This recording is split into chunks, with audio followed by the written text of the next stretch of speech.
Alright, I hit go live. Hello YouTube, hello VOD watchers.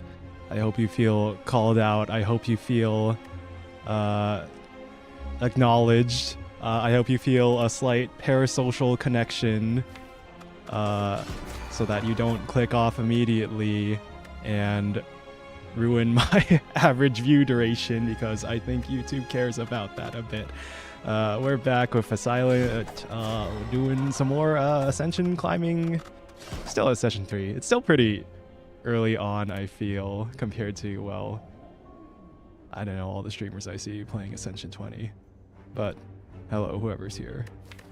Anyway, let's get right into it. Hey, hello Xeno Goku.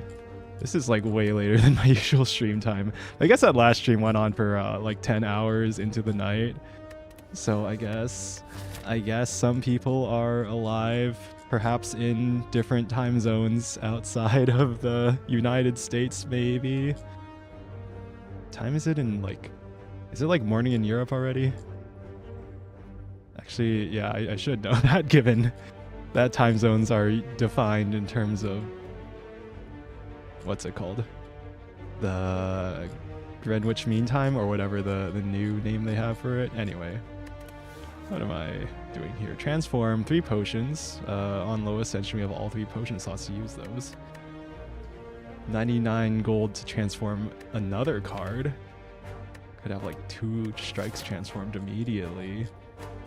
For the boss swap, I want to see how 2 transforms goes. I'm not sure the value of like 1 extra transform, if that's worth like another 99 gold. But it's probably like slightly more valuable than a remove early on, I imagine. And I also see an early shop, but if we go trade the gold, we probably don't want to go to this shop. Instead, maybe take like this elite into this campfire into option of elite. But then we can't take this elite campfire burning elite path, which I think is fine. And then we have another option here later when we have some gold and can choose to go to the shop and then elite. Shop in question mark. Campfire into another campfire with more upgrades. Seems pretty good. Do you want to try out this transform too? I'd imagine 2 strikes in Act 1 is probably a little dangerous, but I'm gonna go for it anyway. Oh, 2 quick slashes. Okay, so 2 strikes into like 2 strike plus-ish cards. Probably not as good as, say, a dagger throw, which, you know, would have the discard for like discard synergies and to like discard statuses, curses, whatever, but I think it'll probably be fine, right? Can't kill. Could kill that one technically. Take 3, or I neutralize, strike, defend, or triple defend. Neutralize, triple defend? Take 0. Yeah, we'll go with that. Probably not necessary to lose health here. We're off by 1 to kill with 1 quick slash there. That's a little unfortunate. We might just kill all of them though. Or not, actually. Hold on. Strike. Quick slash. 2 quick slashes kills this guy. But we want to guarantee the kill on this one. So I think quick slash you, and then we have the strike and kill you. Alright. Yeah, this is just the first hallway fight. Nothing too serious, right? Prepared, get that discard synergy ready. Dagger spray for some AoE, which could be nice early on, especially. Yeah, I'll take a dagger spray first. Alright. And this. At full HP, and especially it's only 17 damage, I'd probably fine to just take 17 damage. I do know that most like high level players typically take the max HP down, but that's also at higher ascension where like the you start with missing some health, so there's even less of a penalty if you take the max HP down. Here in Spire Civilization,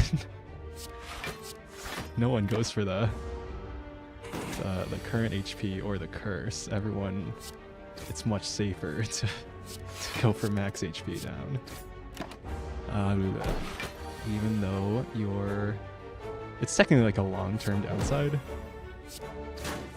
the short-term is still like worth it, because then you can like snowball a bit and scale up. Well, there's that reflex for the discard that we don't really have. We just have survivor. There's a dagger throw. I was saying I would have preferred to the quick slash, because then we could take reflex. Or flying knee. Do I need another attack? I don't know. But it does enable some things. It's a decent first attack. Well, not really that we need another first attack. Anyway. So yeah, yesterday I had that long-ass 10-hour collab with Bunny. Go chase a rabbit. And I guess I don't usually go on that long.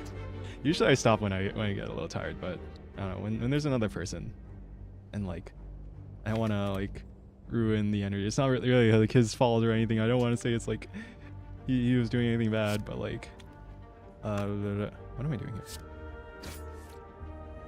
here?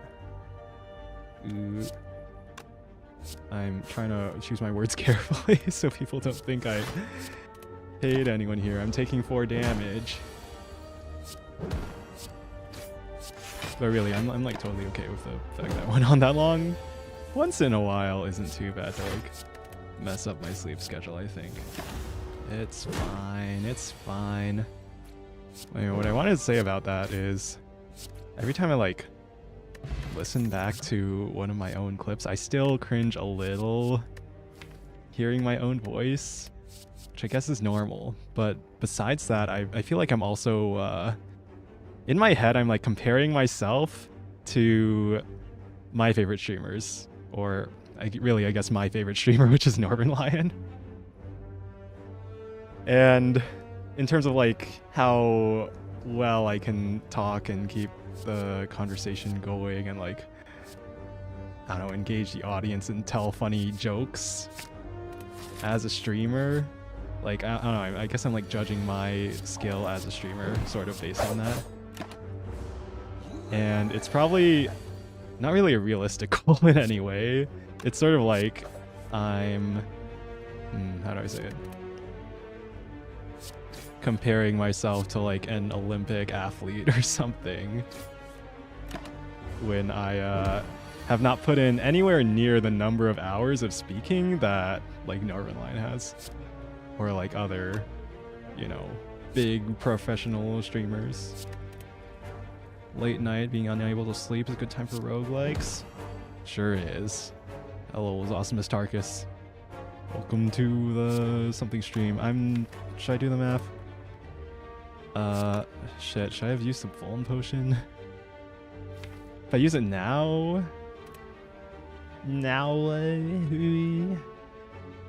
that goes to 12. That also goes to 12. 24. 10 HP left. Strike kills. Strike quick slash kills. If I don't use the Vuln potion, 8 plus 8 is 16. Goes to 18. 3 strikes. Or 2 strikes and quick slash kills? That's not guaranteed. But if we don't draw those, we do draw blocks with dexterity. How valuable is this Vuln potion? See, we're not actually guaranteed to draw, you know, we could draw defend, survivor, quick slash.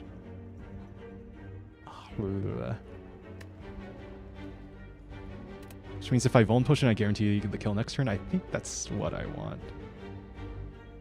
Could also, actually, quick slash could draw, like, an attack and, oh, whatever. I'm thinking too much. Oh, I should have, okay, I guess that works. I guess I had nothing to worry about. It's fine. Alright, frozen egg. right after we took an unupgraded footwork. Could you grab a second footwork actually? Maybe before the Rayform. The Rayform is really good in general. It's a really good card. I tweaked my like eye tracking parameters. I think it's like making my default eyes sort of sleepy. Although I guess I am kind of sleepy right now, understandably, given like the time at night. Yeah, I might have altered my sleep schedule a bit with that last stream. I don't know. I feel like every time I stream, I have to like mentally cool down a bit before I can actually like fall asleep again. Rayform's too good though. Although I don't think it helps as much in the short. Nah, I'm taking Rayform. Fuck it. What else do we smith here? Footwork, I guess. But I don't know, those hit points looking kind of low. If I want to take this elite, I think I'm gonna rest and go into the elite. Heal for 21 HP. Yeah, that sounds good. Okay, so what was I saying? I am tired. And now my model's eyes are squinting. I am squinting. I am squinting. This is accurate. This is just being accurate to real life. It's fine, it's fine. It's fine. Dagger throws an extra 3 damage because it's 9 compared to a strike. Versus, okay. 8, 8, 6. I think I just... Yeah, don't wake up now. Save the Rayform for later. Depending on what quick slash draws, this might be the wake up turn. Let's not. I guess I'd like some poison, but it sort of seems like the deck is going a bit away from that. Alright, not perfect, but alright. Don't think we Rayform yet, but I'll probably save it for later. Maybe I should have drawn first. Oh well. Taking a bit of damage, of course. It's Lagavulin against the Silent. Are we okay? Well, I guess the Rayform will help us survive a bit longer, but I'm getting a little concerned. It's a little concerning. I don't know, seems like the damage is going a bit slow. Maybe I wanted that Vuln potion for here. I think now we do Rayform because we freaking better. Oh shit, I forgot that's 3 energy. I mean, yeah, it is Rayform. It is 3 energy. You know, that's the kind of the thing about that card. At least I get to, you know, do some attacks on the next few turns. 6 or 7 damage and draw a card. Uh-oh. This might not be good. I need the damage, man, and that's only 2 block. Okay, if we don't kill next turn... well, that's not good. We're guaranteed to draw enough to kill next turn. We just go to nearly freaking dead. Alright, well. Save 1 or... No, we're guaranteed to draw enough damage, right? -2 strength. Dagger's price 4 total. Dagger throws 7. Yeah, we can save 1 HP here. Lovely. And we're alive. War Paint. Upgrade 2 random skills. Given 3 attacks again. I sure would like a backflip or something, especially with the footwork in the deck. Oh well. Upgrade 2 defends. Snack with Skull, we'll take that just in case things happen. And I would like to upgrade, but we're a little low on health here. Man. Man.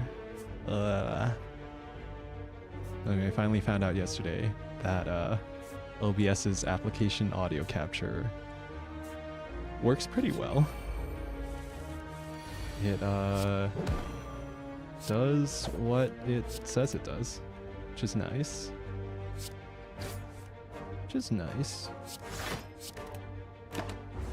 Oh, yeah. So now I don't have to worry about my desktop audio doing some funny things. Guess I can just footwork dex, or I don't think I need to though. I can just defend. Well, I take 1 if I do footwork. Defend, it helps against the next turn if he attacks for the 3rd time. Whatever, I'll take 1. Take 1 to get the footwork in play. Yeah, if he attacks again, but I think we have lethal, yeah.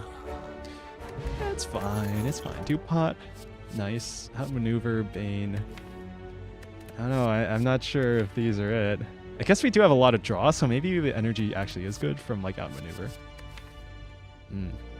Quick slash, dagger throw. I don't know, it's a little iffy in my head. 3 events or fight. Yeah, I need to see some skills, man. I need to find like a backflip or something. Maybe some poison. I think with the footwork we're decently equipped for Guardian or yeah, this guy Guardian. What the fuck? What am I looking for? Probably just to not die.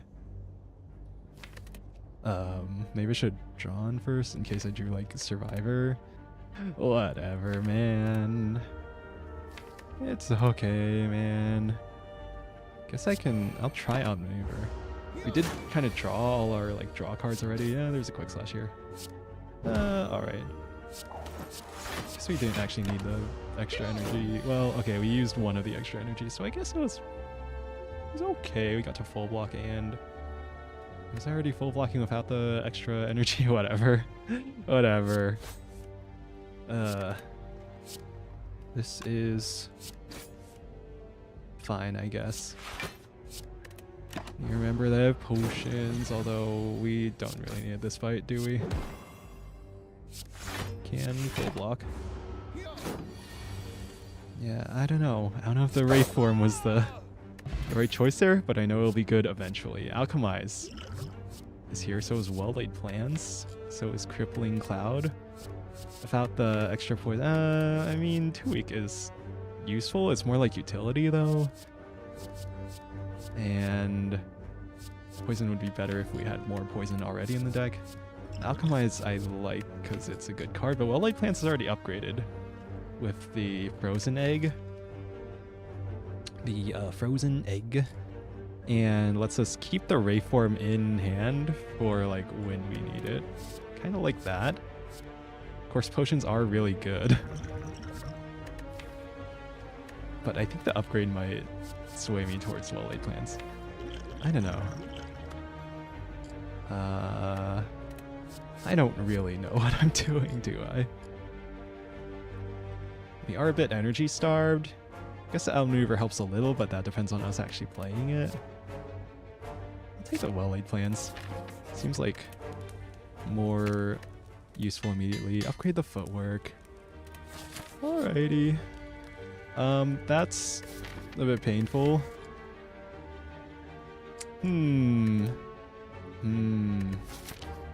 Question is, if I take this and then I rest, we heal, what, 21 HP?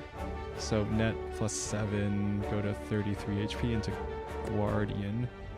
With the footwork plus. But is 2 random upgrades better than a single targeted upgrade? Probably not. Especially not including the health loss.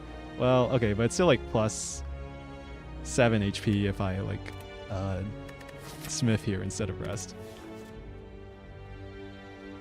Versus upgrade 2 random cards. Lose 14 HP. Rest. Gain 21 HP. Net plus 7 HP, and we got 2 random upgrades versus 1 targeted upgrade. Oh, whatever, fuck it.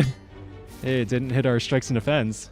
So that's pretty good. Outmaneuver plus, dagger throw plus. Yeah, I don't know how pretty good it is, but it's better than it could be. Yeah, a little bit.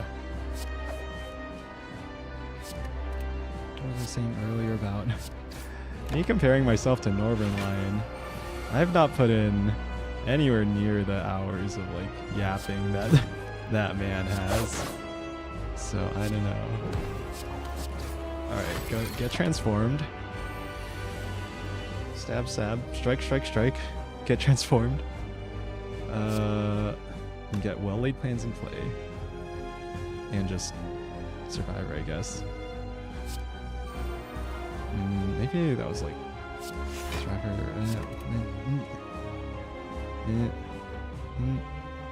Take one if I do this? I'm fine with that. Alright, retain some stuff. And now, with the 3 decks, the defense are looking pretty helpful. We can neutralize you. We're 1 block ahead. 1 block ahead. I'm always 2 steps ahead.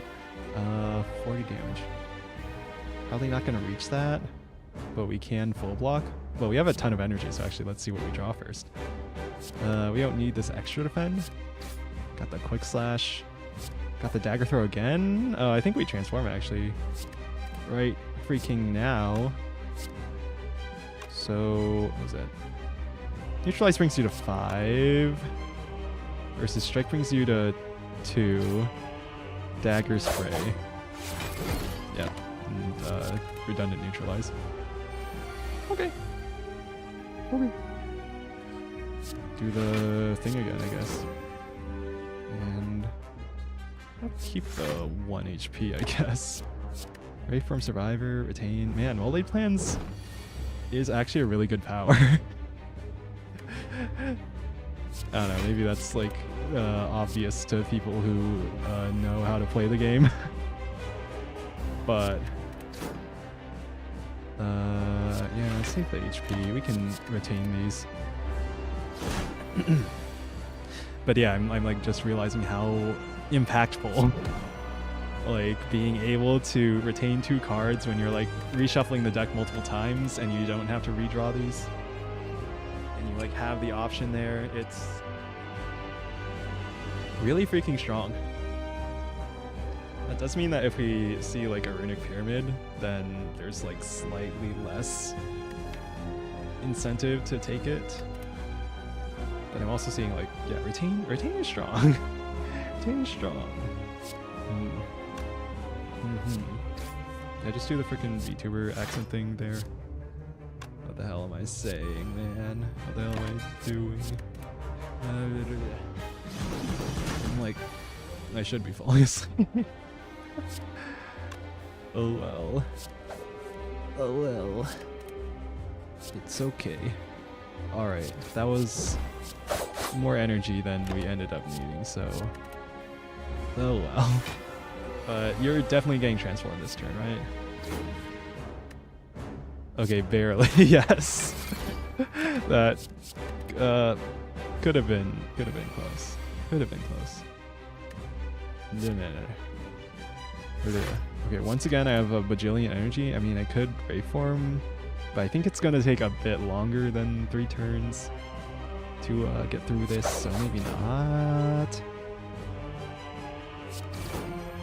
Yeah, this will blocks.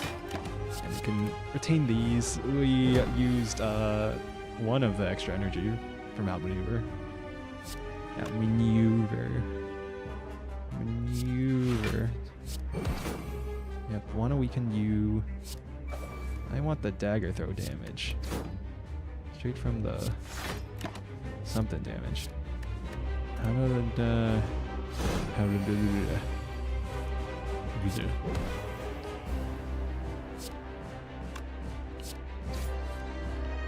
tiredness is probably not helping my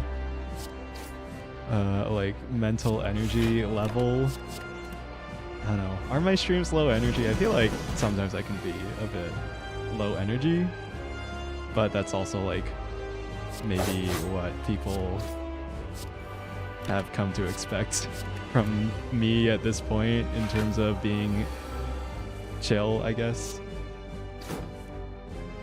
The chill streamer, okay. We can full block this. Yeah, outmaneuver. is a good card. Well, it seems to be helping, at least.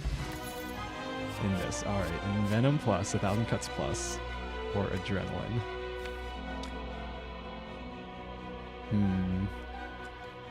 Again, the frozen egg making me lean towards the power, even though I think Adrenaline is just really good. But we might need damage scaling, actually. And it's pre-upgraded. So when Venom gets us started on that poison grind set. Poison in my deck. Stroking my shivs. That I don't have. No shivs here. Hits twice with Dagger Spray. Hits once with everything else. Honestly, it doesn't seem like that much synergy. It's just I need damage scaling. It's pretty good damage scaling. Yeah, okay. Hello, Cypher. Well, there's Snecko Eye, making this energy upgrade redundant. Good with Ray Form. Good with Ray Form. Is it good without maneuver? That's like an average of like 1.5 energy profit on the next turn? I'm not sure. And the Dripper. The Coffee Dripper. We might just die. Might just die if I take the Coffee Dripper, I feel.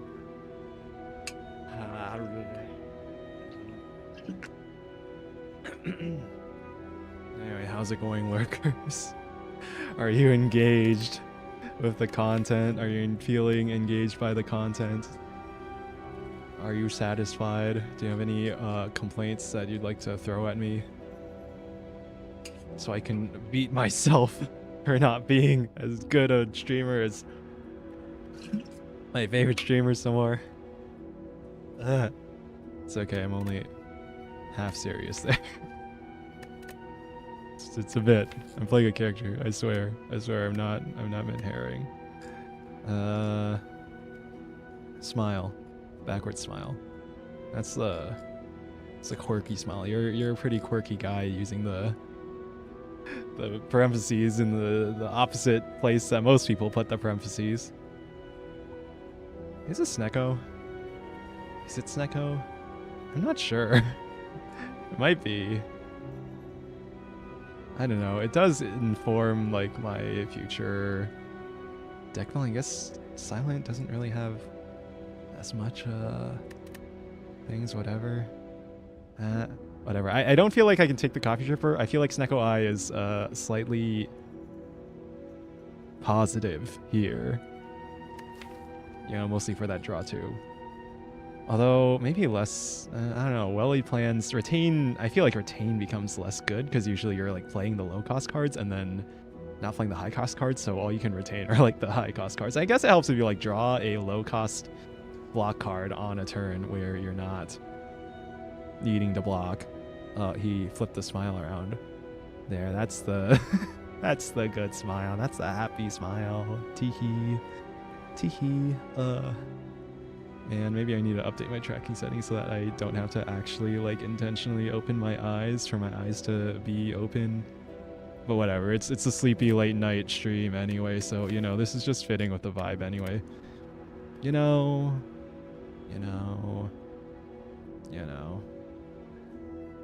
Fuck it, Snecko Eye. It's thematic. We got the Snecko Skull already. I mean, maybe we wouldn't have died with the Coffee Dripper, but knowing me, we probably would. Okay, maybe don't go for the Burning Elite. Maybe go here? Early shop or a later shop? If we do that shop, no option of Elite. Or we miss out on that Elite. And then Forced Elite. So, well, Forced Elite here, Forced Elite this way. But it's a choice of single elite or double elite. I don't know. But I do feel like a shop will be quite beneficial. I'm not sure if I want to take that Burning Elite. This option gives us more options to skip the elite. Well, we take this one Forced Elite here or here. And then we get an option to skip this elite versus Could skip this elite and be forced to take at least one elite later. I think that's fine. Take this elite. Campfire and then option of elite. Elite now. And then option of second elite. Which is kind of nice. I like the extra campfires too. Go here. Alright, let's see how the Snecko goes. Snecko giveth. Hey, outmaneuver. Maybe outmaneuver is actually good with Snecko high. I guess it'll just depend on the roll of the dice. But hey. Let's go gambling. Let's go gambling, am I right? Damn. Well, the Snecko giveth. And the Snecko fucketh you. Nope, that's a free footwork. And we also have a bajillion energy from thing. From the thing. The thing that, yeah, outmaneuver. And a free Wraith form. I don't know, do we have enough? It's gonna depend on the draw. I'm not gonna risk it, but we could take a bunch of damage here. This would have been a good turn to actually have the outmaneuver. Well, that's unfortunate. Could just take a bajillion. Take 20. Take 14. Or we see what we draw and roll the dice. Potentially take all 22 damage. I don't know. I'm not liking that. There's a dagger spray. Alright then. So much for that. Take 22 freaking damage. Well, at least we have a bajillion energy now. Damn, that 3 cost well-laid plans. You're gaining like something block. Something. Fuck it. Raid form. Give me damage. Oh right, I have Venom. Well, okay, that's only gonna help out. Here. Oh wait, I should have blocked there. What am I doing? Falling asleep, that's what. Okay. Don't even have my well-laid plans in play, but... Oh, you're dead. Calculate gamble. Yeah, that's good. Even with Snecko. Skewer is like consistency, so that's good, but I don't know. Take this early shop, I think. Yeah, take this early shop. The membership card. Let's go. That's pretty good. There's a backflip. Also pretty good, I think. I know I was saying that. Yeah, I want this freaking card earlier. Yeah, I'll take it even unupgraded. Forethought is gonna get overridden by Snecko Eye. The cost there. Choke. I don't know. Are we playing a lot of cards on one turn? I feel like not really. Feeling a bit energy limited, if anything.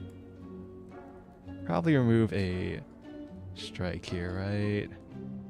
Yeah. And we can buy something. We can buy potions. We've already got full potions. Maybe I should be considering these more. Maybe I should have considered that alchemize that we skipped earlier a bit more. Oh man. That's not good. Just Snecko Eye things. Just Snecko Eye things.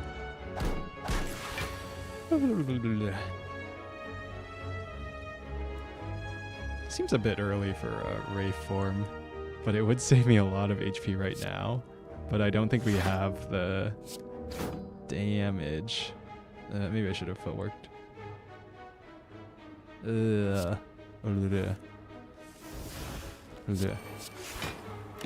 Notice how whenever you sing his falsetto, you ever sing your standard low voice? I'm pretty sure I was saying a few on karaoke streams.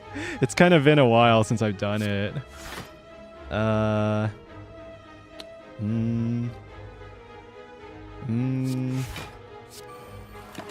was I gonna say? These high cost cards. Dang it. What was I gonna say? What was I gonna say? I'm so tired, man. I feel like we don't even have any damage here. Oh man. I'm gonna freaking die. Maybe dupe the footwork here. But yeah, I sing in my normal voice. Occasionally, I think I just like singing in my higher voice in just because I like a lot of songs that are for a higher voice range. I think I did Creep once in one of my karaoke streams.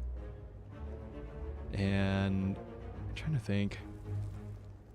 But like, yeah, like a majority of the songs I've sung have pretty much been in a higher range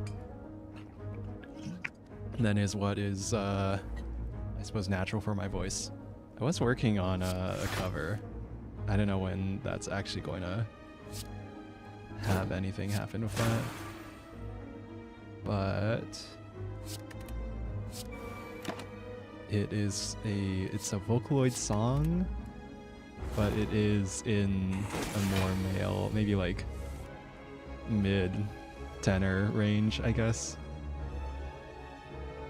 But yeah, I like singing. I feel like I've been kind of out of it for a while.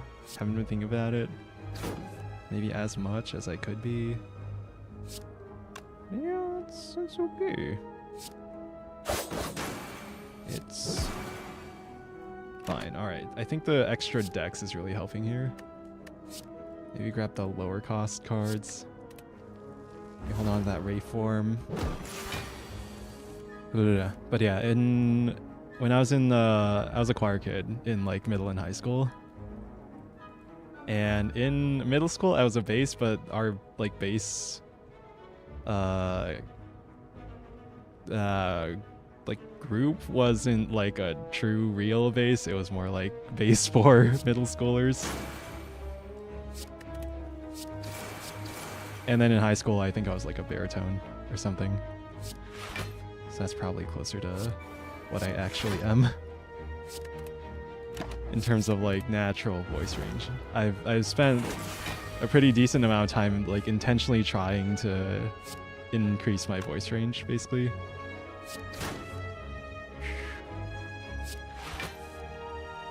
Because I think singing in high school, I like it. All right.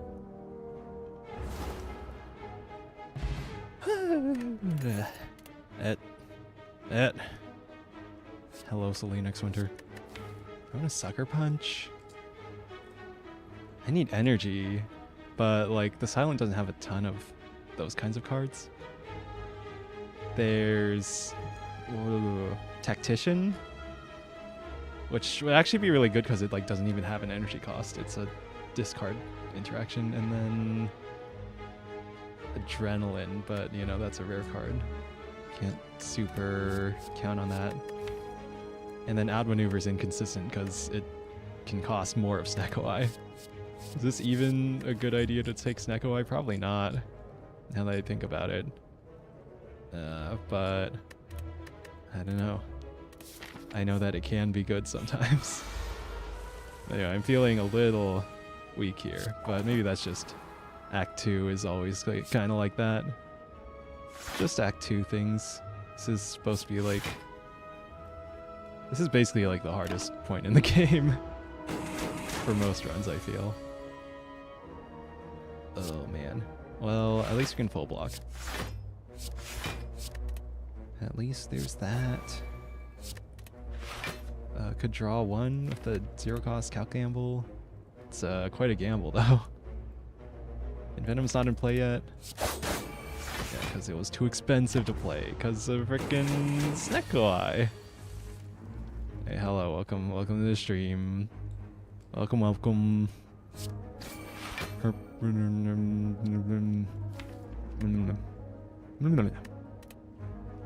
Guess relics could also give energy. Anyway.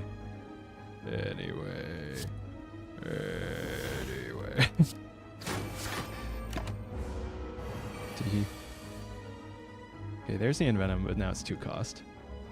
But I have the energy. I think I Rayform, actually. I don't know. I don't know if that's right. Howdy, hello Shadow Killer. Hello. It's very late in my time zone, at least. I don't know about you guys. But, yeah, hope you enjoy the stream if you're here. I mean, it's a weekend, right? It's a weekend. It's morning for Europeans. It's early morning for East Coast. It's, night. Late night for West Coast. I guess technically early morning. 3:40 a.m. What time zone is that? That is the one that's west of East Coast. In terms of like US time zones. I'm so America-centric pilled. It's insane. As the average American I am. Central? Cool. Wait, that is... Well, I guess it depends on daily savings time, too. Okay. Well, there we go. We seem to have used Rayform at the correct point there. All out attack, Poison Stab, Piercing Wail. So you could add Poison. It's upgraded. I think the Piercing Wail is better defensively in a lot of cases. Could be shop here. 166 gold with the membership card. I think that's worth it, actually. Okay, shop. Pellets. Accuracy plus with no shivs. Terror. Terror is good. Bronze Scales, Nunchaku. That's energy, that's good. Oh wait, Pellet Sneko. Pellet Sneko is an interaction. I know if it's gonna be good. It's probably worth it though, right? Alright, I'm taking it. Let's see what happens. Accuracy. I wish I had some shiv cards for that to actually do something. I guess remove a strike, take a terror? That sounds reasonable. Yeah, I'm kind of wishing it had like a second footwork for like the defense scaling, but I guess it should be worried about like early on too. No rest sites for a while and then forced elite. I think I'm resting here. I don't really have healing here. Anyway, hello. Jax. Okay, that's 0 cost of Sneko-Eye. I don't think we really want that. Transform 2. It would be strike and basic defend. Probably. Or neutralize. Then we lose out on weaken. Kind of wish we had like a 2 turns of weaken card. Like that crippling cloud that we skipped earlier. And then there's a mutagenic strength, which could interact with orange pellets actually, if we manage to trigger it turn 1. It's kind of hard with the randomized Sneko-Eye costs though.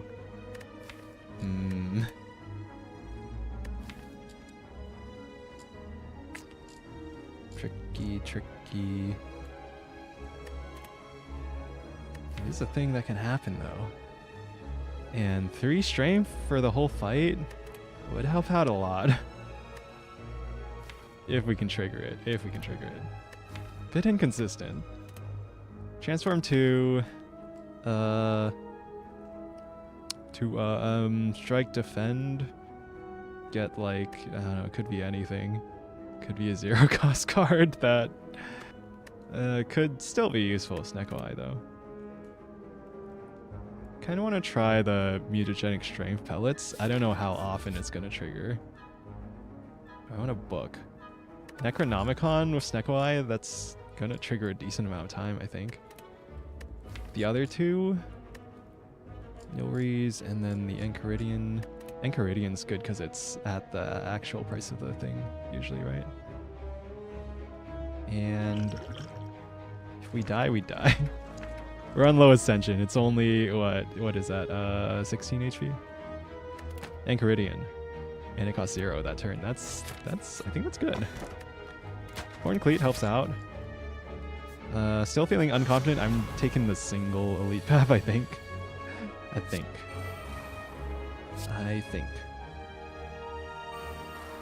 we go. What did I just play? Wait. Hold on. Power. Played 2 powers. I'm attacking a skill. I need to prioritize that, actually. Hold on. And a skill. Terror is a skill. Oh, I should have played Terror first. Oops. Oopsie whoopsie. That's fine, I think. Yeah. Hold on to Rayform? Yes, I think. I don't think this is over in 2 turns after this. I can retain the Rayform, actually. Alright, I played well late plans. Yeah, that's good, actually. I think that's good. This is good.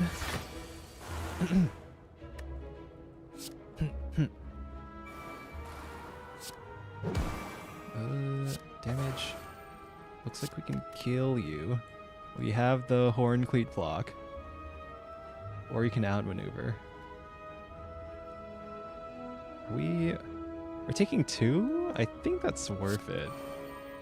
Retain, Rayform, and then I think the damage we want. It's probably play Rayform after this, isn't it?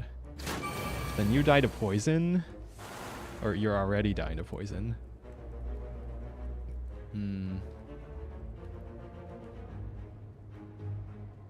Yeah, Rayform. Footwork. Feet. The feet work. The feet doing work. 3 cards.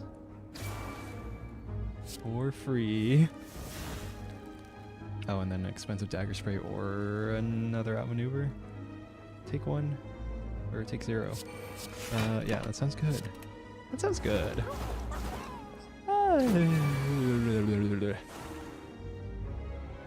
I was just listening to, okay, there's this one, like, what's his name? Armchair something? Armchair something. And he's like kind of a VTuber, or he's like kind of in the VTuber sphere. He is a VTuber, actually, I think.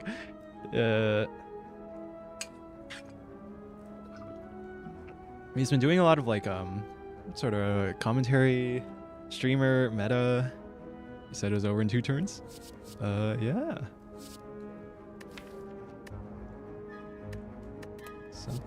Something. Acro. Probably want it, yeah. It's just a good card in general. Alright. Infinite Blades. Seems pretty good. Again, we really want to trigger that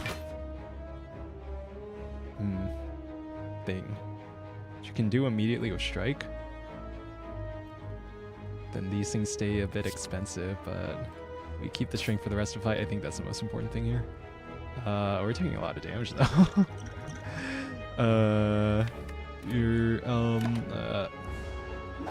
Maybe that was dumb. 12 HP. Living on a prayer. Really wish I had the Envenom, but the extra strength helps. It helps. Maybe we should quick slash first. Okay. Okay. Pay attention. Taking 14. What the hell do I do? Kill you. I think I just kill you. Oh wait, I should have terrored first, shouldn't I? Not playing that.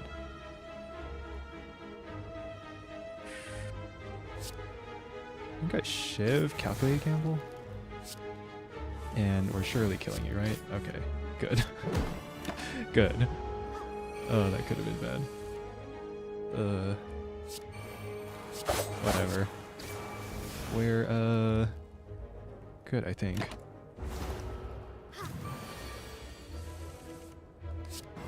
So anyway, the stream. What's his name? I should actually check this. Hold on. Oh, shit. I hear my own voice on my own stream that is live right now. Is this in my watch history? Is it? Armchair Expert. Yeah, this guy. A deeper look into YouTube's ongoing crusade against ASMR content. He did like a 5-6 hour stream talking about examples of YouTubers who have had like guideline strikes against them for doing like ASMR content and doing like breathing into the mic in a way that was marked as sexual by as like sexually gratifying content by YouTube spots, basically. I might just freaking die here. I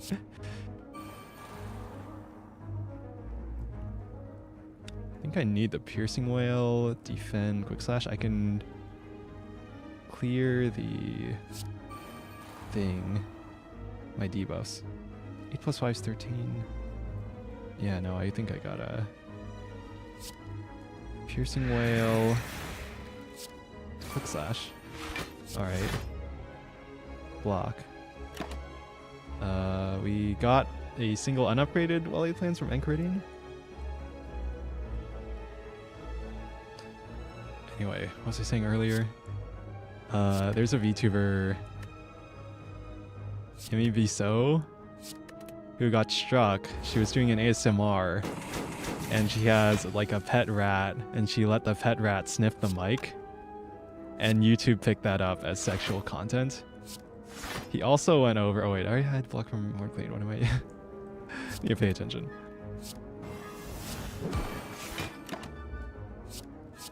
And he also went over another example of Taiga, the femboy VTuber who had his YouTube channel taken down by YouTube for those reasons, which really sucks, but he seems to be doing decently right now. What do I... Is draw potion more important, or is the power potion more important? I'm thinking draw actually could save my life. I do want the extra health from Sweet Juice. I like a leg sweep. I wanted the like good weaken card, and this is looking a little concerning. Fly 3 weak. We want to kill the back slaver. I think we can get the front slaver. Do I terror here? Do I quick slash first? Don't think hold on, that doesn't kill, does it?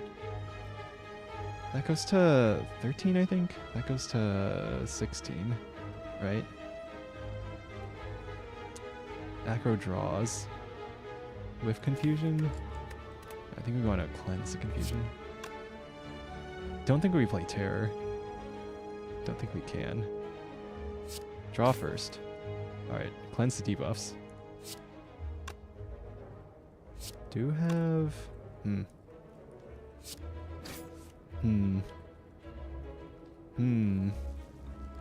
Acro for free. That 3 cost outmaneuvers are a little unfortunate. I think we... Can we kill? 15... 9. Don't think that's...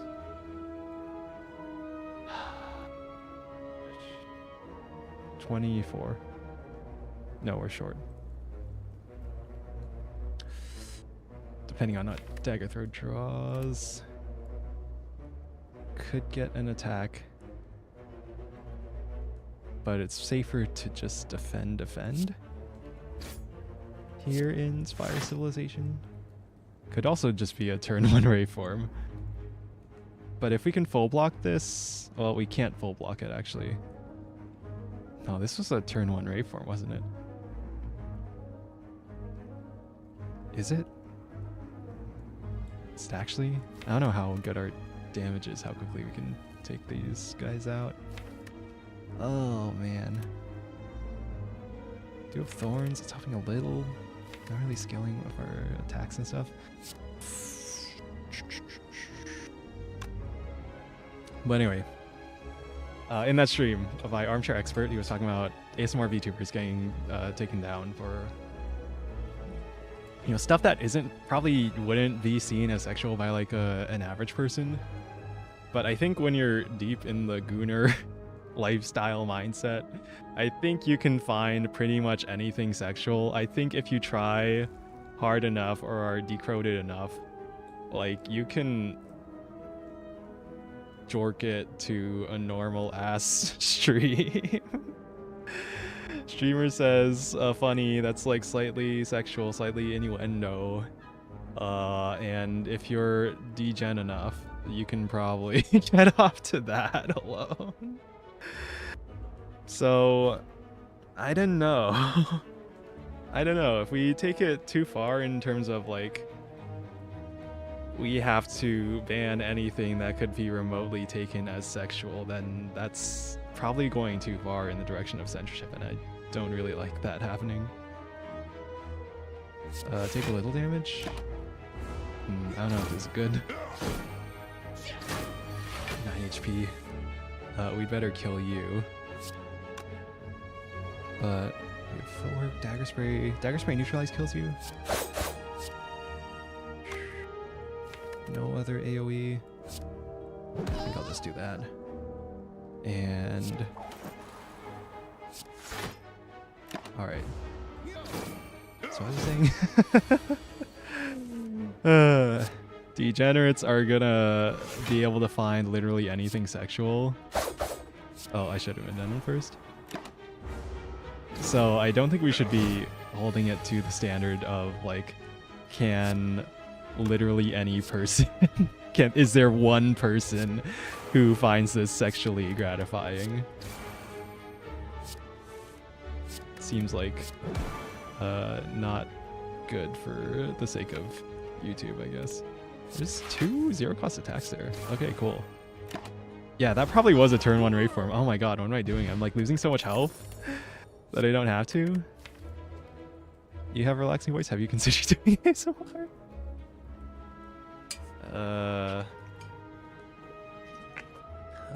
I've thought of it. I thought about it. See, that's the thing the stream was going over, and that armchair expert was talking about. Armchair with the I in chair spelled with a 1. In that stream, he was talking about like, if you say a word that like gets flagged as sexual, or this is like a working theory because YouTube doesn't like explicitly tell how these things work so people don't exploit them. But his theory is that, so in Taiga's video that got taken down for being sexual content, there was, he said something about penis. Was it? But anyway, he said word that probably got flagged by the YouTube bot as sexual, followed by a meme of guy pounding his desk with the distorted audio. And his theory is that the bot is trained on a lot of ASMR where the person is like super close to the mic and like breathing heavy and like the audio's clipping. I guess it doesn't have to clip because like the other example of Imi Biso with the rat sniffing it wasn't really clipping, but it sounded like really fast breathing and quick like kissy sounds, like wet mouth sounds. So I think that's what the bot might be looking for. But anyway, a bit off topic from just ASMR in general. I have thought about it, I guess. I don't know. I do enjoy consuming ASMR. I like listening to ASMR. I guess I just listed out the concerns. It's like with YouTube TOS, right? So YouTube cracking down on ASMR channels. Guess I could do like a second channel thing if I was worried about my main, anything happening to my main. But maybe, I don't know. Would people be interested in that? Would they? What? How big's the market for like male ASMR? I don't know. I see them occasionally on my recommendeds, but like I don't think I'm in the target audience for them because I listen to cute anime girl ASMR and woman ASMR. I don't know. Do I need to do some market research on what people like from male ASMR? I don't know. It seems a little evil to me. I don't know, evil's a strong word. That's just what a bunch of other people in the FlaVR community use in talking about, I guess, these sorts of things. Vox Akuma does an amazing ASMR. I heard he got very popular with stuff like that, right? But from what I've heard, he's like kind of pushing the line in terms of, I don't know, suggestive content, right? Ooh, a sneaky strike. Sneaky strike Snecko? With the acrobatics, with the dagger throw. Upgraded versus Nightmare. Nightmare Snecko. Nightmare Rayform, Nightmare Envenom. Nightmare Footwork. Okay, it's Nightmare. Depends on us actually like drawing it with Snecko, but hey, there it is, 1 cost Nightmare. Ooh. I do like that. Ooh-wee. Ooh-wee-oo. Miku. Ooh-wee-oo. If I play this like sweep, I don't get to cleanse the debuff. I think I defend, or actually, no, wait, 2 energy. Wait, no, defend quick slash. Cultist. Okay, cleanse the debuffs. Okay. But yeah, I don't know. Oh, there was only 0 for that turn. That's fine though, right? Just play Envenom. Outmaneuver Footwork Plus, maybe? And we have 3 unupgraded Footworks in there. That's okay. That's okay. Let's see how much DPS this deck actually has. I'm gonna do that. I'm gonna... I guess I gamble here.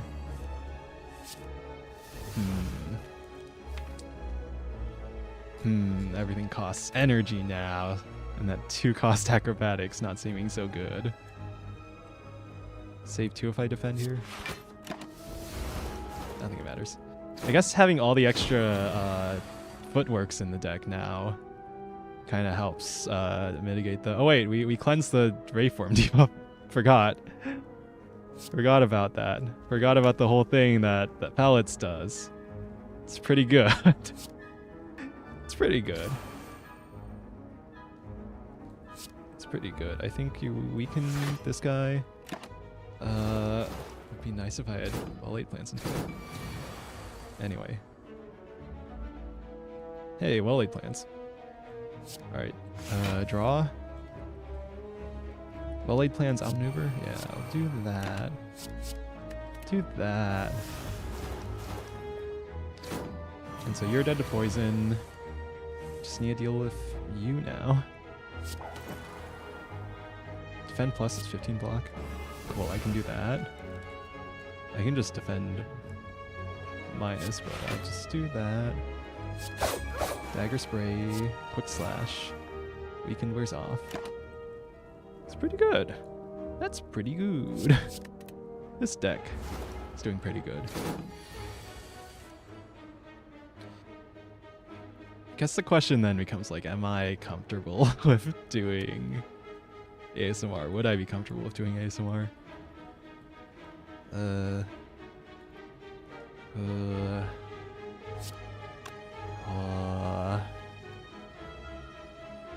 See, it's also like a skill you need to learn, right? In order to do that sort of stuff.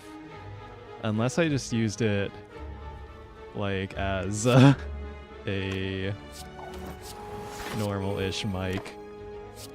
I know some streamers do like a normal stream, but they happen to use the ASMR mic. And seems to be nice. Or like that, the good content people like. Another leg sweep. Dodge roll's good with the decks, but we only have one actual footwork in the deck. Deflect would be good if we don't roll it high with Snecko. I'm not gonna worry about it. And yeah, heal going into champion.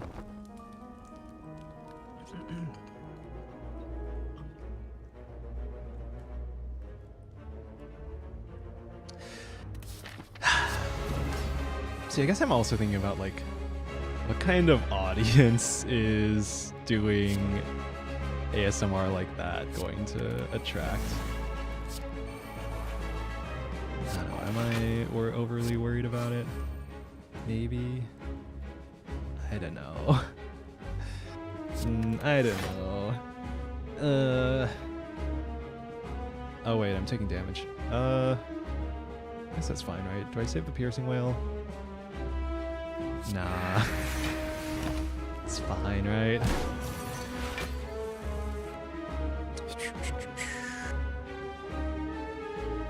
Oh, that's a lot of damage. Oh wait, we have Horned Lead. Okay, so actually, no, we're totally fine. And Venom, Afterimage, defend, or Terror, defend?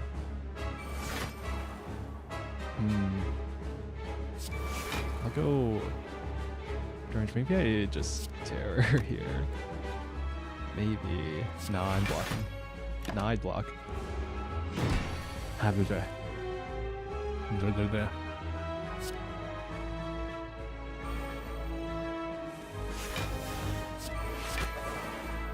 Like, I guess in theory it's only there's only really like a mental block that would keep me from doing ASMR. I guess I'd need to like do a bit of setup, but I could learn that stuff easily enough, I'm sure. Reasonably enough. Surely.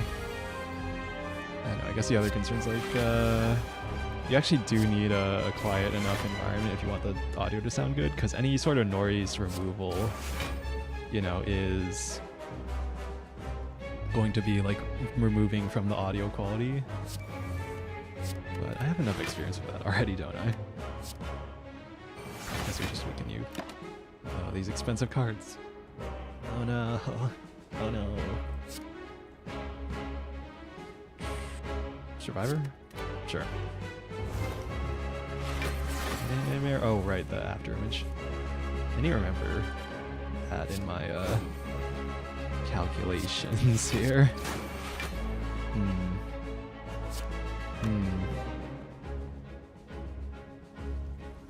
Take a bit if I play Neutralize.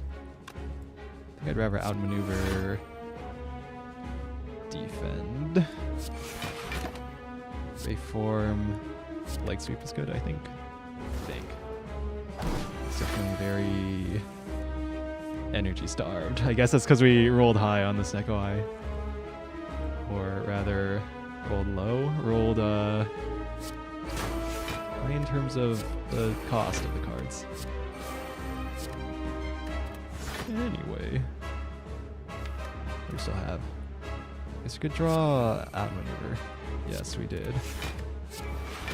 That's good. Strike? Strike. Alright. Waveform. Leg sweep. Guess we save the waveform when I need it. Which I guess isn't right now yet. We need it. Not right now. Yet. Yeah. Oh, he's not weak anymore.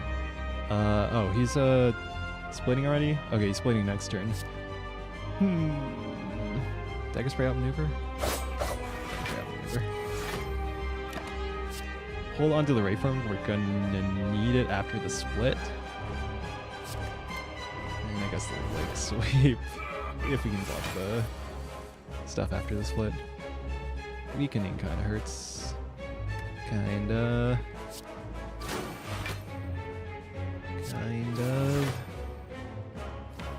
Oh, what are we getting here?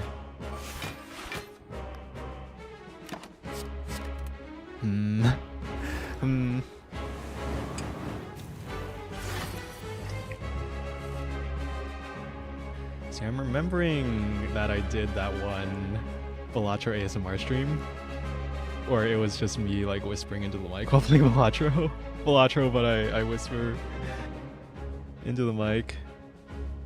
Hold on. I think I just Rayform. Hold on, Rayform, Dagger Throw, Active Energy. Wait, no, I don't have energy now. We're gonna lose 1 dex. I think that's okay, right? This might have been the fight for the Strength Potion. Actually, no, that means I can't cleanse the Rayform debuff. Okay, well, I'd better keep doing damage. But anyway, I noticed that, like, people were finding that video for long after the stream happened. People are literally searching for Balatro ASMR. It's kind of crazy to me.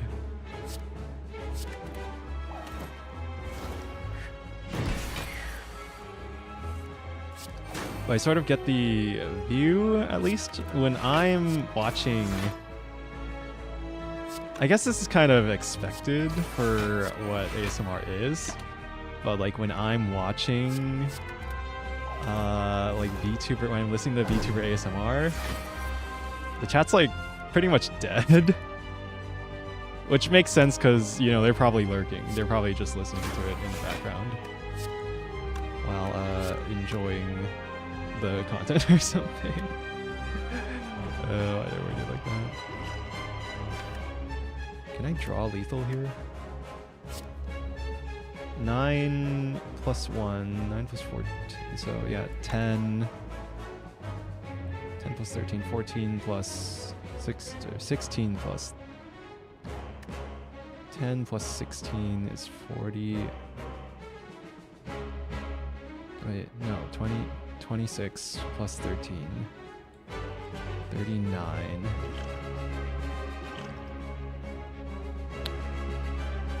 Question is, can I even block in the first place? The weaken helps. So consider that. Defend plus. Regular defend. Strike? Okay, cool. Take 1. Hold on to that. Hold on to something. I don't know, what does he do after this? Is it a buff? No, it's another attack. I think we have enough damage though. Okay, we're good. Okay. What the hell was I talking about? Bullet time seems good. So does Corpse Explosion. Don't really have AoE, I think. You have pretty good single target. And Venom Terror. The 3 strength from, yeah. The mutagenic strength that we can always cleanse the debuff with Enchiridion, as long as we draw 1 attack and 1 skill. It's pretty good. Bullet time. Again, we seem pretty energy hungry. And we draw more of Snekoi. I think it's bullet time. Peanut butter jelly time. Peanut butter jelly time. Ring of the Serpent. +1 draw every turn. So like 8 base draw. That's kind of crazy. It's kind of really good. But like the +2 draw from Snekoi is already good enough. I think Calling Bell could get us relics that could give us energy. I think we want that more. Versus remove what? A strike and, well, something else. Don't think it matters as much. Yeah, with the footwork, Dex is pretty good. Oh, I guess I should have taken the Flex Potion instead of the Shrink Pot because of pellets. I'm taking the Bing Bong. The bell. It's easy to place it. Molten Egg. Captain's Wheel. Okay. Well, it's not energy. Would have liked energy. I'm getting distracted. I was on a tangent. I was talking about something. Damn it. ASMR probably. It was something about ASMR. I don't know what I'm talking about. I don't know what I'm doing. We want the shop. I like the options here. I like this. I like this path. Okay. Okay. Hey, pretty good rolls on the... We can Nightmare the Waveform immediately. I like that. Seems pretty good. And cleanser debuffs. Seems pretty good. That's pretty good. We have a million turns of intangible. Oh my god, it's beautiful. This is insane. This is absurd. I'm safe forever. 10 turns of intangible. Love this combo. It's so absurd. It's so crazy, man. Oh well, I drew the dagger spray. Yeah. I'd like to draw the acro next turn. Okay, do that. Draw. Draw. Bullet time, I guess. Oh my god. It's so extra, so unnecessary. Look at all that dexterity. Heel hook. Heel hook. Dagger throw plus piercing wail. Do you want another dagger throw? Not convinced. Like, we probably want... I don't know, do we want upgrade density? Is that what we want? Or like a more footworks or like a second nightmare?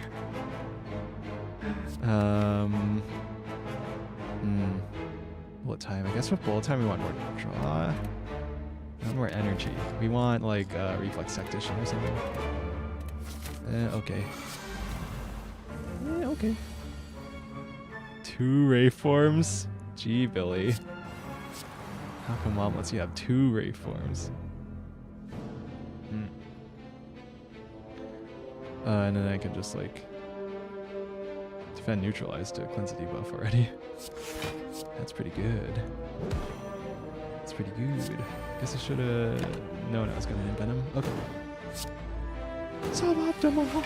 Suboptimal minus 100 damage. No! So just bullet time here? Yeah, just bullet time here. Yeah, just bullet time here. It's just bullet time. Oh right, I can cleanse the bullet time debuff, the no longer draw, the no draw debuff. I can cleanse that with pellets. Oh, that's hilarious. It's so funny.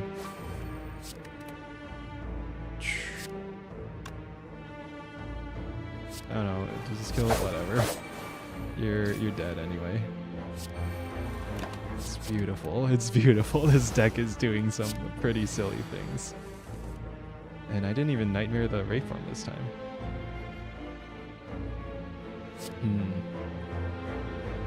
Let's Gamba.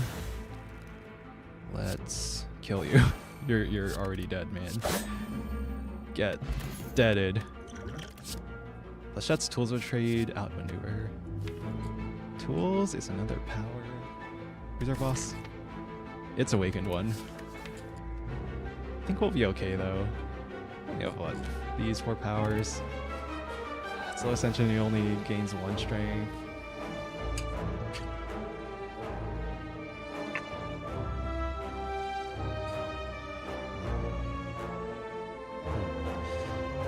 Oh right, the thing I was talking about with ASMR was like the audience, right? It's different from the like normal stream audience kind of, right? Because I mean, at least I know that on my alt account, I only use that alt account for listening to ASMR and nothing else. And then I don't watch the streamers like normal streams. I just listen to their ASMR streams. But that is like on that account. I guess the bigger reason I don't watch Japanese streamers more is just time zones. I guess right now, a bunch of Japanese streamers are probably streaming. but like this isn't my normal usual hours. Oh, this stream's been going on for that long. I feel like I've been playing a little slow. I've been taking this a little slow. My brain's been working a little slow. I'm a little tired. I'm a little tired here.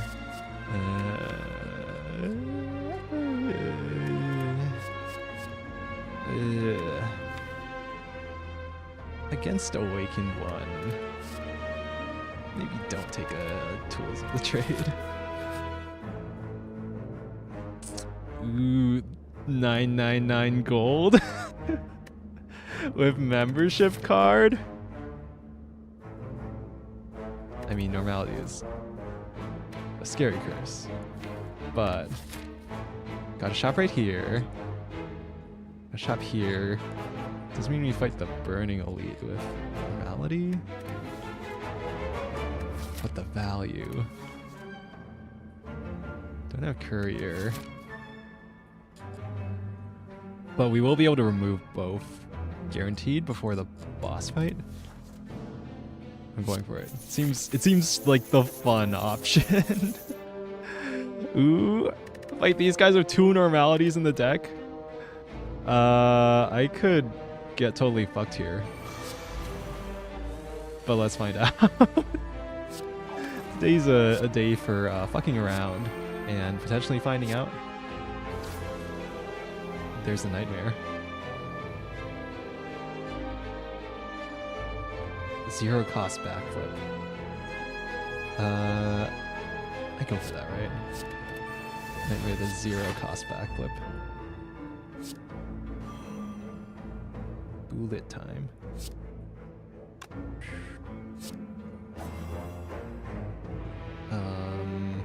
Oh.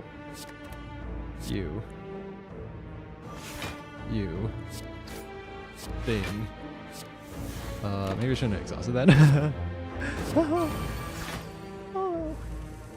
Teehee.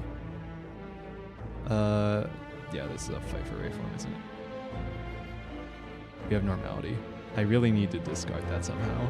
Or I can just block and not worry about it. Reform and Venom? Okay. Retain. We have an unupgraded Wally points. That, I guess?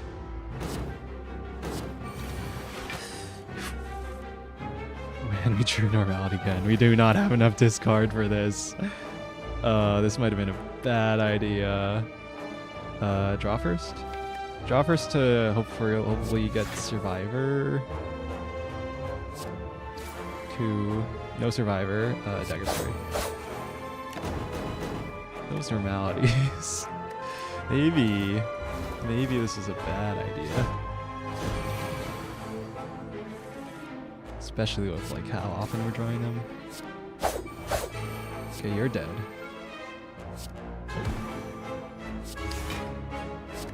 Do thing. Okay. I don't know if that's right.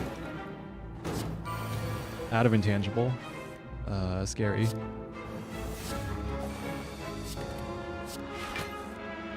Two normalities. Okay, take a bit of damage.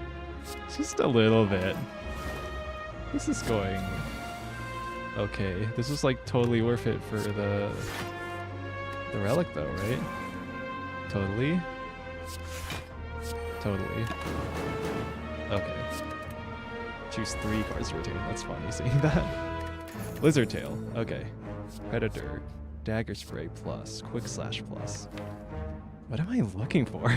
Energy? Draw? Like a second acro, I guess. Yeah, or discard actually. I'm looking for discard right now. For those freaking normalities. I mean, it'll be one. Okay, it'll be one after this. There's a prepared minus, which I kind of want to take just to be more guaranteed to thing. Noxious Fumes plus, I like. Calipers, I like.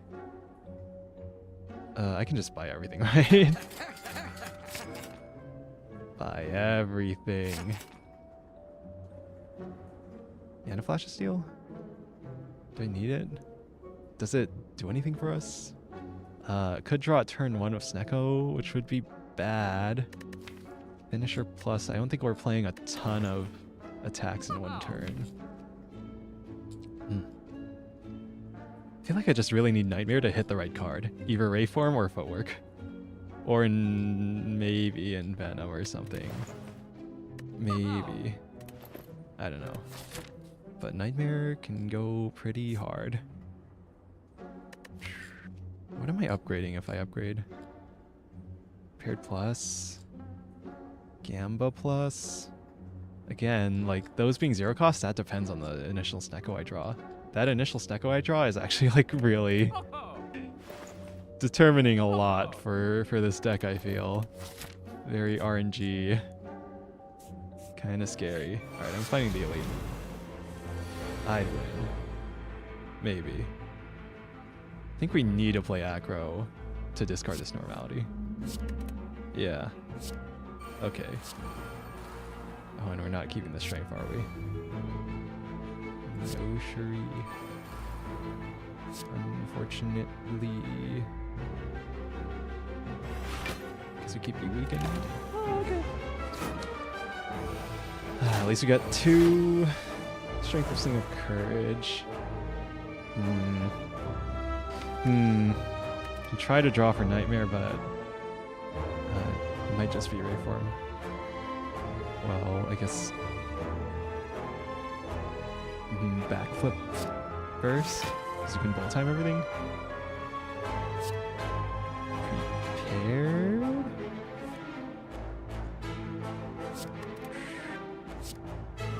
In the time. Can kill. You're dead. Can kill you. And then full block and not have to play the Ray form yet. Oh, wait. Playing Ray form would get rid of the no draw.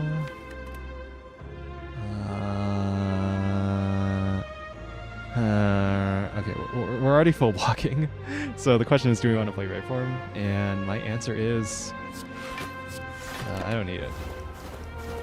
I think right now. Okay, you summoned. You're attacking. Nightmare Footwork.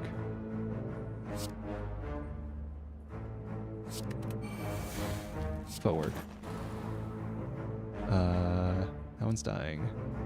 Here's a whale. Then what? Defend. Play well laid plans.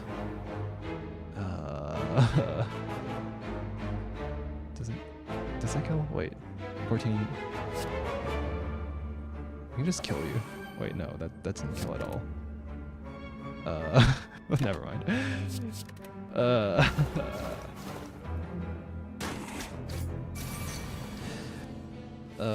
It's like my brain is slow. It's like I'm tired or something. Who could have imagined this happening? Oh well, at least our deck seems to be doing something right. Something OP. Oh, these 3 cost cards. Snecko, why? The Snecko giveth. And the Snecko taketh away. What am I even retaining here? They're all so expensive. There, I'll just keep like at least 1 block. Just so I have the, ability to, oh, there's the freaking normality. We have Dagger Throw. Might be time for a Rayform though.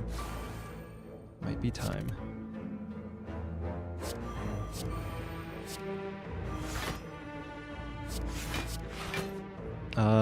Actually no, we don't need it all. Yeah, we're full blocking. Yeah. Yeah, this is fine. Bell looks cooler, so I'll retain that over the moon. At least Dagger's freeze free. Alright, we can finally get Terror in play. It's kind of nice. And you should be dying pretty soon, I think. Reptomancer. I should have kept the thing in hand. Oh, whatever. The defend. Oh, and you're dying. Sweet. Yippee! Okay. Alright. This is fine. This is fine. Piercing Rail Plus. Kinda nice. Acrobatics, the second one. Also kinda good. Also kinda important with that normality until we get to the shop to remove it. Yeah, I'm taking it. Okay. Okay. What was I even talking about? What was the last thing I was tangenting about that wasn't about Slay the Spire? Can anyone help me remember? If anything worth remembering? Okay, whatever. Quick slash first. And I think stack you. Acro. Don't dagger spray. Well, actually do. I take 0. Okay, sure. I guess so.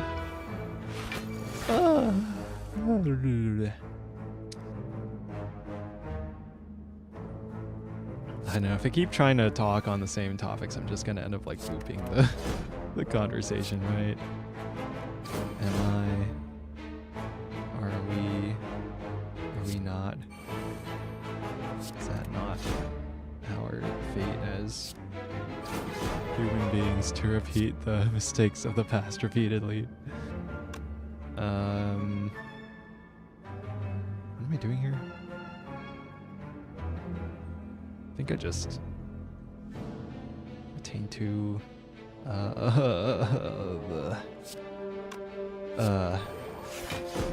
yeah, sorry. I feel like I should be talking more because I really think that chatting is just super important to me as a streamer. It's like the important part of streaming, I guess, to me is like your personality, you being entertaining. Okay, we can Weird Nightmare of the Reform. It's pretty nice. Alright, whatever. I don't think we even needed that. But we're intangible right now, we have block. And you're all dead. Woo! This is nice. It's pretty good. There's a prepared plus. Again, the initial Stecco draw could screw us over on these. I guess Crippling Cloud is nice for the weekend. Yeah, I'll take a Crippling Cloud. You have a choice of event or elite. Or we seem to be pretty strong. I'll take another elite. And I can Nightmare the Rayform. It is 3 cost, but still think it's good. Get that terror on him. Alright, I guess no extra strength there. Oh well. Maybe that was a Wally Plans. That was probably a Wally Plans instead of doing the thing. Oh well. Oh. Just play another Rayform or... Actually, I want to cleanse the debuff, right? That's probably more important. Yeah, cleanse all debuffs. Oh, we got the intangible without the dex down. So that's pretty nice. Dagger throw, or acro first. Acro first. Discard normality. Normality.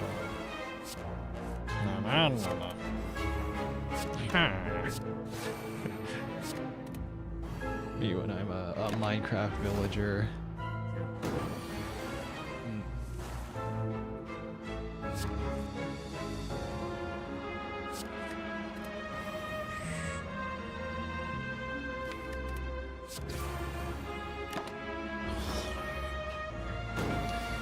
How much did I forgot I had Calibers. Calibers is good, man. It's a good card. I feel a little concerned about these Rayforms being 3 costs no matter what. But I think it's probably still worth it to like get them all in play. Draw me the normality now. I would rather draw it now than dead draw later.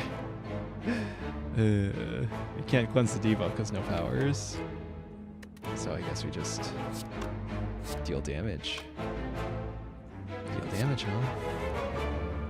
Acrobatics. This deck might be low on attacks now. It's a little concerning. Just a little bit. As always. Oh wait, we cleansed debuffs. I did something. I cleansed my debuffs now. We have 0 decks. And we still have some intangible. And there's bullet time. Now I can actually do stuff. Probably should play the skills. Oh fuck, normality. What am I doing? What am I doing? I can't fucking tell when normality is in my hand. No.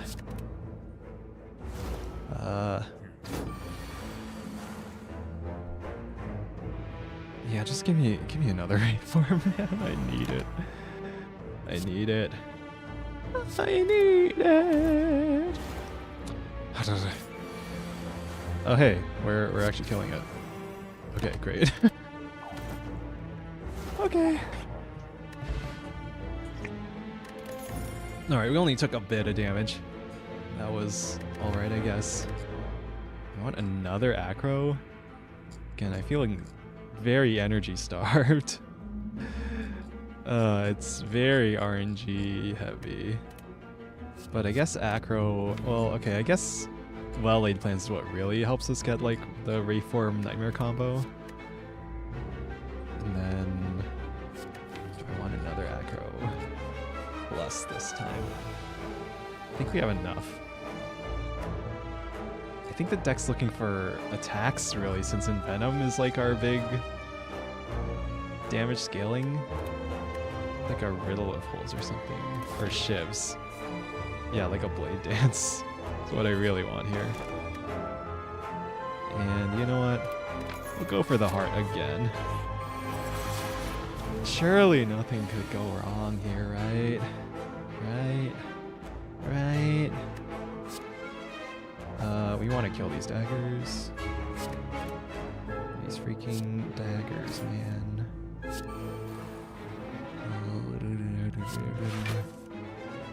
Bullet time is in hand. Play it. We can use no light plans.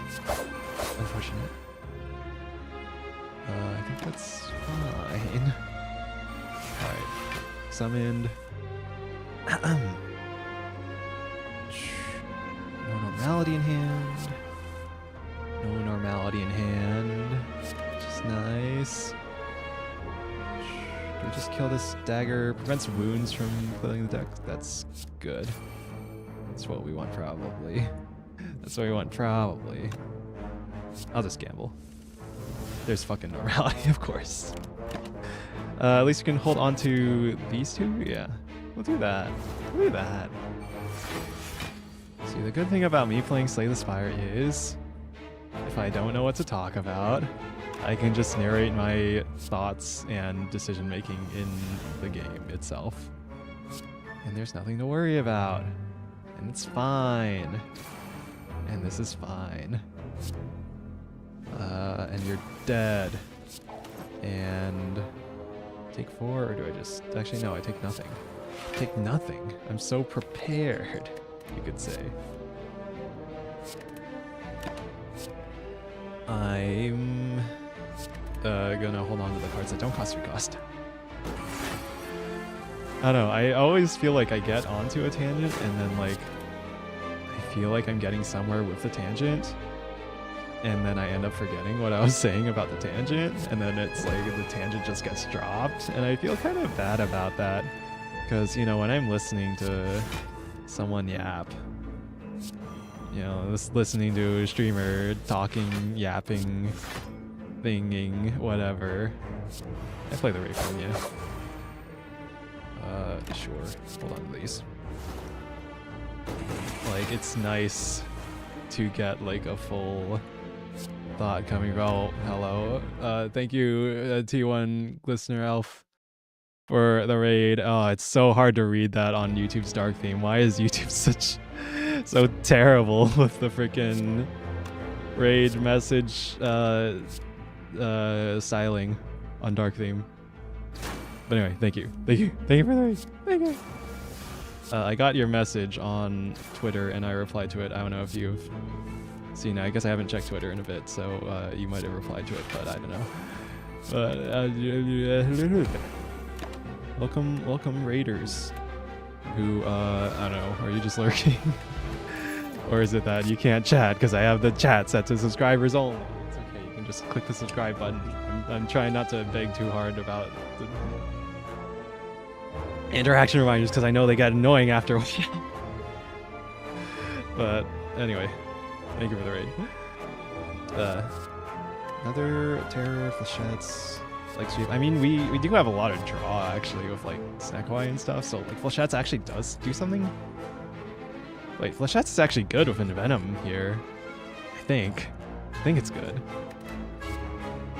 Because I think we actually are kind of like lacking. Oh, neutralize is good upgrade. Good whetstone. And then what was the other one? Quick slash. Yeah, that's fine, I guess. Alright. Yeah, I don't really know what I'm looking for at this point. Energy is what I'm looking for. I don't even know I have those cards unlocked because, you know, still on the early save file. Still on Ascension 3. Power attack skill. Okay, free crippling cloud is nice. Get clouded. Do I just draw? Acro.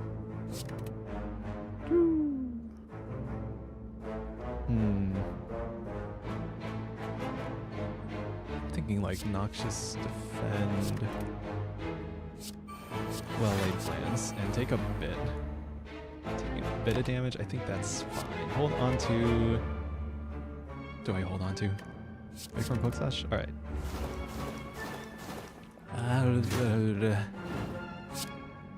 Anyway, I still can't believe YouTube's like, for one, the raid notification only shows up for like a tiny amount, and as far as I can tell, there's no actual like history to be able to see the raids. So like if you get a raid and no one mentions anything in chat, then it's like it never happened. Hopefully I remember to Twitter shout out you. Damn boy, why are you waking right now? It's your fault. It's your fault. You're the one who ruined my sleep schedule. No, it's fine. It's fine once in a while. Actually, wait. Yeah, this is like around the time I went to sleep because I usually stay awake for a bit after stream ends, and then so yeah, this is like around the time I went to sleep last night. All good about sub mode on YouTube. Sub is free, keeps saturated bots. Yeah, that is one reason people use the sub mode. For me, I was concerned about my watch hours reaching the like 500 sub monetization milestone before I hit the actual 500 subscribers, so I wanted to have a bit of an extra push for people to subscribe. Why am I awake? Why are you awake? That's a great question. Do you have an answer for that? Do I have an answer? Do we? I should discard Neapolitan first. Draw. Can you take that? Is ball time here? Ball time. I guess I didn't really need to. Alright. What am I saying? What am I saying? What am I doing? My brain is so cooked. I'm not used to being sleep deprived. I guess I don't feel like bad. It's more that I feel just out of it. It's hard for me to think. I'm not used to. I need my sleep if I like want to actually perform optimally. Phantasmal Killer is kind of good, right? It's pretty good, right? Because we're dealing a lot of attack damage, especially with like mutagenic strength and the Sling of Courage. Okay, yeah, I'm taking it. Finally, we can remove the shuriken. That's our damage scaling. This is our damage scaling solution. Give me that. And remove the second normality. All right. Yeah, this is gonna go crazy. Do I want Spoon? Oh wait, Spoon Nightmare? Spoon Nightmare is a thing. Spoon Gamble, since I haven't upgraded yet, is thing. Spoon Crippling Cloud is okay, I guess. Spoon Terror, depending on the fight, can be useful. I'm awake because I guess I'm forced resetting my sleep schedule at this point. I guess I could do that too if I really wanted to, but probably not actually worth doing. Yeah, screw it. Just give me all these. I haven't even been using my potions. I don't know what I'm doing not using them. What was your first video game console? What was my first video game console? See, I remember playing a Super Nintendo at my grandma's house. Or I guess Grey Dawn's house. But that wasn't my first console, because my first console was Nintendo 64. But my real first console is probably PC, if you count it, if you count that, because I have very, very young memories of playing on like the family PC when I was like 3 years old or something. I don't know, my parents always tell me that a story that I was like 3 years old and I knew how to defragment the PC, because that was a very important thing to remember to do manually at the time. And also how to shut it down on my own. And now all the kids these days just get on freaking phones and touchscreens and sit down. You sit them down at a computer for the first time. They have no idea what a freaking keyboard and mouse are, or how they work, or why you have to use the external interface accessories instead of just touchscreening. Doom. Lil JK. I did actually. Well, no, I think that came like a while later. I played like the online Flash port of Doom in like probably elementary school. But anyway, did I say hi to you, Bunny, yet? Hello. Hello. Hello. Welcome to the stream. Unload Bane Plus. Is Bane actually good? Bane, I need a medic bag. Okay. Is it? I don't know. I was talking earlier about me being unable to talk, but I guess that's also because chat was dead. I guess it's kind of mutual that like it would be hard for me to tangent on my own when like chat is being just lurkers. I mean, this is kind of outside of my usual streaming hours, so I expect most of my viewers to be like asleep. Maybe I'm hoping that like people find me outside my usual hours, so I find a new audience members, but maybe that's not how that works. My parents thought everything was of the devil, so I had to go to a friend's house to learn how to play Doom on their PC. I mean, Doom's a little of the devil. I mean, okay, there's two ways of seeing it, right? There's a lot of satanic imagery and demons and shit in it, but you're fighting the demons. You're on the side of good and you're fighting the demons, right? So really, it's a very wholesome game, right? That's my talent as a streamer, chatting endlessly, so it's still engaging for new people coming in. That's really, to me, like that's the important part of streaming. Cause I don't know, I think I mostly use streams as second monitor content. I talk about second monitor content a lot, I feel, but that's because it's like really important to me. Is like just, is the yapping good to listen in the background while you're working on something else? Am I gonna pay 664 gold for a red mask? No. Freaking event. What are you saying, man? I think I just reform, and we're good, right? Help maneuver. Guess I could drop click slash. Yeah, and that cleanses debuffs. Take one. No, free acrobatics means I can draw a single defend. Neat. And the fight is pretty much solved already. Wow. Great fight. You look strong. Let's fight. But yeah, it's really... That is the most important part of streaming, right? The yapping. The yapping. That's what I care about, at least. I'm sure some people care about. I guess sometimes, like, if you click on a stream for a specific game, you probably care a bit more about the game than the streamer. Maybe. I don't know. Either that or you like the streamer and the game and you're happy that your tastes are aligning in this moment. I forgot I had calipers again. Calipers are good. Calipers. Good. Good relic. That live interaction is why streaming almost wholly replaced Let's Plays. See, but I still, like, I have been a lurker for, like, the majority of my time on the internet. And so I still sort of try and, I guess, cater to that demographic of people who lurk and still use streams as, like, how do I say it? Background noise. Like, non-interactively. Like, less interactively. Yeah, I care more about the game than streamers. Slay the Spire rocks. Thank you or fuck you. I'm not sure which. Reflex plus? Sure. Just being brutal over here. It's being a little...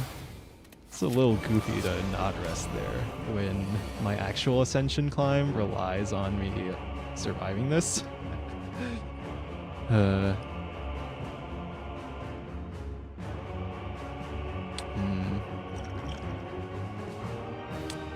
Hold on. I think I really want to cleanse debuffs now.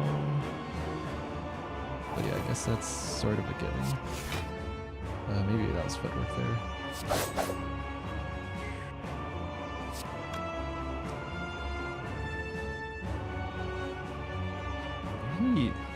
Maybe I play Noxious Streams? I think I'd take the damage playing Noxious Streams. And Grayson will save a bit of HP. I'm not sure that's good. I'm kinda sure that's good. Smile. Smile. I think it has teeth. Do I have teeth? I have teeth. I have teeth. You can see them. I think, hopefully. Teehee. Teehee. Oh, this is kind of scary. Don't play that yet. But the dex is gonna help. I think I'll play the strain potion now. Yeah. Fend down here. Alright. I'm not doing the math. I'm not doing the math. See them now? Alright. Good. Confirmed that I have teeth. Good to have confirmed. Alright. What am I saying? What am I doing? What am I thinking? Oh, 1 energy off of playing bullet time. No! Alright, Spoon kept the thing. Since your second stream today was your prior announcement to start really late. I just did announce this stream. And that's it. Yeah. Yeah! No lily plans? Darn.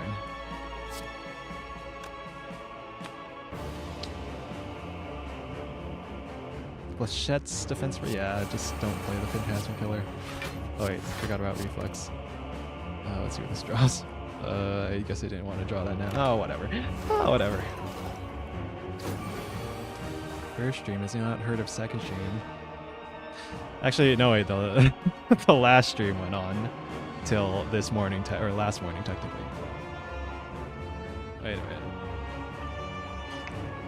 Thought your post was earlier. Yeah, I literally posted like 5 minutes before. The usual. For me, at least. Alright, Flechettes. Quick Bling Cloud. Terwa. Oh, maybe I should have. Damage. Yeah, it's fine. It's fine, I'm alive. Lord of the Rings reference? I'm sorry! I haven't experienced extremely popular piece of media that honestly I probably should know more about at this point. I was supposed to stream earlier, but I didn't. All streamer chat. You had a collab earlier. Well, yesterday, I guess. Right? I saw that in the backlog. I was like away from doing things. Damn, I can't play Wally Plans? I mean, I could play it, but then he gets one more stream. Actually, no, that's worth it, isn't it? Give me that, yeah. Okay. Survivor Reflex, okay. Oh, I was just in the collab without streaming my POV 3 when scared. You were in a collab with 3 women! You were the male on stream! You were ruining the perfect unicorn-friendly environment! No, that's totally fine. That's cool. Good for you. Good for you. Alright. Oh, should have played the orb first. Oopsie. Oopsie whoopsie. I can hold on to the Ray form for the Nightmare combo, I think, because I still have it. Yeah. Alright, cool. Okay. Taking... Oh wait, that cleans the debuff. That's fine. Okay, hold on to you and you, I guess? Alright. Live for those things. Yeah. Good job. That's cool. That's great. I think it's worth it in Nightmare rate form here, right? Alright. I'll do that. I think yeah, do this.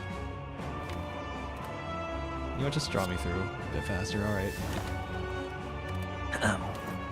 Women, what are those? Yeah, women don't exist. We're all prison gay. You're in male VTuber civilization. I guess you're not necessarily a VTuber. But you seem to watch VTubers. If you're here, you're watching VTubers. VTubers. Potatoes. On the internet, only FBI agents. Oh, right. Wow, you're that young and an FBI agent? Wow, that's so cool. Think of that one thing. Okay. Good string you played web fishing? Yeah, it looked cool. It looked fun. Ah, and I feel left out. Ooh. This is what you get for, I mean, yeah, not joining the recovery, but you know, it's fine. I guess it's fine. I'm scared of interacting with people anyway, so. Yeah, do that. Keep aggro. I don't even know what I'm keeping anymore. It looks like we're on pace to kill with Intangible. We nightmared the Ray form. Actually, yeah, we're just for insurance. I'm gonna do that. Yeah. One South Park episode where the agents follow kids around as a woman, and one of them asks, "Why are we doing this again?" Just be like me and don't be scared easy. I'm scared I just force myself. Yeah, no, that's good. That's good. You're stronger than me. You are stronger. I guess. Alright, well, we did it. We survived. Ascension 3 complete. But I am going to fight the heart. Two thump, two thump, two thump. Is this the heart of the Spire? The source of all this nightmared Ray form. You prepare your daggers, deal 956 damage! Alright. Okay. Alright. Yeah, I want to say something more positive.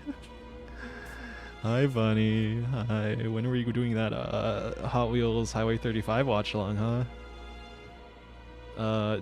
Don't answer that, or do answer that immediately. I'm just gonna use the bathroom because I need to use the bathroom. Okay, BRB.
Two thump. This from Baylor Lord? Yes. Yes, I'm not trying to hide my influences. I'm proud of my streamers that I watch. Alright, whenever we want to. Yeah, I should be free every day but Tuesday, so yeah, whenever. Beyond Redemption, brother. Shit, I was thinking of a tangent to talk about in my head. VOD watchers, I hope you know how to skip past the BRB screen, or you just don't mind the BRB. I don't know. If anyone's watching the VOD. Anyone. 2-cost bullet time is probably really good here because we're very cost limited. I guess Phantasmal Killer also helps. But I think getting bullet time off more consistently is pretty good. Have you ever gotten the speedrun achievement? No, I don't think I've tried yet. I like a second footwork. Yeah, give me that. Give me that. Give me that. Give me that. Give me a strike move. Wait, just double checking. Yeah, give me a strike move. Okay. You press L about 18 times on desktop. Okay. Okay, artifact potion, less important with pellets, you don't really need it. Poison, and then attack potion. Is it just poison? Poison pot versus attack potion. That attack is gonna be in our deck the rest of the fight. Could be good, could be okay. Yeah, I'll take the poison potion, I guess. I'll keep the draw potions. Endless Agony, Jagger Throw, Deadly Poison Aggro. Line, do I need that? I already have Crippling Cloud and Neutralize Plus with Strange Spoon. Alright, so we got our damage scaling from Shuriken, from Terror, from Envenom Plus, Noxious Fumes, and Phantasmal Killer. And initial strength from Mutagenic Strength. We got our defensive scaling with either Nightmare Ray Form or Footwork. I guess Nightmare... actually, yeah, Nightmare Ray Form should be good enough for the heart. Okay, I think we're good. I like Ironclad or Watcher for speedrunning. I myself made it with the former. I didn't even use Nails Element, so it's still possible. Yeah, I've seen some speedruns of the game. I know there's like glitches too that people do. And And yeah, I think the speedruns are on like Ironclad usually. I see they do like Whirlwind, crazy tiny deck of Whirlwind or something. I don't fully know how it works. Oh no, I don't have an attack. Okay, let's just draw a more billion cards. And there we go. Terror. I don't know, I think we can kill this Spire Shield pretty quickly. Rippling Cloud. Okay. Time to beat up Kevin Hart. Cool. Should remind you, Neo, you can still join. It runs until 20 for next month's email here. Again, it's the whole using AI PNGs part that I'm still hung up on.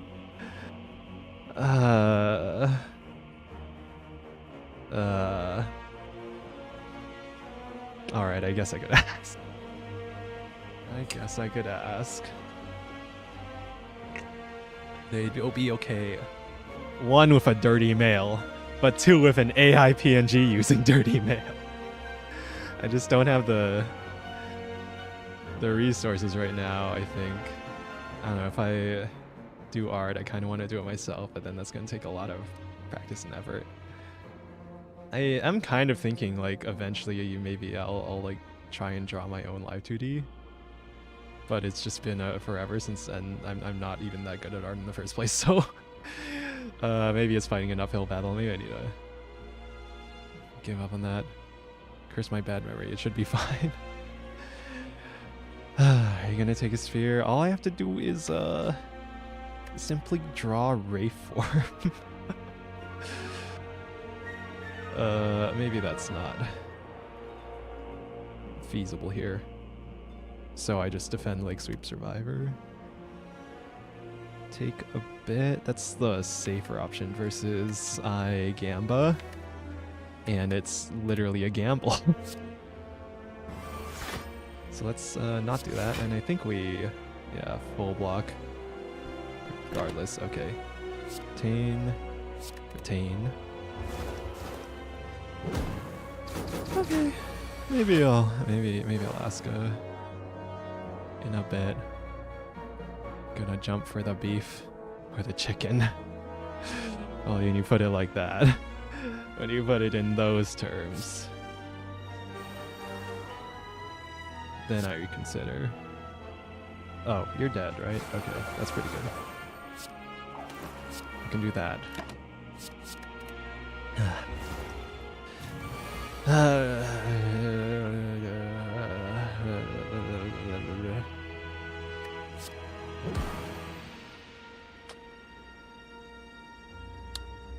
I can just Ray form, can't I? I mean, yeah, I can. I can Nightmare Ray form, but then I take damage. I think I just... Oh, I have well-laid plans in play. I just hold on to this. Yeah. And do that. Alright, yeah, we're doing good. We're doing good. I'm reaching a point where I'm kind of just playing on instinct. For better or for worse. I think. Oh, no Phantasmal Killers. But you're dead. Nice. Nice. Okay. 88 out of 89 health. Sundial. Thing. Hi, Neo. Hello, Amanda Splats. It's very early. But good morning for you. For you.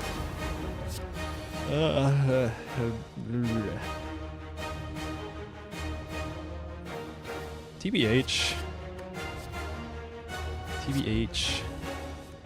I've been thinking about numbers a lot. I've been looking at the number. I think it's like, it's kind of impossible to put like a lot of effort into content creation. Not necessarily like all at once in a short burst, but like over time. It's kind of impossible to like put effort into content creation for months at a time and not like start to expect that I should be growing. And if I'm not growing, then, you know, either you blame it on yourself or you blame it on, I don't know, something else. Some part of the world that is doing something to spite you. That's the unhealthy way of looking at it, I think. But ooh. Flechettes. I don't know if that's actually good. Oh, I don't have block. What am I doing? Taking a bit of damage? I guess it's fine. Okay. Ooh, then maybe I shouldn't have discarded that. Ooh, okay. Right, give me Survivor now. Give me, okay. Woke up at 5 a.m. so I could stream about Shimusume again. Yeah, the numbers are right there on YouTube Go live screen. You literally can't. Yeah, I know. It's always more productive to look to see what you could improve. That's what I'm trying to focus on right now. Is like, at the end of the day, like the quality of your content is what really matters, right? Because YouTube doesn't just look at click-through rate; they look at audience retention. And so if someone clicks on your stream and then they get bored, or you're not vibing with them, or you're not entertaining enough for them to stick around, then like they'll click off after a few seconds, and then it's bad. It's bad. I don't know. Maybe I'm thinking of it too harshly, because like I tend to do that a lot. I tend to click on a thing and then watch it for 5 seconds and like immediately judge whether or not it's good. But that if I'm doing it, that probably means there's a decent number of people also doing that. You know? Worry about too much the internet? Yeah. Yeah. Yeah, what? How much can you really do about it? Cry about it. Dread it, run from it. I'll get a lot more views and retention if I do longer streams, but that messes with my physical health. Yeah, no, you should definitely not worry about it like that, I feel. Like your sanity comes first. I think we rape right here. I think that's working. No Venom, no Noxious Fumes. Like this. Alright, retain these. Okay. Okay. Kind of feel like everything matters in content creation. Like, I guess it's like I said earlier, the YouTube algorithm takes into account, you know, your title and thumbnail, which determines like your click-through rate, basically. Usually, right? Either that, or I guess also you can get returning viewers, and then that will also determine like your click-through rate. But like for new viewers, like the title and thumbnail is all they see. So that's basically what determines click-through rate, and then the quality of your stream determines the audience retention. And so I guess that's what I'm looking at. I guess another thing I'm thinking about is like clips and stuff, because I know it's very important to growth, because when I was a casual VTuber fan, and even now still, like a lot of times I find out about new VTubers through clips. Through seeing one random clip go viral or whatever, at least, especially towards like the mainstream, like towards the top of VTubing, of like popularity in VTubing. And it seems like once you hit a critical mass and your bits are funny enough that people like are motivated, then they will get clipped on their own. Like you will have fans who will clip them anyway. But if you don't have that luxury, then either you're like, I don't know, maybe that means like you're paying someone to edit your clips, which, you know, is probably good for growth, right? But like that's, I don't know. I see other people who are like way more popular, who are like popular to the point that people are clipping them of their own volition, and even the clippers are benefiting somewhat. It's like mutually beneficial because the clippers are getting views on their channel as a result, right? And then it's like a mutually beneficial exchange. Am I overthinking this? Yeah, I just do whatever I want if it works out, then cool.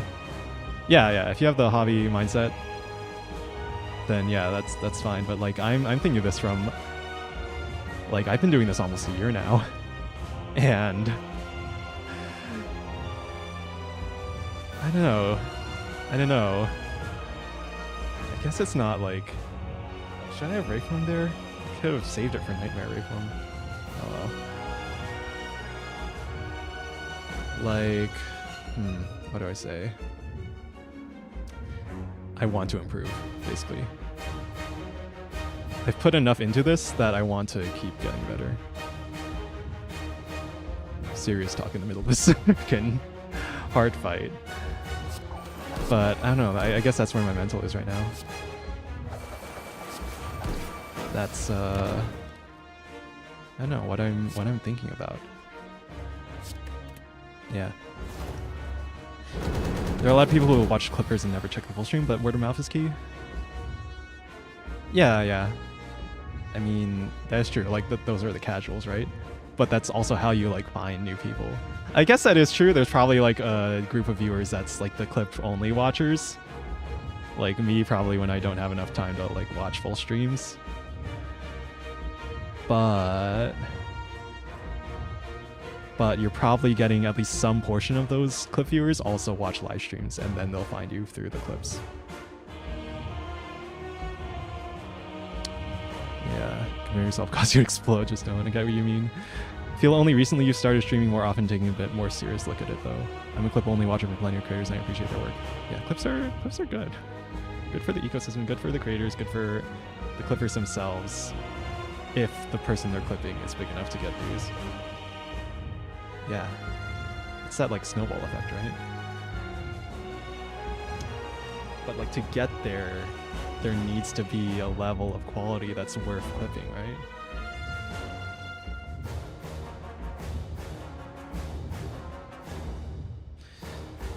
Because I don't know, I was talking about this earlier, right? But I'm in my head when I like see my own clips. Well, one, I cringe slightly at my own voice, but two, I'm comparing like how well I can speak and how well I can articulate to like the 10 out of 10 example of that in my head, which is Norman Line. Like, I'm nowhere near his level, I feel, in terms of being able to be articulate and witty and bantery and, you know, tell jokes that are freaking funny, man. He's just a really damn good streamer. And so I want to be at that level at some point. But it's like very much a skill thing, I feel. You learn how to do clips, especially since I intentionally cook bits into my streams. Some streams are just to do and have insane views, some streams are a ton of insane effort and not for views. There's that too, right? Yeah.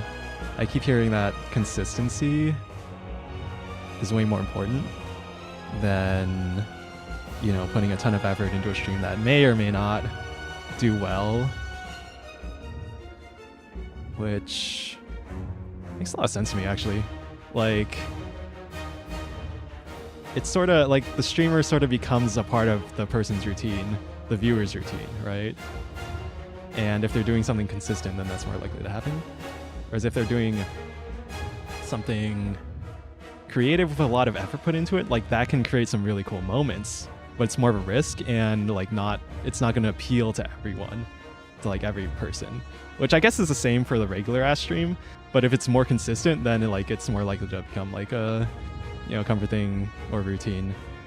And I guess like the streamer, like it's like hanging out with the streamer more. Like you probably want that experience more often, right? You have a nice chill voice. Thank you. Man, I keep getting compliments about my voice. Not that I'm, you know, not happy to hear that. I am. So, you know, thank you, but what do I say? What do I say? Consistency is very important, especially if you ever want to go corpo as well. Yeah.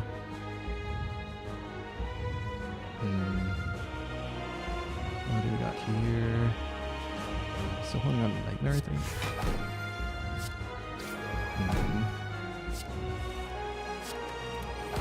Two cost for Intensive Killer. I think I tank the damage flechettes. Yeah. Okay, we're dealing damage. Hold on to Nightmare. To Gamba, I think? Okay. I think setting some hard start times in the week, though, is a bit of a double-edged sword. Yeah, I feel like the sort of loose start time seems to work well for a lot of people. And like it's not that super important that it's like completely the same, consistent every time. Is piercing whale here? A gamba here? Piercing whale gamba? I think I want the... No, actually, no, I think it's piercing whale gamba. I guess drop the shiv. Oh well, goodbye nightmare. You might drive yourself mad over your set times, but also viewer knows when to find you. Yeah, that's what I'm saying about, or... I guess that's what I'm thinking about is like... Soft start time seems to work well for a lot of people. Doesn't stress them out absurdly, but is still like nice for the viewers as well. I'm a 50+ hour a week wage. My stream schedule is totally dictated by my work schedule. Yeah, that's totally fine. Yeah, focus on your job. That's like way more important than streaming at this point, right?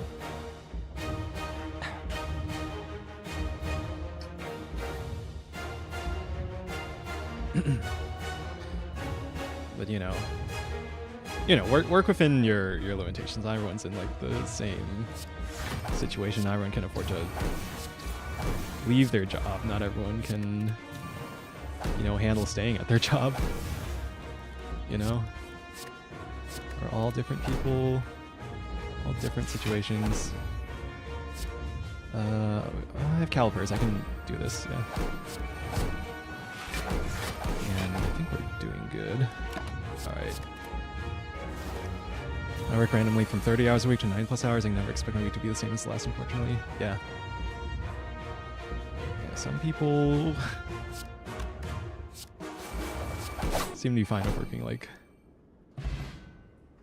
a lot. And like streaming is, something that takes effort, that takes time, So don't discount that. Don't feel too bad if you are,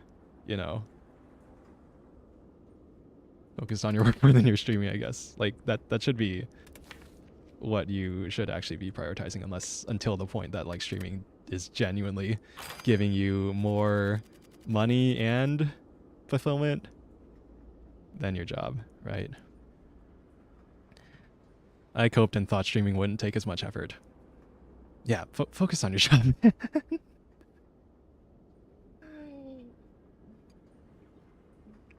Pirate Software always talks about this. Don't quit your J job, right? Because if you reach a point where you need streaming to survive,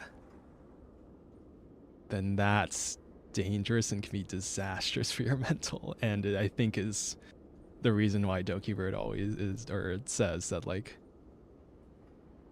if you're a full-time streamer, your mental is fucked.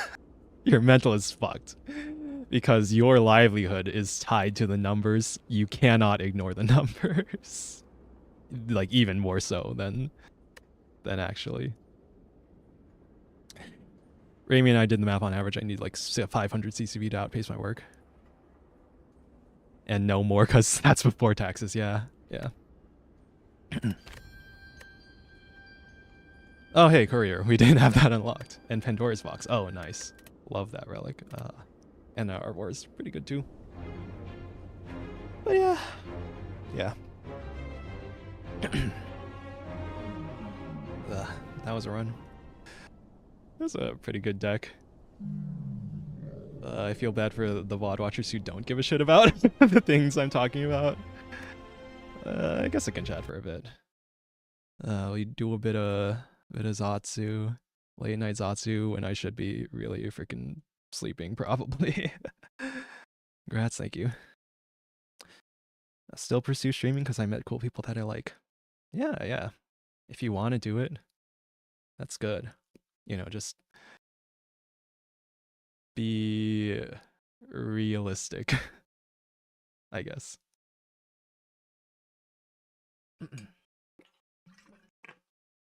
Of what you can do, what you're willing to do, and what, is manageable in your situation. Go mail hair and quit my job. Smile. That's what they always say. Don't quit your day job. Don't quit your day job. You seem very passionate about it. Well, thank you. Yeah. Yeah, I don't know. Why am I thinking so much about this recently? I don't know, I guess it's because the numbers started picking up. Slightly. They're not like crazy or anything, but like a few decent streams. Subscriber number going up. We're like almost halfway to the first monetization milestone. And I don't know. Guess I am feeling that male debuff a bit. Thinking more about male VTubing versus female VTubing versus flesh streaming and the whole numbers. I think the whole streaming market is kind of there's a lot of streamers, there's a lot of viewers. I think it was someone. Is it weird the primary reason I started streaming is I want to leave something behind when I'm gone, like at least something? I think I had those thoughts too actually when I was starting, or I probably still do. That like I don't want to just, die and have no record of my existence that people actually like care about, right? I updated the back end of this one website, Smile, and moved this button 2 pixels so that we got 1% more customer click-through rate. Like I don't want just that to be my legacy because no one's gonna remember that. No one gives a shit. If I can touch one person deeply with my content, then it'll all been worth it, at least from like a I don't know, spiritual, not really spiritual, but like I don't know, emotional gratification, or just some sort of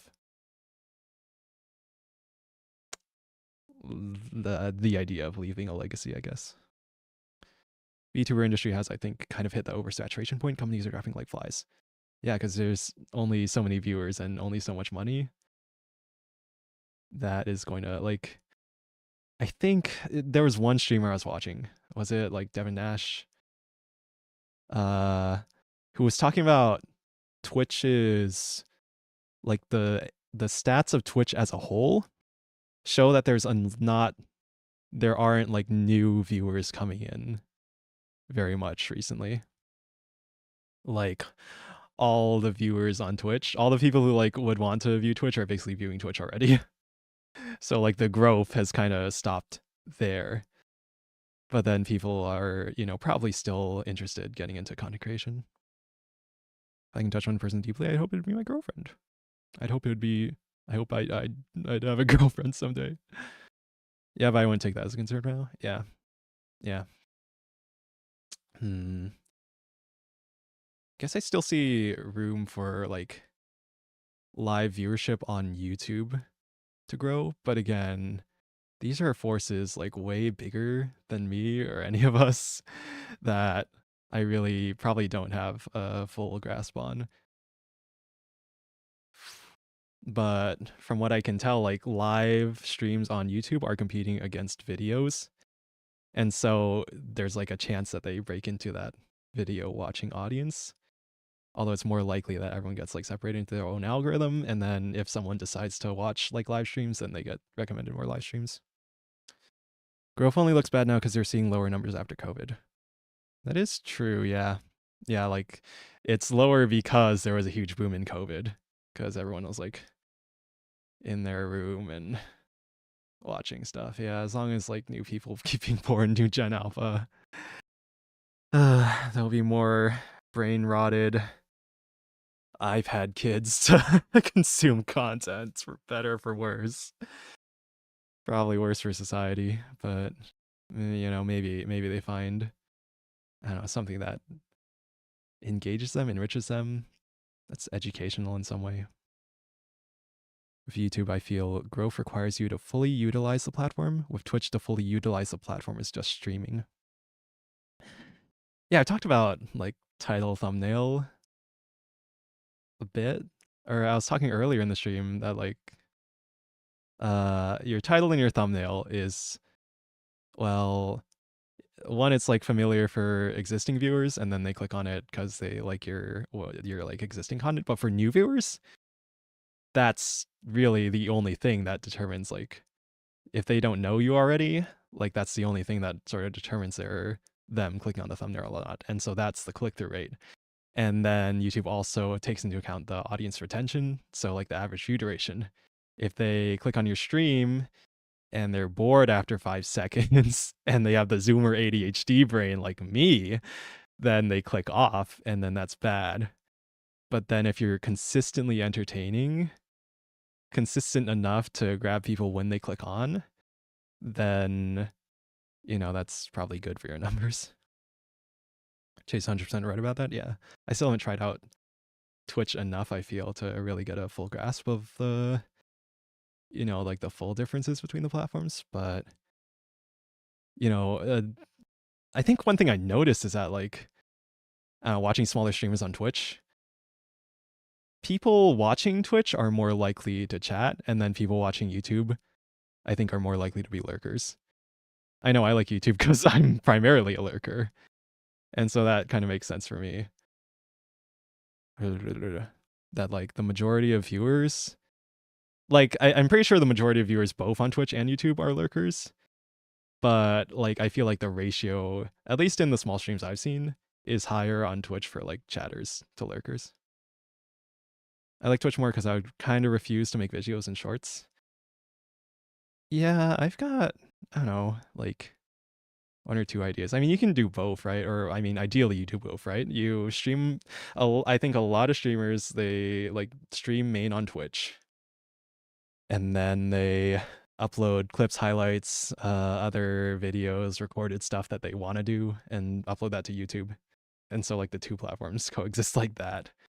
But YouTube also has live streaming, and then some people use the live stream and some people don't, and some people multi-stream, and I don't know. It's kind of seems like there's a lot of options, but it's sort of unclear, like, what's optimal, I guess, for the platforms, for the streamers, for the viewers. You're trying to be wholesome, I'm trying to be a whole something. Yeah. Yeah, I hope people are getting something positive out of my streams, even if it's me saying dirty jokes or whatever. They can at least laugh, and, you know, that can brighten their day somewhat. I have no idea what I want to do with YouTube. I think it's kind of useful, but I don't know how to utilize it in a way that's not annoying to my time. Yeah. Yeah. Yeah, that too, time, right? Like, for me, I've gotten the system down to where I can pump out a thumbnail in like 10 seconds. No, not really 10 seconds, but like 2 minutes, I'd say. Maybe exaggerating a bit. Maybe like 5 minutes, 5 to 10 minutes. And I kind of like that because I feel like I don't care as much about the visual aspects of the stream itself. I care more about the thumbnail, and I care more about the, you know, the yapping, the audio, the second monitor content for the stream itself. Because I haven't put a ton of effort into like overlays or anything. I don't know if that's holding me back, but it seems to have worked for some big streamers. And yeah, I think I just don't put as much effort into the visual layout of the stream, as long as it's like a minimum level of acceptable and readable. I fully admit to some of my streams are trying to get people interested into things I'm interested to, hence my recent Phil Collins karaoke. Sometimes I just have to do a stream for me. I think ideally that's what it should be about, right? Streaming is like you showing off your interest to the world. To me, like, the part I love about VTubing is people excitedly talking about their hobbies and, you know, just geeking out over their cringe, nerdy, weird hobbies, and showing me that, like, I'm not alone and that it's okay to, you know, there are other people who are into, you know, weird, nerdy stuff. With Twitch, I hit go live. I play the game, do whatever. I only have to make a tweet, and even then it's not required. People clip for me, and I just slightly edit that and highlight. That's what I wish YouTube had more of a focus on. I guess, yeah, like the clip feature is there. It exists, but it's kind of hidden, hard to use, and it's so hard to find the clips. There's like no discoverability for the clips themselves. They just exist so you can share them with links. And they only recently like added the part where you can add the clips to your channel page. And even then, like there's barely any control you have over them. Yeah, clipping. That's why I suggested in the FlaVR Discord that we add like a timestamp bot, because I kind of want that. I kind of want like I see Pippa streams all the time. People are leaving timestamps of like every tangent she goes on, every topic she talks about, and there's a lot of interesting stuff in there. Like there's a lot of moments in there that would be missed otherwise. And it also provides like a base for clippers to, you know, bounce off of to start like clipping from, and saves them a lot of time and headache like searching through the streams, even maybe if they weren't watching the stream like while it was live. Just do it because it's fun, makes it less stressful. I just drink coffee, play hard games, drink more coffee. How much wood could a woodchuck chuck if a woodchuck could chuck Norris? Oh, that makes me feel old. The Chuck Norris memes way back in the day. Yeah. But yeah, I think, yeah, hobby mindset is fine. It's good. It's probably ideal, because if your goal is to actually like make it as a streamer, I think that's extremely difficult. Mm.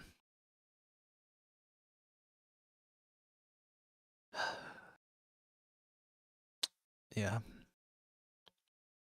I really need to start putting timestamps on my streams, especially the karaoke's for each song. Yeah, that would help. As long as there's like see, I don't know. I check my analytics for like VOD views. I see some random VODs occasionally getting views. And I don't know, like, would those viewers appreciate timestamps or not? I don't know. Like, is it worth the time investment to like put those timestamps in?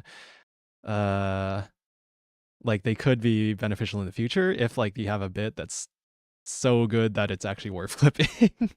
Yeah, that like if you clipped it, people would actually watch, right? I don't know. There's this weird like dichotomy in my mind between like the quality of the content and like the appealability of the content, like the appeal of the content, like how many people are actually gonna, you know, click on the thing, right? I think it's pretty healthy to focus on what's best for you long term and adjust as needed. And of course, if streaming brings you joy, then it's good to focus. Though if it doesn't, then probably some introspection might be needed. Yeah, you shouldn't be doing something if you hate it. Right? I guess not everyone has that luxury, but I think I don't know. I've seen a lot of Primogen's videos where like he's giving advice to in the context of software development for like software developers, where he's talking about you have to love it, because if you don't love it, you are not going to get good enough to the point where people will find you valuable, right? And it sort of applies to anything you want to do seriously, I feel, in terms of like, you know, making it a career, in terms of like making it, right?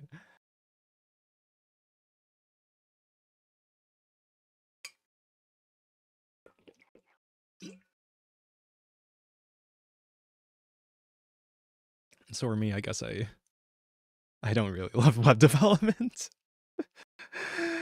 I feel like I occasionally make jokes shitting on web development, but that's kind of me being, I don't know, bitter about web development, because I don't know, I don't really like the overall direction that it seems to go in.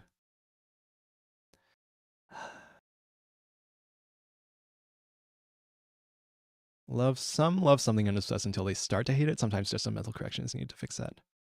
That too, that could happen. Yeah, you burn yourself. That's burnout, right? You know, you focus on something for a long time, and then you come to hate it because of, you know, it could be external circumstances, could be temporary circumstances, like you're forced to work at something you hate, but then like you don't actually hate the field itself, but then you're in a temporary situation that leaves you hating it, you know. And I guess I don't have enough life experience to really give a full answer on what to do in that situation, but you know, that can be a situation. So weird which videos take off. One of my most viewed videos is one of my early experimental standard B streams that's literally a silent video of typing for an hour. It feels like a lot is arbitrary. I have a theory. If it's like literally just a silent video of typing, people are using it as background audio, and then that's increasing your watch duration, and then that's boosting in the algorithm. That's my theory, based on, well, all that you've typed there. Because like there's a lot of like nature sounds videos and stuff like that. There's like ambiance, whatever, ASMR, relaxing World War II sounds to fall asleep to or whatever. Stuff like that. But like more seriously, just like, you know, again, it's like second monitor content. I keep talking about second monitor content, but it's like that. I think it was restaurant ambience. Yeah. Yeah, like that.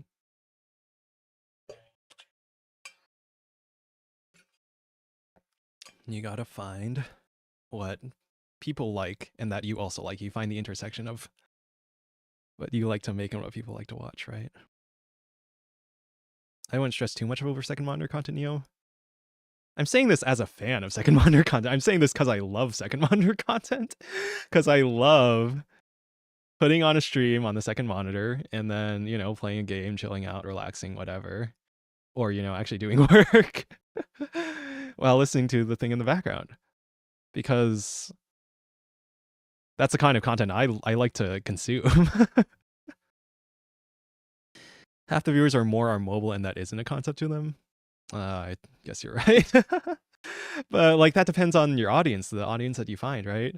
I know in Giga's clips, she talks about how like her target audience is the 25 to 34 office worker in IT who's listening to this on their second monitor while they're pretending to do work or whatever. Having a second monitor would be nice. Yeah. Sir, I don't think you rested. Hello, Marco. I rested a few times to recover some health. So, you know, I'm good. in the run that I already did, and now I'm just chatting. Welcome to the Zatsu. Welcome to the Zatsu. Maybe it's Bunny's influence that I'm starting to do Zatsu more. He's just carrying the chat. Sorry, not to disparage anyone else participating in chat, but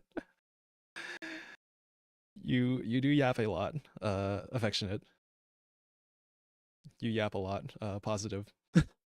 Positive vibes.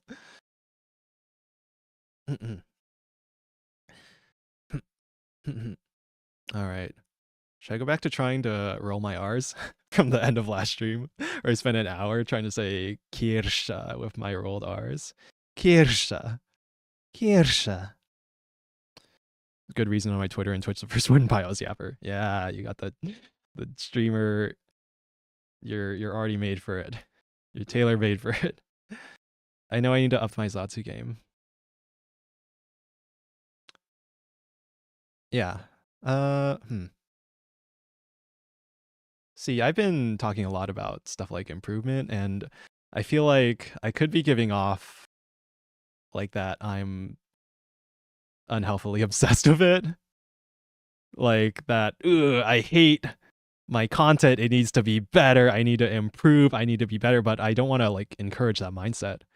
And I don't think I'm really trying to have that kind of negative mindset. There's a thing you can do with comparison where you analyze it logically without like attaching your ego to it, without like getting emotionally involved into it. And you're like using,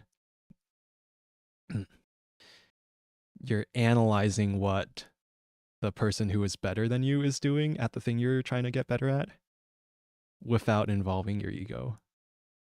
Or you're like, you're studying and you're not going, ugh, I'm so much worse than them. You're, you know, it's positive where you're using it to like, to learn and get better. And you're not like using it to compare and ego and I'm bad. that kind of self-worth stuff, you're leaving that out. There's a good reason on it. Yeah, after the clap of the girls, Rami and I just kept talking. Nice. On stream or off stream? Well, I guess you don't have to answer. But yeah. I don't know, I kind of do want to, I don't know, talk to Rami. I haven't even like added her on Discord or anything. Like every collab so far has been the other person reaching out to me. Kind of. I guess like technically Brolime like what was it? He told me on street, he was on stream, I was in chat, and he said like I'd be down for a collab or anything, you know, if you want or anything, you know, you don't have to. And then I messaged him. So I still consider that like him reaching out to me on stream, like we just kept last week. Nice, yeah. But yeah, I don't know. I guess I've just been scared of reaching out my entire life. Not to get too deep trauma dumpy or anything. I guess it's just been, I don't know, something that I've had to overcome my entire life. I was kind of not in the popular kids club, let's say. I was a fucking nerd. I was a nerdy group. And even like within the friend groups I had, there were people who just didn't seem to like me, and that kind of made it worse.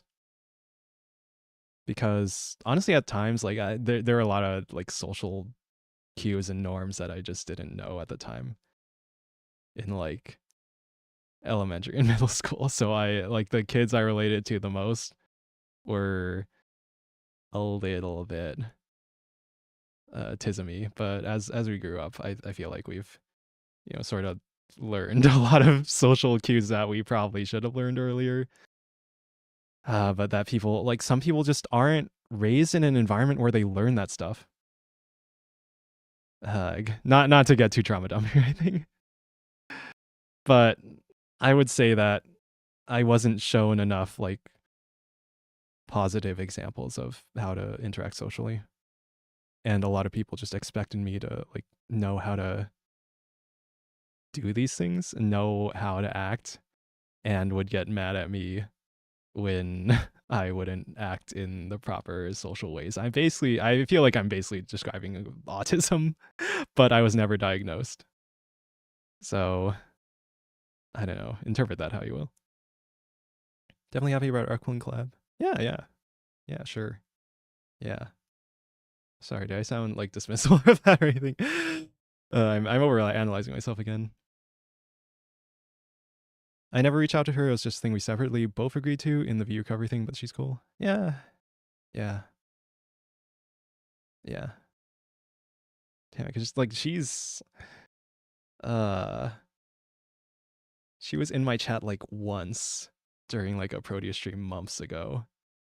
And I don't know if she's still been lurking or if she just hasn't watched me at all. But she seems to be okay with me. She's rated me like a number of times. My job forced me to learn a lot about interacting with people and how to give them what they need, treat them how they need. Yeah. Yeah, I think I learned a decent amount of stuff like that from my first job.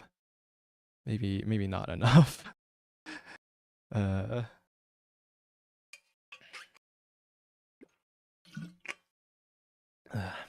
Damn it. Is this real enough for you? I think, I don't know, the moments where I've been able to relate to a VTuber the most is when they open up and talk about stuff like this. So if I were a viewer right now, I think this would be the moment where I would become a fan of Neapolitan. Because that's what like really got me into VTubing was the one Matsuri clip where she's just talking about how much she loves Hoshi Kawasada.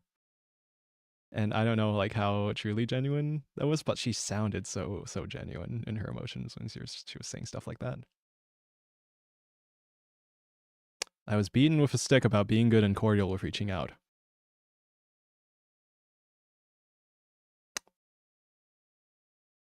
Yeah, as long as you learned it somehow.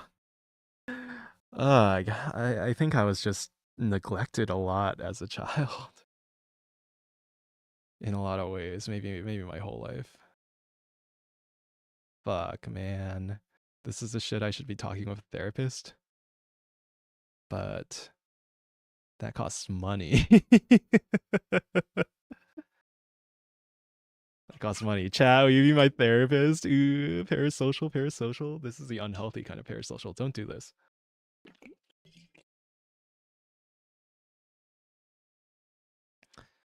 From my career? Oh, okay. Okay, yeah. Yeah, I wasn't beaten enough in my career. Fuck.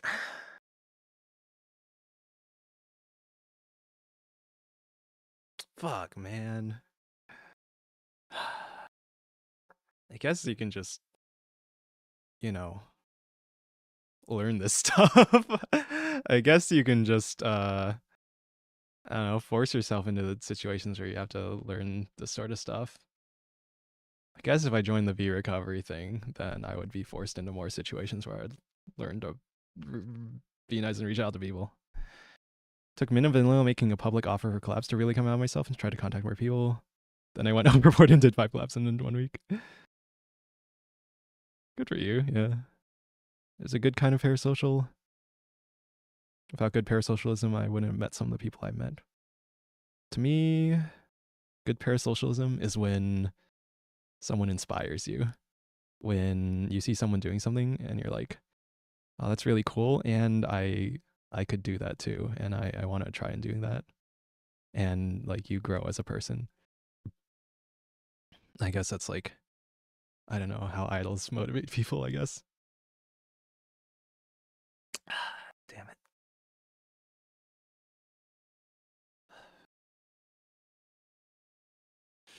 I wonder if it's tiredness that's like reducing my filter. I was drinking socially earlier in the night. I'm not like drunk or anything. I didn't get drunk. I had just had like 1 drink, but maybe I don't know. Maybe that has something to do with it. No, I think it's the tiredness because like to me, just tiredness, being tired is effectively the same as like being slightly drunk. In the same vein, a lot of parasocial people have not good reasons why they are. That's why male VTubers have the pest tag on spawn. God damn it. Had to remind you about the male debuff that always exists. Yeah.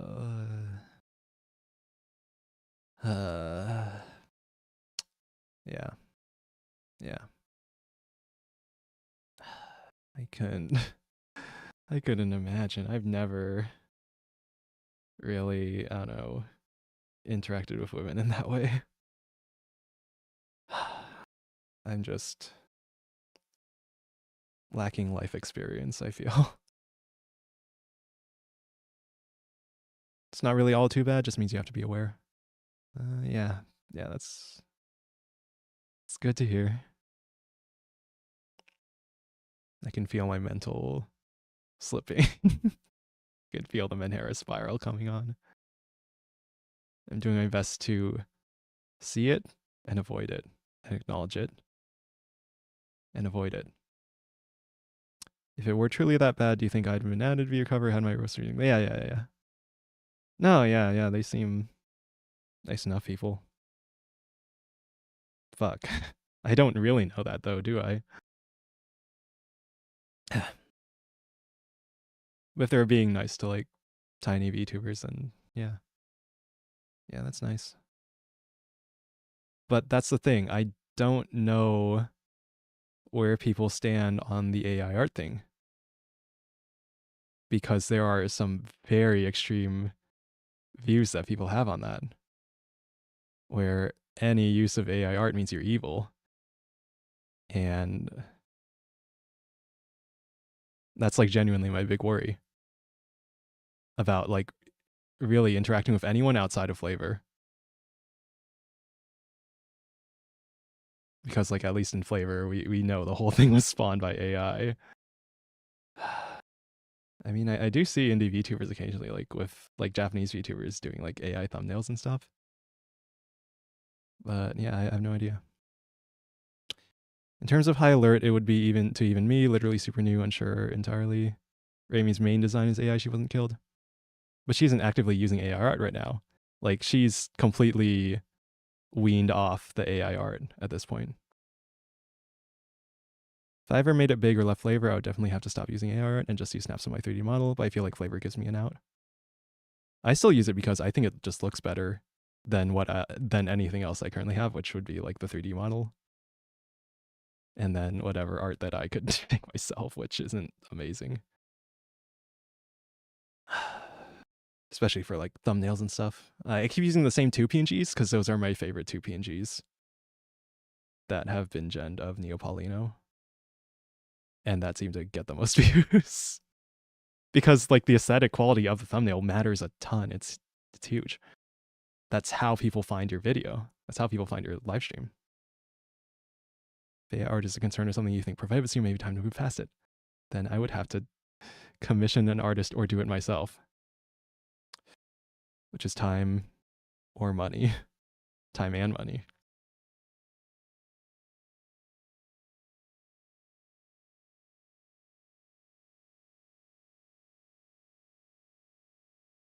Is he ever that bad? No, I've already put a ton of time into Neapolitan, I guess. I don't know, I've just never, like, I guess I've never, like, fully considered, like, the possibility, like, maybe I've taken the, like, do-it-yourself mindset a little too heavily and forgotten how to rely on other people. Because, like, in theory, you can do all this yourself, but in practice, like, that's a lot of time and effort. And, you know, sometimes you have more money than you have time. But right now, I actually do have time. My concern with money is mainly not running out of my savings, let's say. Feels like every VTuber I know has some specific stick of men hair I need to make and beat them with. All right, if you want to beat me, go ahead. It's for my own good, isn't it? No, maybe this has been with me my whole life, is my, like, financial trauma growing up. I don't want to give too many details, but let's say my mom expected a lot more money than my dad ended up earning throughout his, like, life and career. And I guess I was raised with this mindset of, like, extreme frugality. But I am kind of in a situation where frugality matters a lot. Amy does it to Bro Lime. I've been beating Ito with one lately. I want to beat Soren with one as well, too. Right, so, like, to me, hardware purchases to keep my computer running is, like, a necessary expense. Paying an artist to make art to, you know, use as part of the channel is, I don't know, an unnecessary expense in my mind. Despite the fact that now I'm actually, like, numbers brained and growth brained and want to, like, spread my wings as a content creator and grow.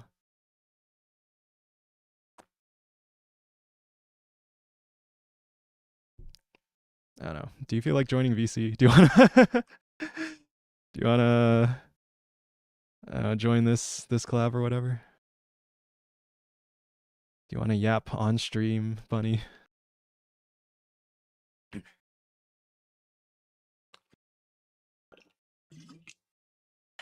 It is late. I should be going to bed. I feel weird about leaving it on, I don't know, a note like this. I'd love to buy a family visiting like 3 hours. Yeah, that's fine. You don't have to. Not like, yeah, I guess everyone here. Okay. What am I thinking about? What have I been talking about? This is the stream where I get way more real than I feel like I have been in the past. I don't know. I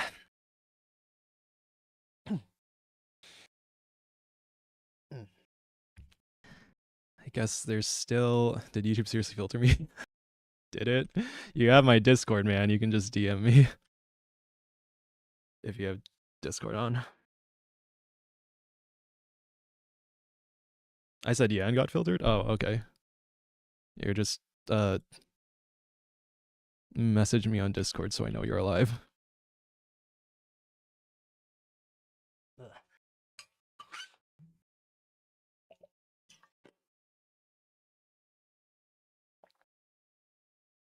I'm dead. Oh, he's dead. Smile. Oh, it's over.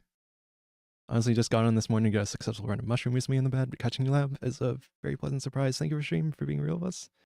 Yeah, thank you. Thank you. I am glad that people find my content and enjoy my content. And yeah, thank you for coming along watching.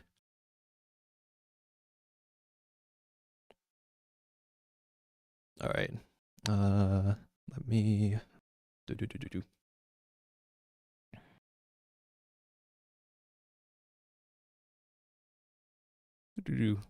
hold up.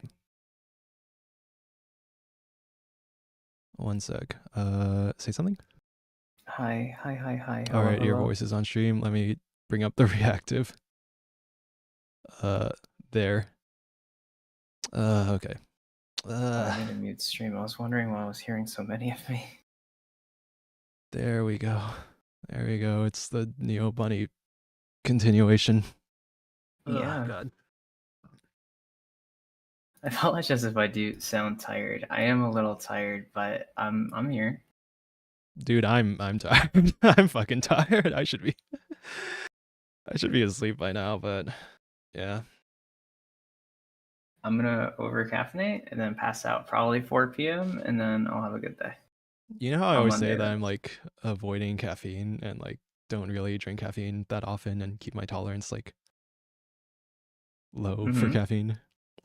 I think part of the reason I'm up this late is I drank a significant amount of diet soda earlier today. Oh no, not the diet soda. Yep. Yeah, I'm that sensitive to caffeine. Like, I don't know, 3 small McDonald's drinks worth of Diet Dr. Pepper will do this to me. Dr. Pepper has caffeine? Yeah, like anything but like Sprite and stuff. Sprite or root beer. Right? What the fuck? Dr. Pepper has caffeine? Hello? Does Sprite have caffeine?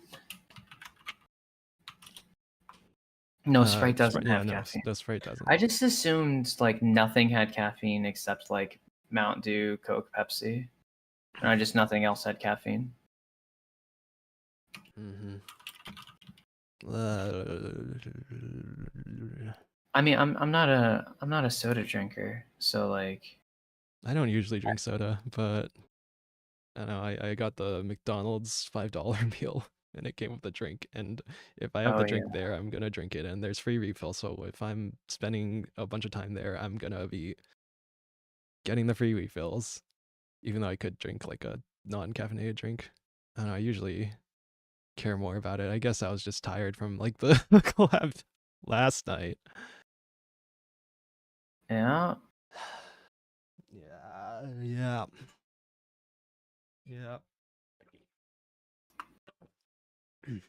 It's okay. I don't really have obligations immediately. Yeah, it was I got off that and I fell asleep. Yeah. I was saying earlier that like I don't know, it's like every time after a stream I'm like awake for like another hour or so. Yeah, it makes sense. I was kind of tired before, so I then had a second wind and then the ending of it was well timed with that second wind kind of fading. So Oh it's yeah, just like that circadian rhythm, right? something like that. I Something like don't that. necessarily know. I just knew that I was tired, and then I was awake, and as I was feeling the awake wear off, I was also a little dehydrated because I just hadn't drank anything more than like a Gamer Subs cup the entire time. Yeah, that too. Oh, that's why I'm taking so many more frequent piss breaks than you do. Yeah. Gotta Well, stay also that hydrated. meant I had like no caffeine in me as well, Oh yeah. Oh yeah, that's good. I just in drink water. comparison to normal. Mm-hmm. But Because yeah. I'll put 2 or 3 scoops in a drink, and Mm-hmm. each scoop's 100.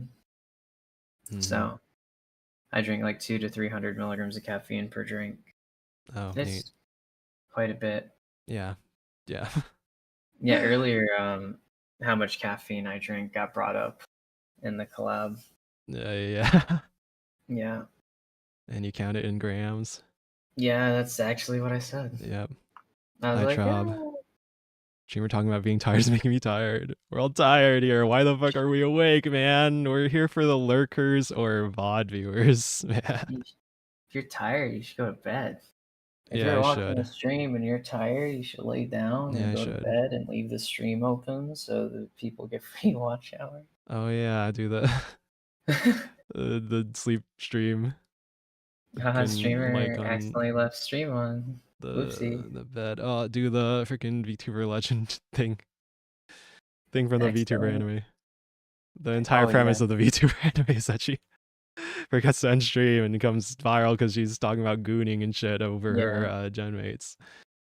Yeah, I still haven't watched it yet, but I've seen a clip or two from that, and it's something that I probably should watch. That's pretty good. I enjoyed it. Like it's very faithful to like the VTuber experience more than like I don't know what the other VTuber animes that we've gotten that were like ads for other shit. There's a show that I've been really trying to watch, but I just haven't started it yet. Mm-hmm. It's Markiplier's show on Amazon Prime. Oh, he's doing something? But he already did it. It's called Edge of Sleep. It's like a 6 episode show that's already on Prime. Okay. And well, because like during the time that Ame graduated, Markiplier came back Mm-hmm. like same day. Oh. Oh, did he? I didn't hear Yeah. about this.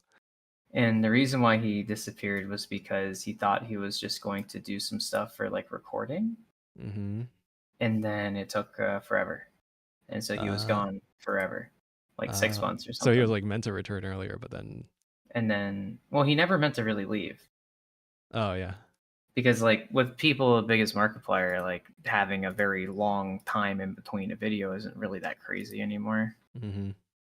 Um, 'Cause they don't really need to yeah, stay on top of things to survive. but yeah, so what was it in particular? Let's look. Um, he like would post a video every month ish, but he actually a little bit more. I just checked it. It's a little bit more frequent, but the big thing is that he did definitely leave. Like even though he was putting videos out and stuff, they weren't at the rate or the level that he wanted to do, I guess. And so he made a video called The Plan. And the plan was basically him talking about how he has a dream project he wants to do, which is like I guess some Hollywood production. And Mm-hmm. basically everything he ever does in his life is to get closer to finish that. Even his entire YouTube career is in his head a stepping stone to do that. I believe it's called like Deep Lung or Aqua Lung or Iron Lung, something like that. I know Lung is in it, and it's like his dream thing. But he ended up doing a different show called Edge of Sleep, where he's like the main character acting in it. And he was told that if it breaks top 10 on Amazon Prime, that it would open doors for him to do his dream thing. Hmm. Yeah, so What kind he's of show? been Like a drama? It's Something. labeled as drama suspense. Okay.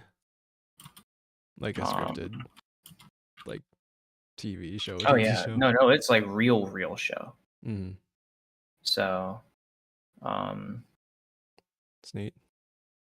yeah, I'm gonna see if he's in the top 10. I'm gonna give it a little check because he hit top 10. Um, he hit top 10 at one point, but I don't know what the rule is if it was just hitting top 10 once or like staying there. But he dethroned some relatively larger show with his push, so that'd be cool. Yeah, that's cool. Good to see online creators finding mainstream success. Yeah, I mean, for Like with people like like Smiley Markiplier as Friends, yeah. well. So let's see. So in the United States, on the Prime Top 10, when it came out, it was 4th, then 6th, then 7th, then 6th. So it's been in the top 10 for 4 days now. And the best it did was 4th place, which is insane to me. Yeah, that's good, right? Just being in the top 10, right? Yeah. Okay. I think on the overall, like ignoring the US, it's still in the top 100, but in the US in particular, it's been top 10. So I don't know if the rule was like it's got to be top 10 everywhere or if it's just in the US. It is a US made show by US like actors, who knows. But seeing him especially get success and stuff's cool because I quite like Markiplier. I think he's a cool dude. Yeah, he seems cool. I don't know. I guess I've only watched a few of his Let's Play stuff. I mean, I know he's been doing it for like forever, right? Yeah, he's I wonder how long has he been doing it for? I would say I remember watching Markiplier play video games at least a decade ago. So if I were to 12 years ago, I sorted videos by oldest, John, 12 years ago. I was about to say, if I were to say, it'd be anywhere from 10 to 15 at minimum. May 26, yeah. 2012, playing Amnesia. Yeah, so I remember watching him play like OG Dead Space. And this was back in like the era of YouTube where you can straight up just make 50 videos on a game and it would do well. I remember watching, I don't know his name. I don't know if he's still alive or not. I remember he stopped making stuff because he got like really hurt. Or not hurt, but he got sick. And his name was Seamus. Sounds vaguely familiar. And Seamus, I remember, had like a 300-part Skyrim series that I watched as a child. And he was a part of like, man, what was that OG video group? I think they're called The Creatures. Let me look up The Creatures. I just looked at the number. We have so many lurkers right now. It's crazy. The chat is dead, but we have 9 concurrent viewers. Well, that's good. Maybe they're just chilling out, or maybe they fell asleep. No, I don't mean like in a bad way. It was like a pleasant surprise. I was expecting like 0 viewers. I think that maybe is also a bad expectation. Maybe, yeah. Fuck, where are you people coming from? Who are you? Are you clicking for a Slay the Spire video, getting chatting, and somehow deciding to stay and watch? Fucked up. Can't believe that you would click on a stream and enjoy listening to streamers just chatting. Fucked up. Probably more eepers than lurkers. Oh, they all fell asleep. That's why. All right. Wake up. Yeah. Wake up. Close the freaking street. Don't wake up. Sleep. ASMR. I'll take you to sleep. I will gently guide you to sleep with tapping noises, but no wet mouse sounds because you'll get banned by YouTube. But yeah,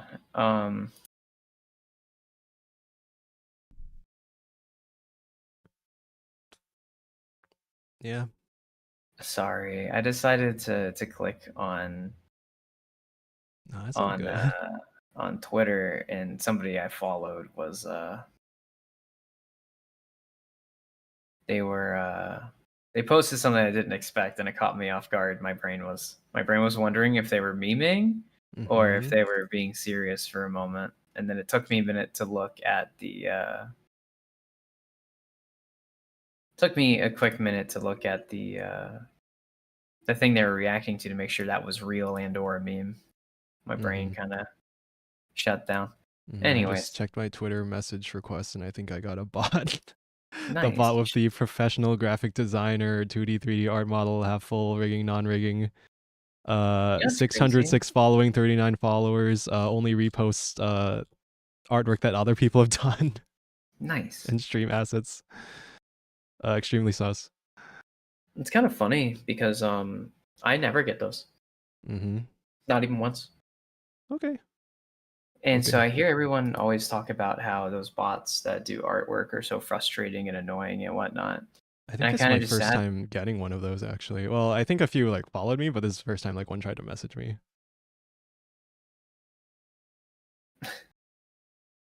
Yeah, I just saw a tweet that earlier before I double checked if you're on stream. The reason why I asked you if you had a different stream or it was a second stream was because the funny YouTube bug is still happening for me. Oh, with the yeah, you had the getting over it. Oh, with the embeds, with the thumbnails in the embeds, yeah. Yeah, so the embed was getting over it, and my brain just didn't see that it was more recent, like 4 a.m. I was like, oh, he did a getting over it stream. That's cool. And I click on YouTube and I see you're still alive. And I'm like, why is this boy awake? I didn't realize that I had just been tricked by an embed and that you were planning to stream this late already. And I was like, oh, okay. Okay. Yeah. Like that makes sense. I mean, but, the idea was just one run and then I go to sleep, but then I think I hit my second win. I think I'm awake now. Oh, fucked up. It's fucked up. So but fucked. Yeah. Yeah. Yeah. Okay. No, sorry. Just I need to stop scrolling the internet. Every time I see Buff Pub tweet something, it's always something fucked up or really funny. Okay. Yeah, but I probably have been spending a bit too much time on Twitter recently. Well, maybe not even that bad. A bad thing. Yeah. Because like on one hand, if you feel like what you're doing on Twitter is productive, then it's not a bad thing. But if you feel like you're just doom scrolling, then obviously, yeah, probably a bad thing. For me, bad thing. I've been spending a lot of time on Twitter, but I've noticed that a lot of times I'm spending on Twitter, I'm either getting like, not to be like number, but like when I do stuff on Twitter, I generally get decent engagement for what I expect, like above what I expect. And so, and I also get to talk to people. And so overall, for the most part, it feels all right. Like, I'm gonna be honest, if I get another one of those fucking, God, what is it? What is that stupid game where you have like this guy and they just shoot forward and there's 2 hallways? The mobile game ad things. Yeah. I think it's called like Last War or something. If I get one or more of those fucking ads, I am finding Elon and I'm gonna fucking hit him with a brick. Yeah, that's why I only browse Twitter with ad block. Well, the thing is that my ad block used to work. It's only the past like week that it's not. It's not? Wait, what browser are you on? Well, the funny Opera GX. Oh. Are they not on, like, if they're based on the same Chromium that Chrome is, and they haven't like separated to like keep manifest v2 support, then it could be that like all the actual ad blockers are disabled. No, I I just don't actually think that know I the probably case broke with something. OfferGX. Yeah, I don't know. But But anyway, I'm using Brave browser and it seems to still work. By which I mean, my friend told me. I heard from a friend. Apparently, ad blockers are against YouTube TOS. yeah, I mean, ad blockers are against every major website TOS, but it's not like it's A, easy to enforce, B, um, I wouldn't necessarily say legal or illegal. Because obviously Mm-hmm. TOS is just them like writing a book and saying, Yeah, please yeah. respect my book. But they did kill a Linus Tech Tipist video over it, I think. Probably because I've noticed, and this also happens with Twitch. Mm-hmm. Excuse me, I yawned. So a lot of times what'll end up happening, at least in like especially my company too, at a corporate level, sometimes some people make a decision. It Mm-hmm. won't necessarily be the right decision, but it Mm-hmm. looks worse if they go back out on it.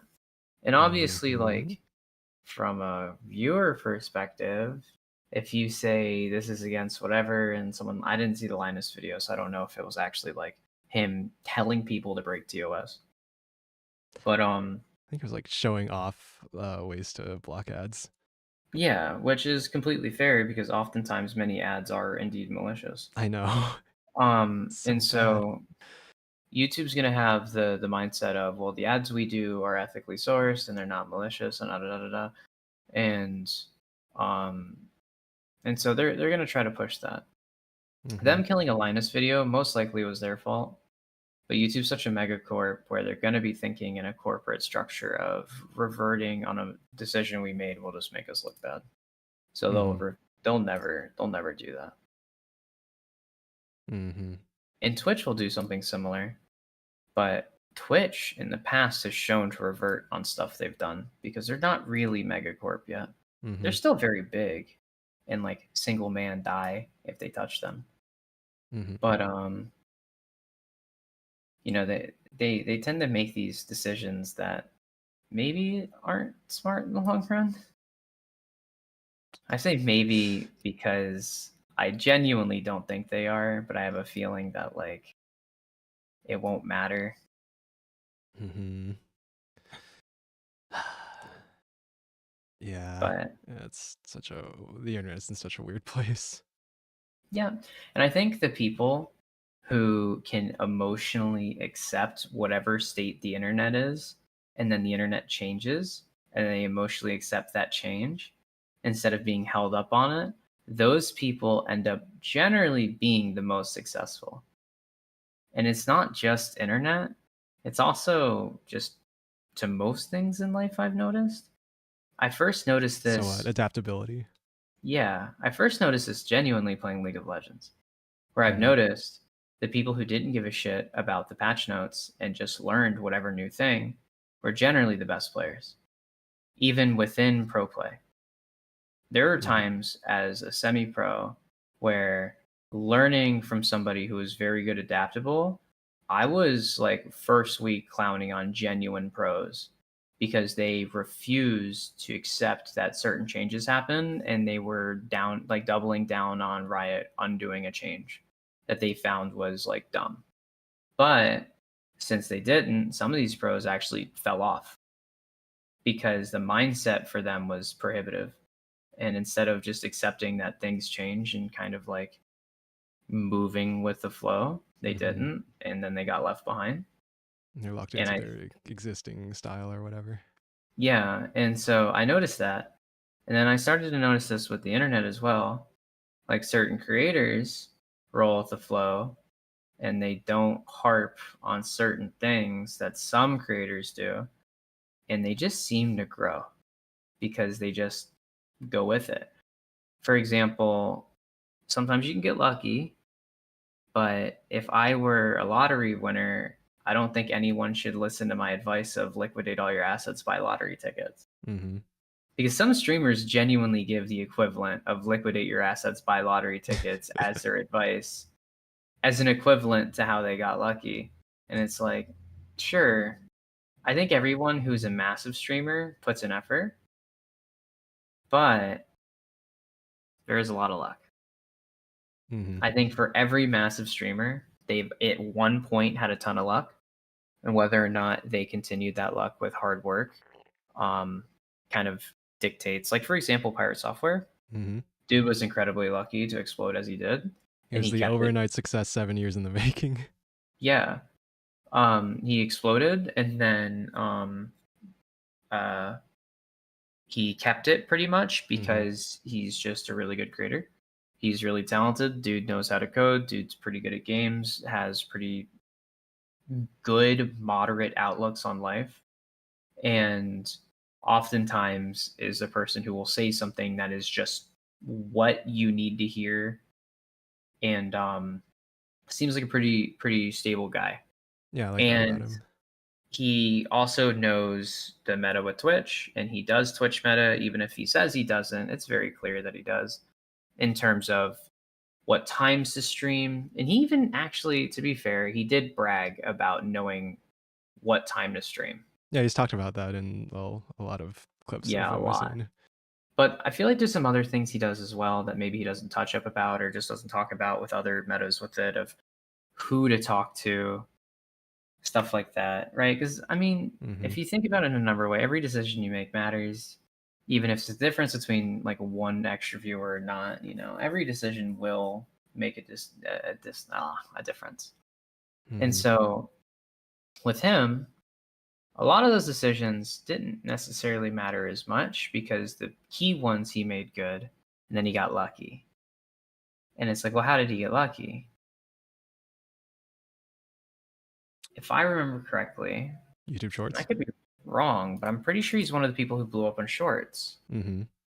Um, and Jinxie blew up on shorts, and Queso blew up on shorts. Um, and it's like, how did So that's the kind of the thing where it's like, if you want to, with Jinxie and Queso, it's a little different because they didn't have prior established people. Like Jinxie started streaming Rainbow Six Siege, and his first year he was 0 to 1 people showing up to his stream. His second year he had 1,000, and it's because he is a person. He's a very interesting creature of a person. I love Jinxie, but I cannot watch streams of him. I can only watch clips. I And never, I maybe never heard of him. um well, let's look at the Twitch sub chart really quick.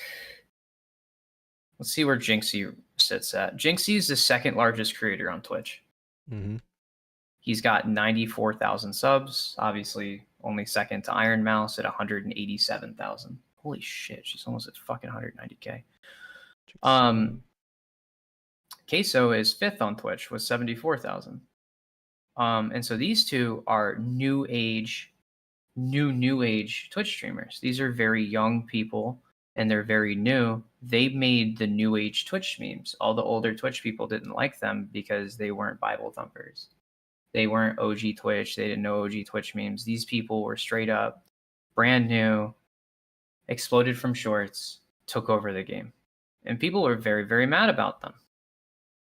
And but mhm. these are the people who adapt to the internet changing, and they gave themselves also the opportunity to blow up. I know some people like to so a little bit different. People like to talk about like a specific it's a specific analogy with chances to be successful, Mhm. and I think streaming's a little similar if you just change the money part to the amount of effort you put in. And the saying is like life is like a carnival, and if you win the carnival game, that's you making it in life and hitting your out. And the rich people get to play the game as many times as they like, and eventually they will win the game. the people who are middle class get one attempt to play the game, and the poor kids run the stalls. And streaming similar, because the people who try new things and try to fully utilize their content and try to do everything get the most attempts of throwing those darts. And I feel like the people who do the bare minimum are the people who are running the stalls. And a lot of times the people who are running the stalls are the loudest people who complain. Because they're trying new And things. well, it's not necessarily trying new things, but I think it is a little bit of that. But at the same time, Trying the things that are new and hot. that could help. I think it's utilizing everything available to you that you're comfortable with. Like Raimi always talks about not doing shorts content because she doesn't want the average viewer to watch her, and she also doesn't want to be a big streamer. So if Raimi tells you don't make shorts content, you know from her perspective she's saying She's that not as trying to if grow. She's yeah, choosing not like to use something that would help her grow. yeah, because the thing is like when you grow, It changes the vibe of the stream. It changes the vibe of the chat. yeah, and also you might get new chatters that might change the vibe of the community as well. And but as we see from some larger creators, that stuff isn't really that bad if you have the effort and the ability to understand that gatekeeping isn't always bad. Sometimes you have to gatekeep your community, which does go a little bit further than just rules. Sometimes certain groups of people who join, not groups as in like a type of person, but a group as in a large amount of people during X time span.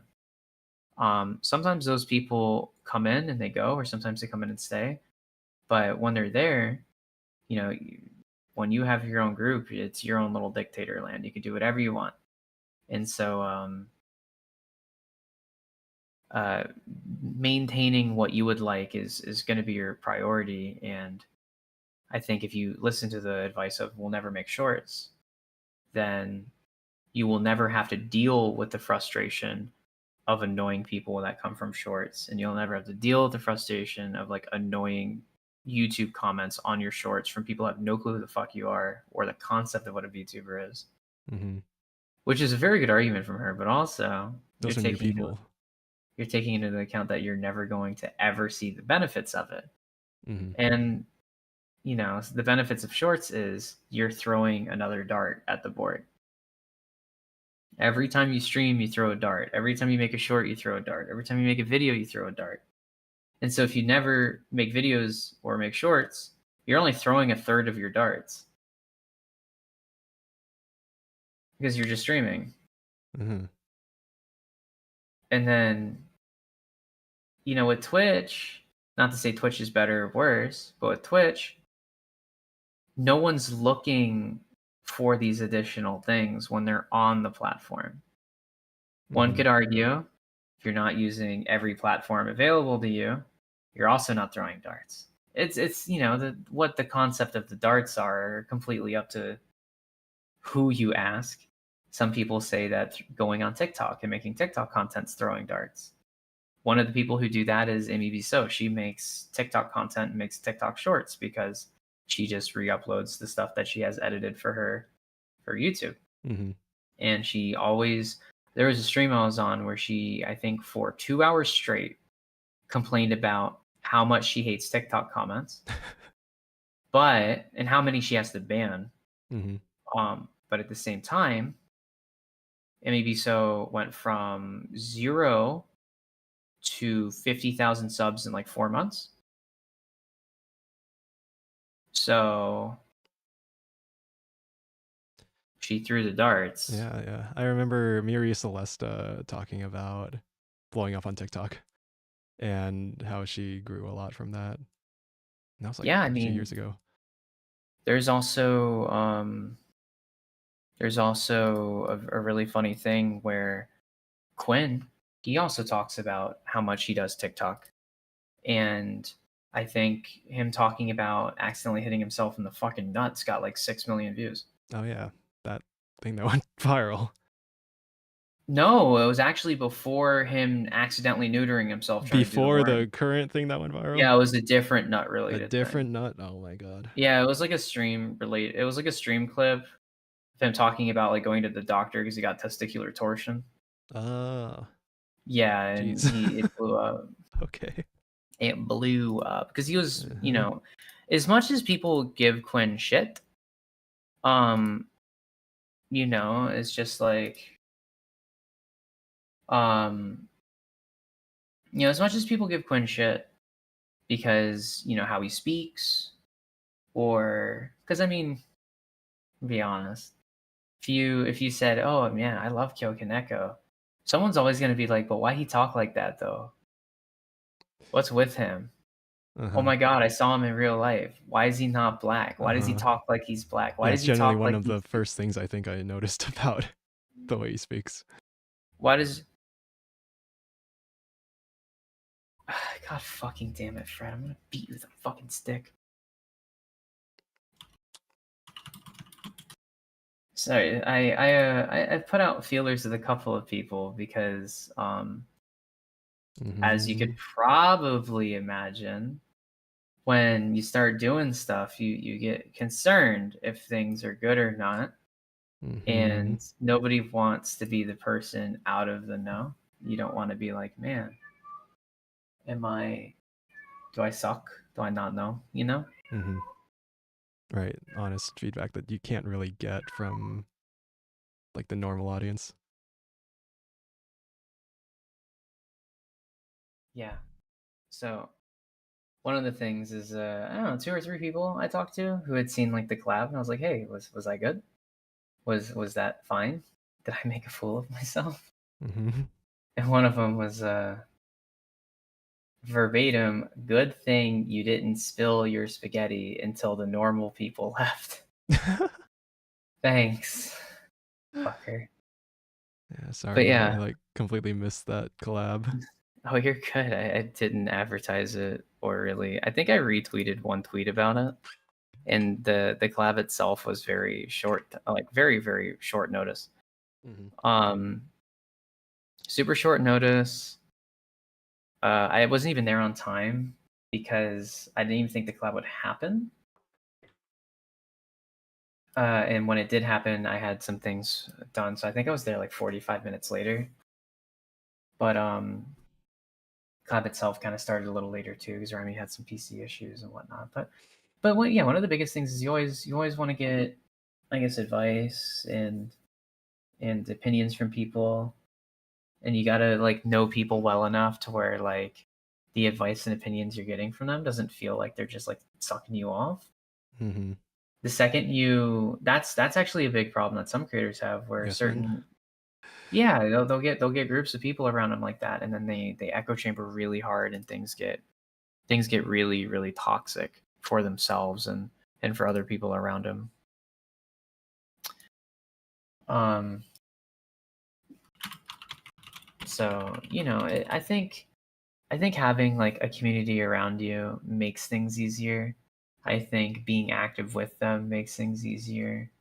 Giving people opportunities, in the same vein of darts with content creation, but also with knowing other people makes things easier. Um, it's one of those things where it's like when you're doing stuff, I guess I always feel like being being like lightning, taking the path of least resistance in terms of your mental capacity is always going to be what's best for you long term. Mm-hmm. But But had to put your same headbutt time, there, but at the same time. yeah, there are some times where you can kind of make exceptions here and there, just as long as you don't force yourself down a road where that exception now is your norm. Hmm. So, for example, if I hated, if I genuinely was like one of those super masculine, tape bro, super straight, but I found myself in a community that was the uh, opposite of that, pure opposite. But I noticed I hated being a part of it, but when I was a part of it, I got big number. That's going to be a moral dilemma because it's the, antithesis to me. But growth says do that. And so over a long period of time, you'd probably grow to hate that, hate streaming, hate content or whatever, and potentially just straight up yourself in the process. Mm-hmm. But then there's the other things where like making these small changes might be annoying here and there, but you'll get used to it, and sometimes people have like a hard time defining what goes where in those buckets of like the things that are long term genuinely probably unhealthy for you. Yeah, balance. Yeah, and it's why it's called balance, right? Because it's an act. Really like compromising on stuff that is good for growth and stuff that's good for you, I guess. Yeah. For example, for me, I think that, in my personal humble opinion, the biggest thing that will get you growth as a streamer who is just focusing on streaming is interaction. I think people like to interact with stuff. I think one of the things, I think new content, which is somebody speaking with something behind it, like the Subway Surfers while they're reading Reddit or something, I think this is something people shouldn't be surprised about. I was actually really happy to find more credible people agree with me on this. For example, Vsauce had a pretty interesting thing on it where it's like, this is not a new concept. People shouldn't be surprised that this happens because back in the days before electricity was a concept, people would talk to each other while watching birds. And the concept is that your brain is capable of focusing on two things at a time and prefers to focus on stuff in that situation a lot because your brain is more engaged. So that's why bird watching is popular. That makes a lot of sense. That's why I love second monitor content. And so, the thing is like, it's not brain rot because then bird watching is brain rot of our generations past. It's just Psychology. the new thing that people have noticed that people like because it hits the same strings in your brain is things that people did in the past, but due to technology, it's obviously more potent. Mm-hmm. Now, there's an argument to be made of like, is this a thing that normally adults would enjoy? Is this a problem for the younger generation who's still forming? I'm not going to get into that personally, what I think, but I think in terms of what people make as like an adult concerned about your own stuff, I would say it's not bad, and I think you shouldn't feel bad for making, I guess, not to be like psychologically correct content in terms of what is the most liked, but more in the sense of like, I think people who get mad at the newer styles of content and stuff and scream and shout about it are the same people that remind me back in the day in League when a character would get changed and they would refuse to accept it because they like the older meta. And so I think if you're concerned with number, then Yeah. number comes from throwing more darts. But not all of them are obviously equal. Okay. But because it would be disingenuous for me to say do everything all the time. Even though that is literally the whole point of the internet is literally do everything all of the time. A little bit of everything all of the time. Oh yeah, that's I wasn't even thinking about that. But you could make short form content, or if you had the availability to make other people do it, it's just it being made in some general form is good. I personally think other people making the short form content is generally more potent because it's more of an outsider look on Neo, Mm-hmm. and I think that's really good. That's Yeah. why I like Twitch, because Twitch kind of like incentivizes people to clip, and Twitch's clipping works better, Yeah, and and it doesn't Twitch's fucking clipping suck.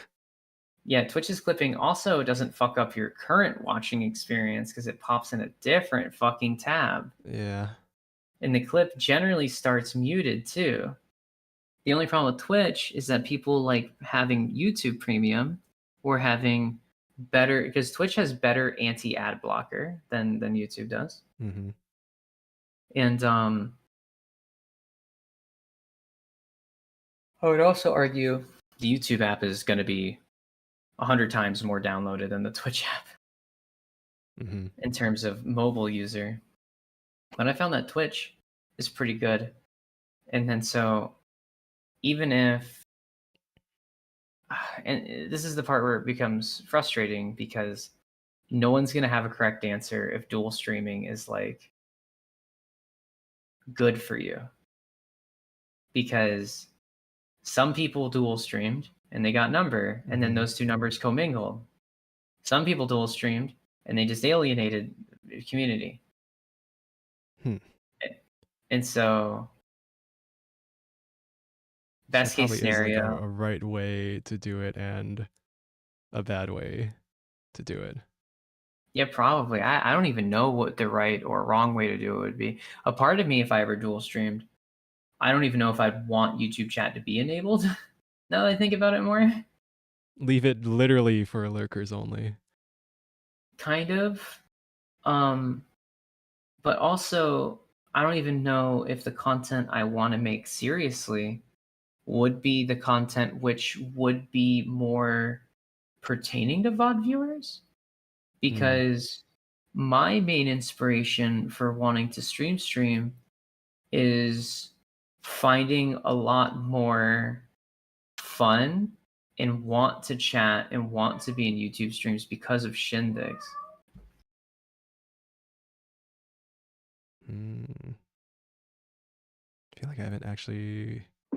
Well, again, I don't watch Twitch nearly as much as I watch YouTube, and I mostly know Shindigs through like his Twitter clips. Yeah, and Shindigs also does YouTube shorts maxing, and he does YouTube videos. And then he'll take those shorts from YouTube and he'll throw them on Twitter. And then he takes his shorts from Twitch and throws them on Twitter. And one thing I notice is once you make a little environment for yourself, they'll feed into each other. The issue is at what point can you make that self-fulfilling environment? And I don't think anyone has the right answer. For certain creators, the number's gonna be higher than others. And for certain creators, they might not be able to manage it as well as others as well. So that's where the number come hard, right? Because I remember Rhymy talking about Twitch streaming and how she Mm-hmm. felt about it. And then I remember hearing Brolime. And Rhymy and Brolime pretty much have the same opinions of like, I do my normal streams and then my more less normal or other stuff not planned always goes on Twitch. Mm-hmm. And I think that's fair. I think that's a good, because I mean, the meta is to do both. How you do it, I mean, I guess that's kind of up to you. And you know, you have Salty, and he dual streams, and he tries to juggle both at the same time. And then people told me Kara dual streams, but I never see any mention of their Twitch anywhere. I only see them ever link their YouTube, and there's no mention of a Twitch in their YouTube. So maybe their stuff is to just have Twitch be completely under the radar. I mean, I don't even think I've looked them up on Twitch before. So I'm actually super curious now. But you know, it's like it's one of those things where let's see. Yeah, they have a bunch of recent broadcasts on it. So they do dual streaming as well, but I don't think they advertise it, or maybe they perhaps forgot to advertise it. Mm-hmm. But uh that's one of the things is having other people in a group and a community of friends is that if it's a genuine group, at least they're there for help and support. Hmm. Obviously, you could talk to them, you could be friends with them, but ideally, they should also, you know, the whole unity pilled lift everybody up nonsense, where, the goal is if you're like true friends with someone, in my opinion, is that you should want your friends to do better. And you should hit them with the stick, and that should be expected. So, you want to do V recovery, or you thought about doing it and thought it would be fun to do, Hmm. and you're concerned about the AI stuff. Yeah, I am. Does the AI stuff end at V recovery? In general, do you think your AI stuff will be something that prohibits you long term? Potentially, depending on, I don't know, the person I'm interacting with. Like, I get the sense that there's a lot of artists in the VTubing community, and there's a lot of artists who hate AI art in any form and want it to just all die. I think I think there's some people that probably have a more moderate stance that you can find in a group, but I think on the average you will find more disdain than love Hmm. by probably a relatively large margin. But to what level that disdain is, in terms of, oh, I will never talk to you because of it, or um because I know Raimi does have a lot of original stuff, but she still uses her AI art design. Like her concept design is still AI. Even if it's redrawn by somebody, it's still AI. And she's been using AI for quite some time. Um, and so she's now gotten other models and she's spent money. And the money she spent, one could argue with Raimi in particular in her situation she has, most people um, would only spend that money if they're taking it super serious. Hmm. And I think for Raimi, it's a very good thing for her to take it serious because she's finding more success the more serious she takes it. I mean, if you look at the steps, she starts using more official art, number goes up a bit more, gets her own special model for herself, number goes up a bit more, partners with Moso Box, number goes up a bit more. And it just seems to be one of those things where, if you start to do things in a way which are beneficial for you, Hmm. you might see the returns on it. Not to say that you ever will. Hmm. Um, for example, in the long term, right, this collab I did may not be anything at all. I Hmm. think I didn't stream, so I got nothing out of it, but I was there and I enjoyed meeting people and I had fun, which was the goal of doing VTuber stuff. Obviously, being there and being a part of the effort to raise money for hurricanes is the original reason why I'm there. But also, I'm a VTuber. And the reason why I VTube is because it's fun. And I also want to help people. But helping people I can do without being a VTuber. So the reason why I'm doing that is fun. And this was definitely the collab part with not streaming. It is a little bit of a mix of a for me, but also I genuinely thought that I would be better off in terms of making my own content, or at least making the collab better content by not streaming. Much bigger people were there. They, I don't know how to handle being in a collab with chat in terms Hmm. of 4 people, especially. Now I learned that one of the girls wasn't streaming as well. Okay. And the one that wasn't streaming was most likely the largest by a good margin. Sorry, car aggro. Um, but so for the most part, it was just Raimi and Ria's chat, and those two together worked quite well, and it was a pretty good collab and a pretty good ordeal. But like Soy Milk, who's the one who wasn't streaming her perspective, you know, in my head is like, not that the other ones, not like the other streamers and stuff aren't real streamers or whatnot. But you know, it's scary when someone have big number. Yeah. Like you know, like when someone has 1,000 followers, it's not, it's like that's standard real VTuber to me. 1,000 Yeah. followers on Twitter, or not Twitter, sorry, 1,000 followers on Twitch, and they're like recent 1,000 followers, then that's real VTuber to me.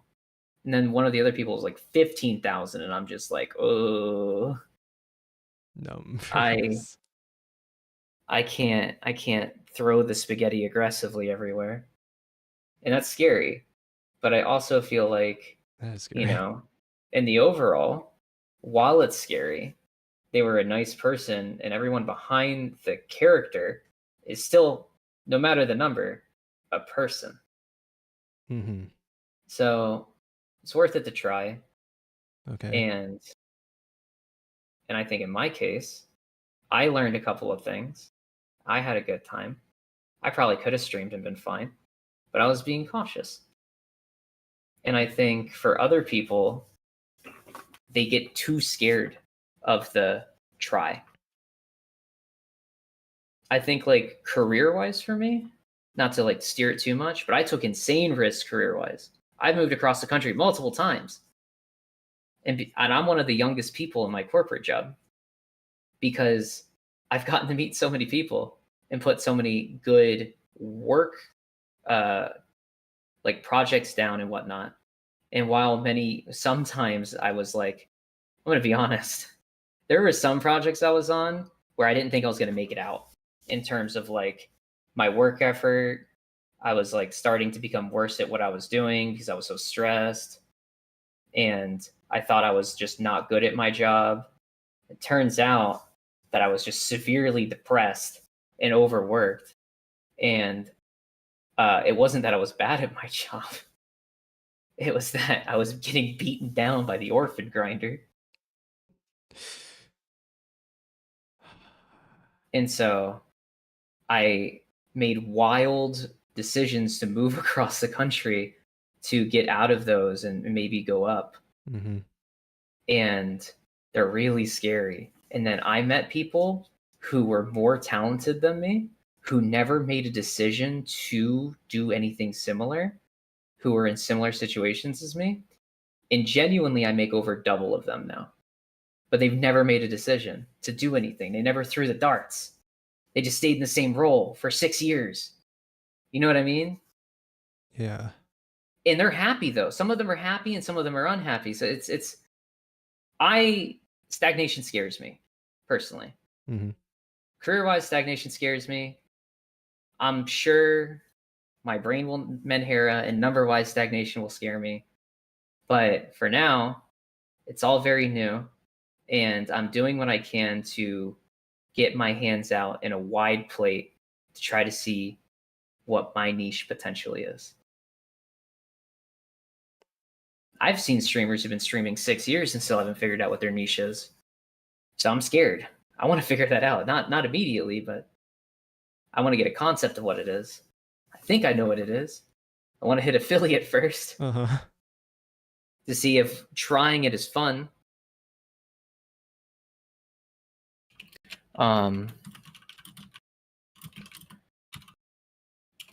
But you know, it's one of those things where it's like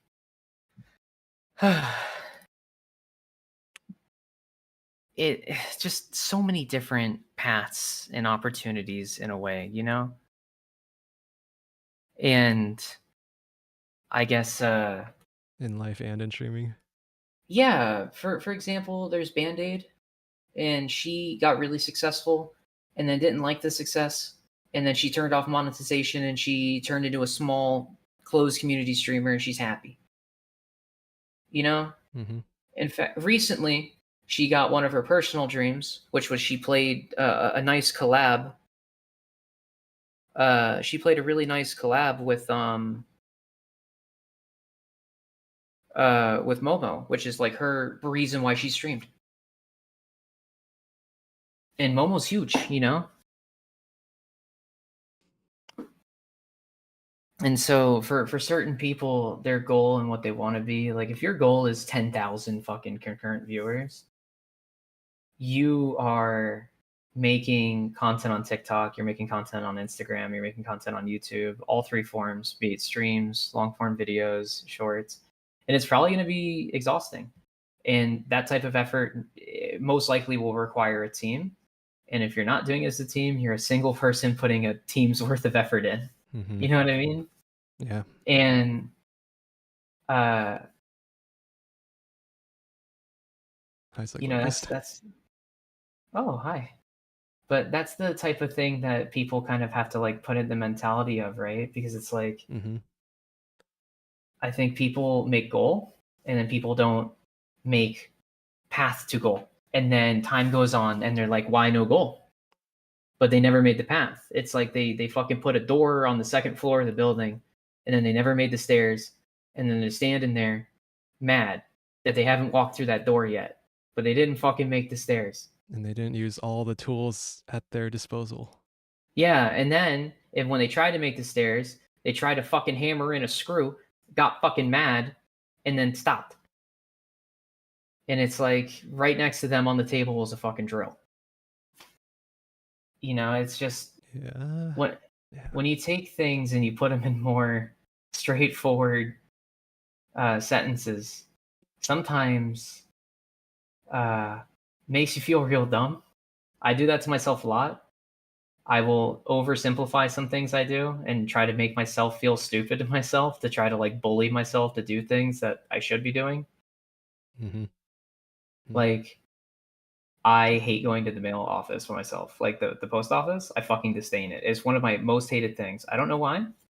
I just genuinely hate it. There's been times where I needed to go to one, and I physically will push it off till the last day until something bad will happen if I don't. And then I'll have to be like, it's just a fucking post office. You're being a pussy. It's a post office. It's not scary. Fucking mailmen are cool.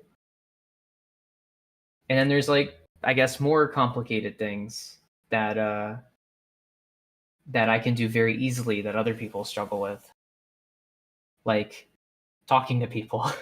Mm-hmm. Uh-huh. And you know what? And I'm the thing is that I am very not talkative until I feel like I've hit a social margin where it's okay to be talkative, because I've hit so many walls with socialization in terms of I don't shut the fuck up. And so instead of learning how to shut the fuck up, I've instead just like in a way technically shut the fuck up, but not in a way that helps me. I've just stayed quiet until I learned where I can just be normal and not shut the fuck up near. So, you know, the goal is, for me at least, find the people that I can be normal around or semi-normal near, Mm-hmm. with very minimal filtering. And if I'm not around them, I'm generally very closed off. And so, for example, with Raimi, I feel she's pretty cool and I could talk to her. And it's not because I went to talk to her and try to be very cool with them. In fact, I feel the same with Lulu in the same vein, because in the V recovery, a different girl set up a let's get to know each other before we collab, because I don't want to get to know someone during a collab. I want to feel people out before. Me and Raimi and Lulu and like 6 others were all on it. We talked for hours and hours and hours and hours and hours. And I talked a shit ton. Other people talked a shit ton. And it felt really cool and cozy. And and the reason why it was so cool to me for that was because kind of the reason why I wanted to do anything with content creation is because I have a very active brain. It doesn't stop. I constantly think about shit over and over and over and over and over and over again. And it's the reason why I can yap so much, is because I just talk about the things I'm already constantly thinking about. Some people, Streamer brain. I felt that way before. I'm not sure if I am still feeling that way now, but I remember like before I wanted to like really start streaming, I would like I'd be thinking a lot to myself, like how I would like I don't know, narrate my thoughts if I were trying to, tell another person what I'm thinking about, what I'm doing while I'm like, I don't know, just going about my day. But I feel like I've kind of yeah, fallen out of that, and I've been doing it less, despite the fact that I'm like actually doing it while I'm streaming, or maybe because of that. yeah, and I think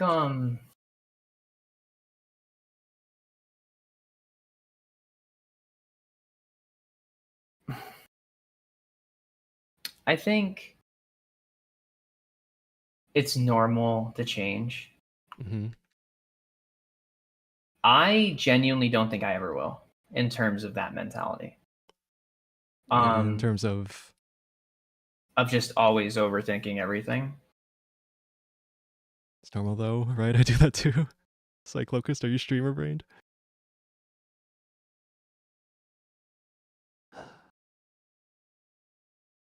And I feel like you've really been carrying this conversation. I'm looking at the fucking numbers right now, but like since I started chatting and since you joined the call, like it's numbers have been going.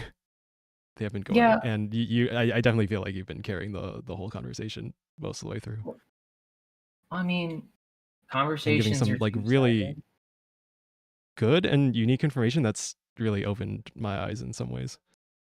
You know, when I stream on OBS, I don't open up my own channel unless I'm here to like listen to myself, and then I hit the hide viewer button on OBS. I don't even look at what number I have. I literally can't. There's no hide viewer button on YouTube when I'm like, oh, I guess I can just hide the tab, but when I click end stream, I have Yeah. to see it. Yeah, so I mean, I will see number at the end of the stream when I talk about it. I'll see number at the beginning of the stream when I have the Twitch tab open, but I have number hidden on OBS. And I don't pull up the stream for my stuff and unless I have to. And there's been a couple times I have, and I just try to like not think about it. Because I will think about it. I'll think about it a lot. Because I think about a lot of stuff. Granted, I'm a little monkey brained and it's not too hard to get my brain off of it. Sometimes I can talk about a situation and I make friends laugh because I will be so excited to talk about something. And if I have multiple excitements to talk about, I cut myself off. I've been told that they have never heard I just someone speak unimpeachable. about something and have someone cut themselves off in their own conversation about something different. And your tangent gets And interrupted by another tangent. oh yeah, no, I've had a situation where I had like 6 things I wanted to talk about, and I finished none of the 6 in an hour, and I got like 60% on all 6 of them. Damn. And it's because ADHD brain, Damn, and I it's feel that because sometimes. excitement or any form of like emotional agitation makes ADHD much more powerful. It ups the power level. So What myth is ADHD gets that? stronger when you're This excited, is. when you're anxious. Can you introduce yourself to Justin Impeachable? And No, I hi. guess the lurkers. Hi, I'm unimpeachable. I am Bunny, or known as Chase the Rabbit. I'm a Twitch streamer. Should I link your Twitch or I'm your Twitter? Or both? whatever you want. I didn't stream today or yesterday, but I was on a collab earlier with some other It's people. fine. I'll post your Twitter, I guess. Yeah. Um, but I'm here because Neo ended his game and then he wanted a Zatsu. And then he asked me if I wanted a Zatsu. So I am here. I don't know if you notice, but if you click that link, the first word in the bio says yapper because I talk a lot. But yeah, so, but I think, did you leave Twitch because you can't say the N word or slurs? I have never been recorded on Twitch ever saying a slur. I didn't leave Twitch. I'm still on Twitch. Mm-hmm.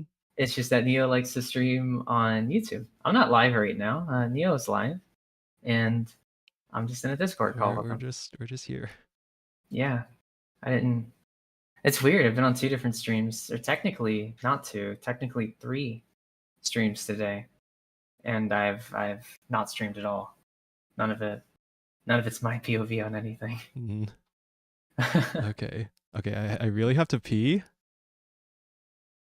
Do you want to continue yapping? I don't mind. Okay, I think I'm there's gonna like put on one or the BRB text, and you can be alone with chat, I guess. oh wow, it's a lot of trust. Thank you for being here. All right, It's BRB. fine. This is where I say a bunch of slurs, and then Neo gets banned, and then Neo has to never worry about these things again. I didn't tell Neo this, but chat, I bought a kalimba. I've been wanting a kalimba for a while, and I just bought one. It arrived last night, and I've spent approximately 6 seconds learning it. There's a Minecraft song called like C418, and that's played with the kalimba when they recorded it. So I'm learning that.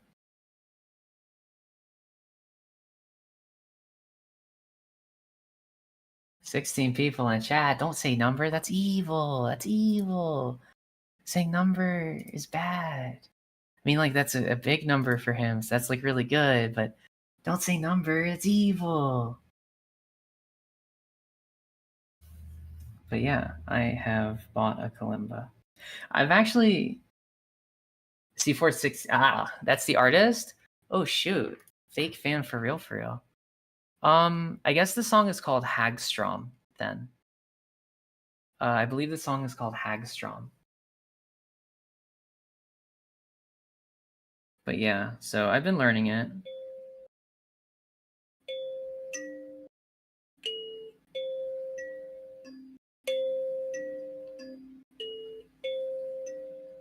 Oh my god, is that the kalimba? Yeah. How many slurs did you say while I was gone?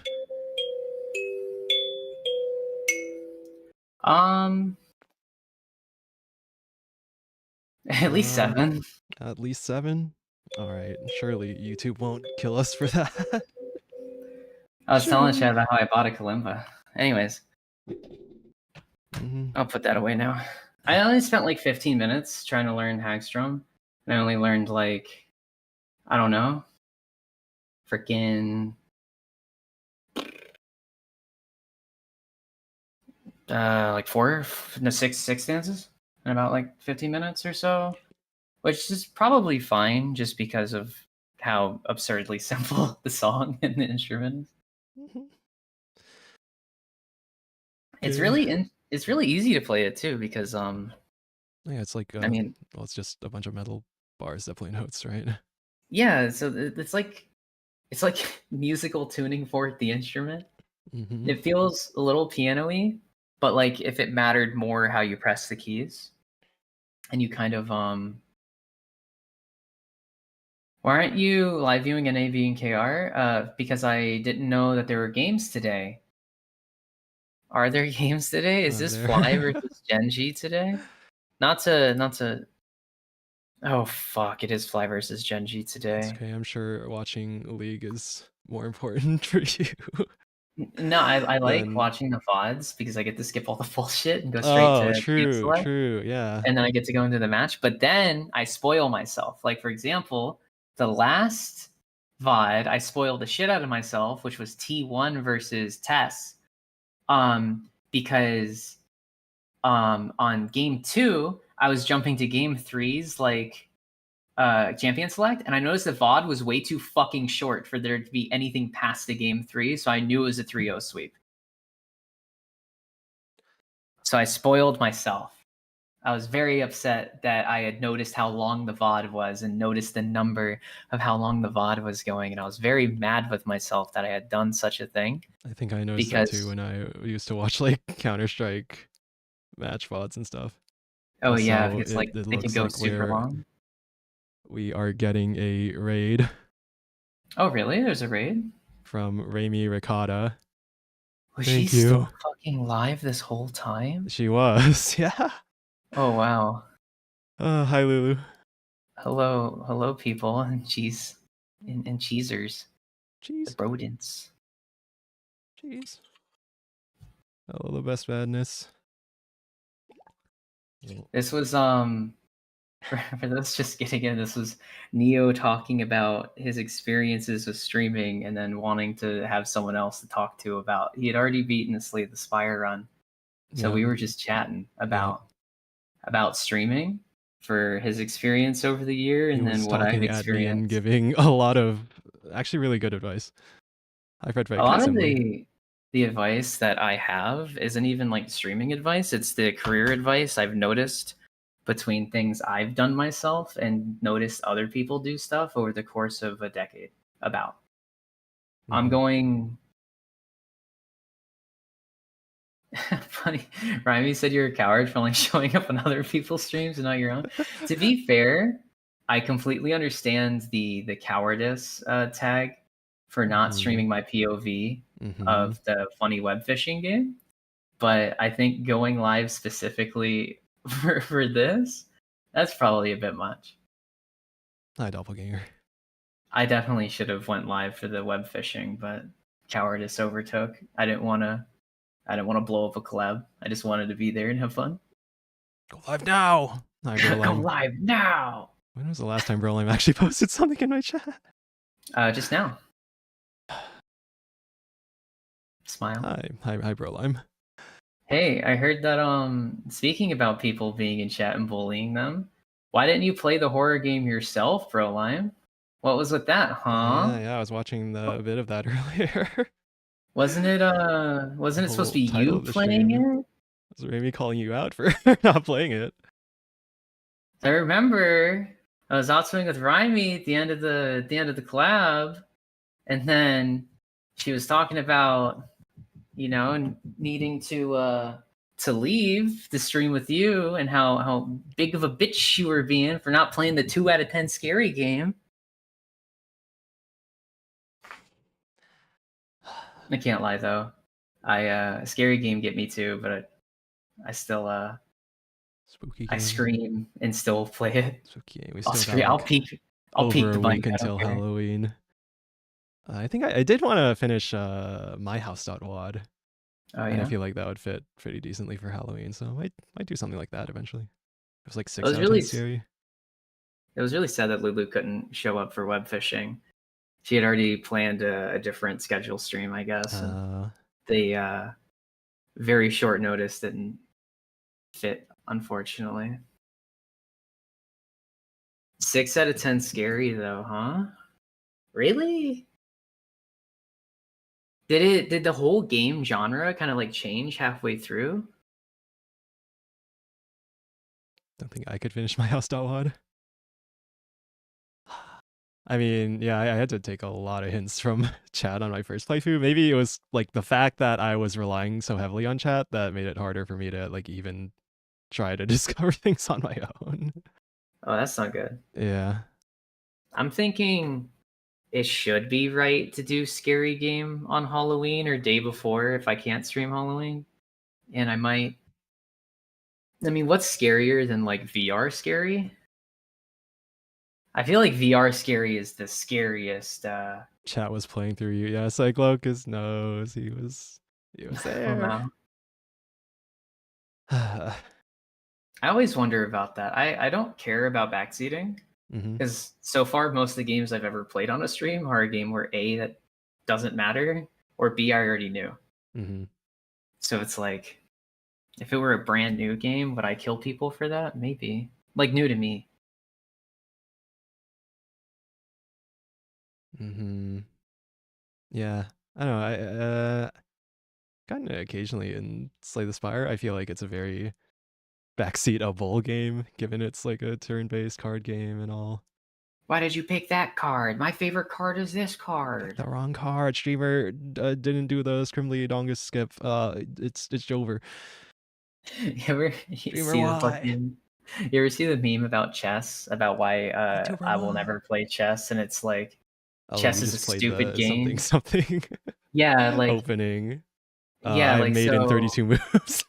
Yeah. It's like you start the match, and fuck, it's a really funny meme. I need to remember it. If I don't remember it, Uh, I'm not that good at the internet. if you can't recite every meme in your head like an encyclopedia, are you even Yeah. really memeing? Yeah, so I found the meme. I don't need to remember it. I'm good. It was Nice. the main thing that puts me off of playing chess is that there's 2,000 years of gameplay that hundreds of people with higher IQs than me have spent thousands of hours of studying the history of, so much that when I put the pawn forward, they say, "Ah, I see. You're going for the Bulgarian somersault." And then I try to take their bishop with their knight, and they go, "Ah, rookie mistake. You've played the Frenchman's cum sock. In approximately 37 moves, I'll have won." It's just like for people who don't play chess, this is what it fucking sounds like. Like people who play chess are like, "This is insane. That's ridiculous." And it's just like, well. Wow. Bunny won't play chess, laying down all his chess viewers. All your You chess are the viewers. chess viewer. Yeah, it's like, Lucas, you're letting him down. Yeah, Rhymy, if you're still here, we figured out the fucking chess viewer shit. We figured it out. It's Cyclocust. Every single fucking view, apparently from chess.com, has all been Cyclocust. He's fucking trolling me on purpose. I don't even know how they track it. The Well, bunny okay, I chess have like phantom was some never real. It was a fucking false flag. understanding of tracking cookies, I guess. The bunny chess fandom is dying. No, not your loyal chess fandom. My chess fandom dies when I kill Cyclocust. Your days are numbered. And I'll make sure your fucking tombstone says the Frenchman's cum sock on it. Nothing else. What But can we yeah. do now that people are here? What are we gonna? What Hey, are let's keep Zatsu talking. about? Just keep talking. Yeah. Just Just keep because people talking. are here doesn't mean you have to change what you were doing. They are here on their own accord. And if I know anything about Rymy's chat, they love being held hostage. Okay. Thank you for the wisdom. I'm just saying, I mean, all these free thinkers, but you scream help and they're going to write it in chat. Oh my god, being on the other side of the fucking camera is awesome. Here to look at Windows background. Please enjoy. Where's this place? It's like in Sonoma County or something. It's I like don't a know. vineyard now. I remember looking up the location of the Bliss wallpaper. There's a vineyard now. I thought that was like in Europe. No, it's in California. Oh wow. Damn. Damn. Another thing ruined by California. Yeah. Windows. Mm. But yeah. I would say I think for the most part though, like just kind of going back to the original reason why we're talking, right? Mm-hmm. Is like it does probably feel. Yeah, good night, Lulu. Good night. Good night, Lulu. Wait. Oh, yesterday? Oh yeah, with Forza. I I feel really weird about the Forza streams because I feel like I fucking sucked on both of them. That wasn't that interesting at all. I feel weird. Um, I feel like I sucked and that you were like sort of dominating the conversation I don't most of it. know. Oh, okay. Maybe like maybe that's just our dynamic, our normal dynamic. Yeah. What do you mean by this, Fred? What do you mean? But En passant. Holy I don't know what hell. the fuck that means. I'm not French. Like probably FFO for hours. Probably, yeah. Probably, If yeah. you I mean, okay, first of all, I could yap at a fucking wall for hours, so Yeah, Bunny's if you built different. I have human limitations in my brain for yeah. yapping. But I'm just dude, I don't know what the fuck that is. Is that a car? En passant. He doesn't know en passant. Is it French? Is it It chess? is French, right? The name I for a don't specific know. move in chess. It's Yeah? the funny thing where, okay, so you know the pawn can move one space or two spaces on its first move. Uh-huh. So if you move your pawn two spaces, and another pawn can attack the space where that pawn would have been if it had moved one space, then it can kill that pawn by attacking that space. なるほど. なるほど. I don't understand anything. Okay, whatever. I Maybe a diagram would help. Here, googling en passant.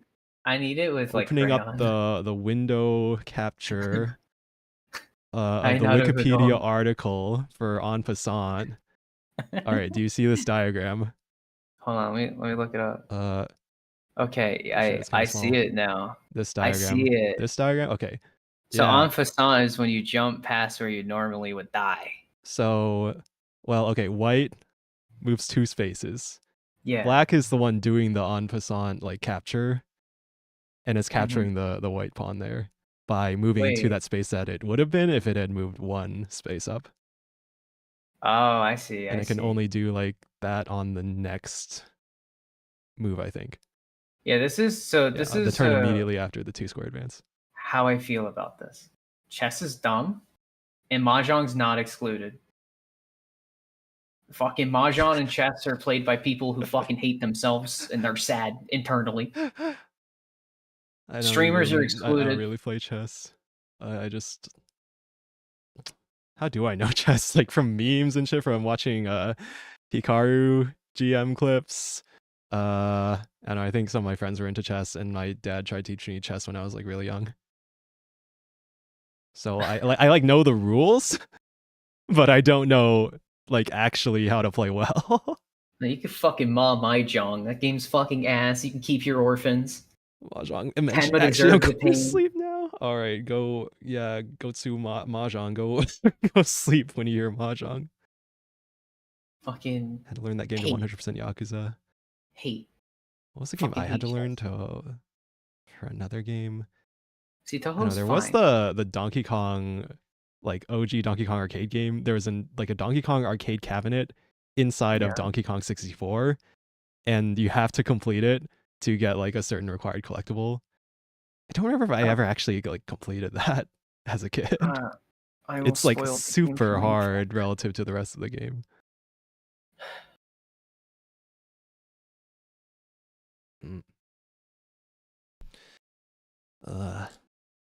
But yeah, another example, an animation of the en passant capture, an actual like chessboard example. Here we go. There we go. Funny pawn move, was it? Hold on. White mates by capturing the pawn en passant. That sounds really fucking dirty. That sounds like chess sex is happening on the fucking table, and that is dirty. That's like such an unusual checkmate. Yeah. So what I would say, chess bad, chess evil. If you play chess, I'll have to hit you with the anti-chess stick. Evil. Mm-hmm. Nah, you could do whatever you like. If you want to become a chess streamer, I would support it. I would just not play it. I'm honestly not that interested in getting into it. I don't know. It seems like an interesting game. It just seems like there's enormous depth that... There was some serious chess propaganda on Twitch not too long ago. Yeah, it was like super popular for a while, right? That shit was propaganda, and it's because whole, like, big streamer tournament thing. Understand the meta, and it's okay to understand the meta, and it's okay to play towards the meta, because at the end of the day, when all is said and done, if you're fucking happy with your path in creation, what other people think can go fucking take a hike. For example, in all honesty, if DSP is happy with his content creation, then it doesn't matter what the fuck anyone else thinks. And that's an extreme example, because obviously there's a lot more easier examples that are much less extreme. Like, for example, Tyler won with playing competitive games and crazy amounts of hours of them. But I feel at least for me, and the reason why I started doing streaming, and I'm much younger in terms of experience in this, but I feel like I wouldn't be able to even be interested in this type of stuff if there wasn't a large portion that was like for me. And the for me part is kind of enjoying what I'm doing so far. Maybe later down the road. Well, I think with DSV, I would like to believe that there is a online and offline persona with him, like many other people. And if there is truthfully no online persona with him, he needs 7 therapists, and those 7 therapists need their own 7 therapists. Because that would be a very fucked up life. Because there's a lot of people who have very, very crazy online personas that actually have no relation to their offline persona. I think even subconsciously, there's a, even if you claim to be exactly you on the internet, you're never exactly you. There's going to be differences. The vibe of talking to a camera is not the same vibe as seeing a real actionable person you can talk to. Yeah, definitely true. To me, I see it as like the difference between, well, yeah, being recorded, going live, trying to make content, trying to be entertaining versus like just sitting and chilling in a Discord VC or something. Yeah. I think the more you forget that you're doing the content and more kind of just do it, the better it is. For example, one of the things that was good for me Like if there's no was separation in terms of like the difference between how you act on and offline. yeah. So like for example, there are a couple of clips of me, and so obviously this VTuber stuff for me is completely very new, and I've had a streaming life before that I had very well hidden and completely unattached to anything. And I've also had a music career life unattached to everything that I try to do separately. For example, I still have a music account I still upload here and there on, but it's so completely attached from everything and I don't tell anything about it. And there's also a couple of places that I go to that do like live bar shows and stuff. And there's clips of me from some of the owners and stuff doing music, as in like playing, singing. And I see those clips and they are 5,000% better than anything I could ever do just sitting in my own self. It's the environment you're in genuinely also elevates your ability. And so for me, I'm incredibly vibe and environment based. And I know not everybody's the same, but like if I meet somebody and I immediately get like a fight or flight from them, I don't think I'll ever be friends with them genuinely. Like, because 95% of the time it's worth it. Or I'm sorry, 90% of the time it's right. And I don't think that 5% is worth it. Mm-hmm. And it might seem a little bad, but the amount of frustration I've dealt with people based off of it, it's just not, I don't know. It's not something that I think is the worthwhile. And so it also kind of applies to things you're doing. If you find that the vibe of certain content creation you don't jive with, but you're doing it for ulterior reasons, I genuinely don't think that will succeed because of the ulterior reasons. I feel people will feel that, and it'll taint it in a way. Some people are really good at masking their power level, and they're fine. But I think for your average person, I think there's a good amount of stuff you can't hide in terms of your motives and what makes stuff genuine to you. That's why I think there's certain people who can be so genuine and they get so many people behind them because they don't have the evil behind it, and it's clear to feel. Hmm. And then you have the people who are genuinely unwell and can trick everybody, like most of your prolific serial killers and whatnot. Damn. I mean, you always hear the same stories out of the people who talk about the prolific serial killers being like, I never would have expected him to do that ever. Uh-huh. And then you look at the crimes and it's like eating children. And you're just like, I just thought he was a good Christian. You know what I mean? Because they're so good at they're good at hiding their power level. But I think for your average person, unless you think, nah, I'm different, I'm the Menhera who can hide my power level.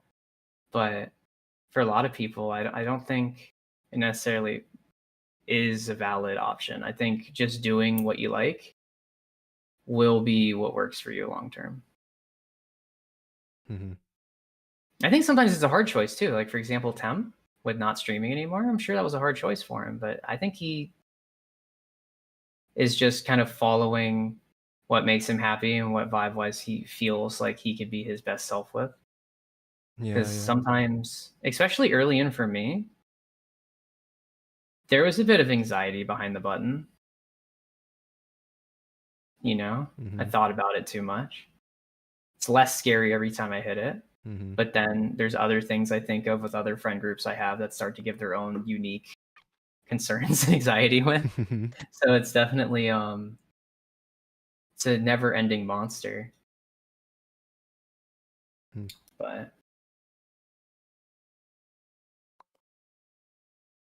Serial killer power level. yeah, it is kind Yeah, of funny, I any guess, power talking level. about older stuff with newer terms. I definitely find Oh that's kind yeah, of that funny. like there's like a whiplash of Yeah. anachronism, I guess. Yeah, I mean, one of the main things that I have a skill with, and I don't know if it applies to anything with this, but I'm actually a trainer in my job as well.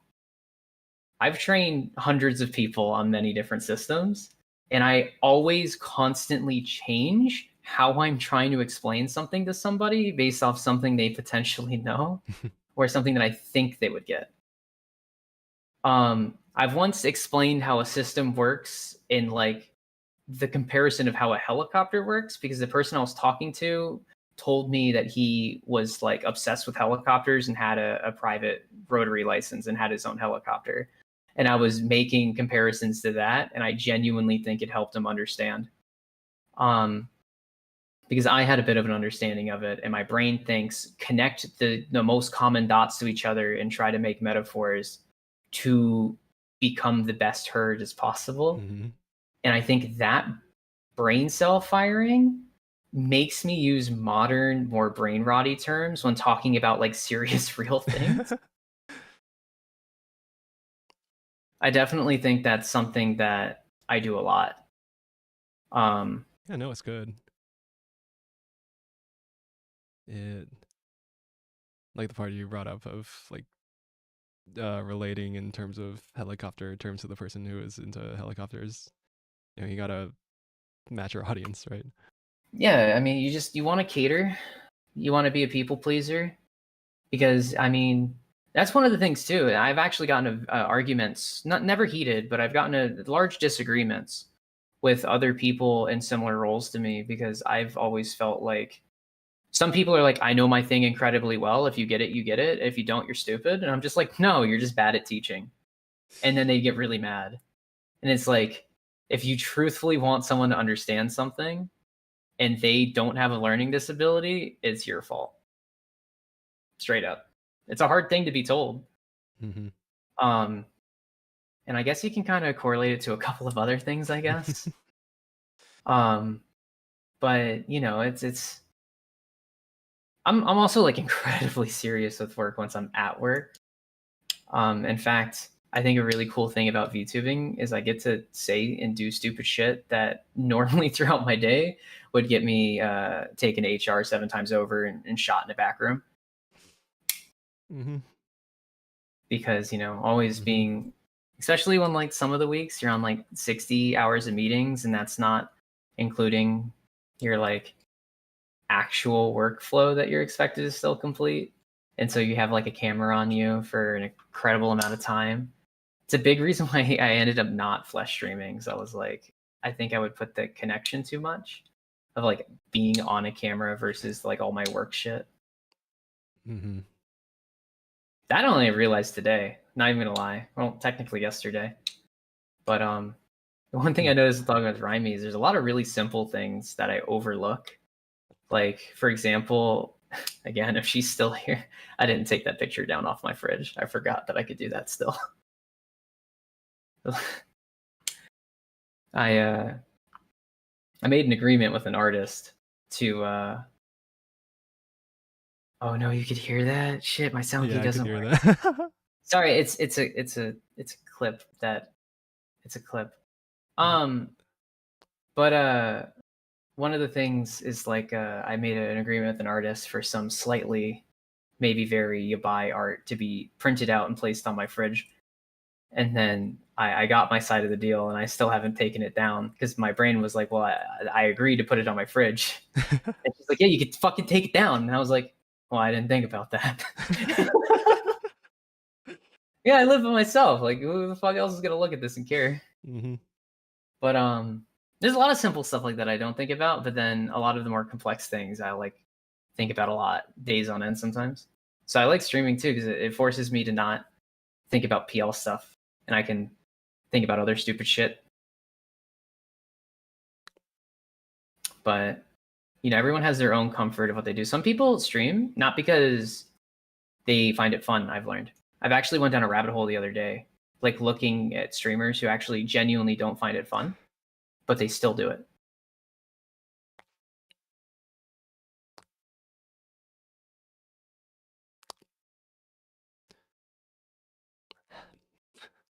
Shit, what was I gonna say? What? Damn it. I had something ready for the previous tangent before you went on that tangent. Oh, because I cut myself off, probably. No, it's okay. It's okay. I mean, I should be going to say. I think I'm past the second wind, and I'm somewhat awake at this point, for better or for worse. But yeah, what I would say is, the original questions and concerns were like, what are you cool with? What do you want to change? And then like, you got to build the stairs to the fucking door on the second floor. You know what I mean? You can't just think about them. They won't assemble themselves. You won't be lucky and be like, help, I accidentally built a shelf. Mm-hmm.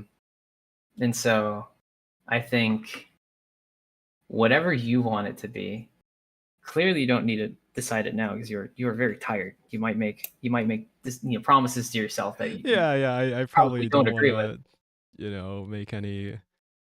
I'm definitely going to do this, and definitely going to do this, and I've said it publicly, and now everyone's going to hold me accountable to it.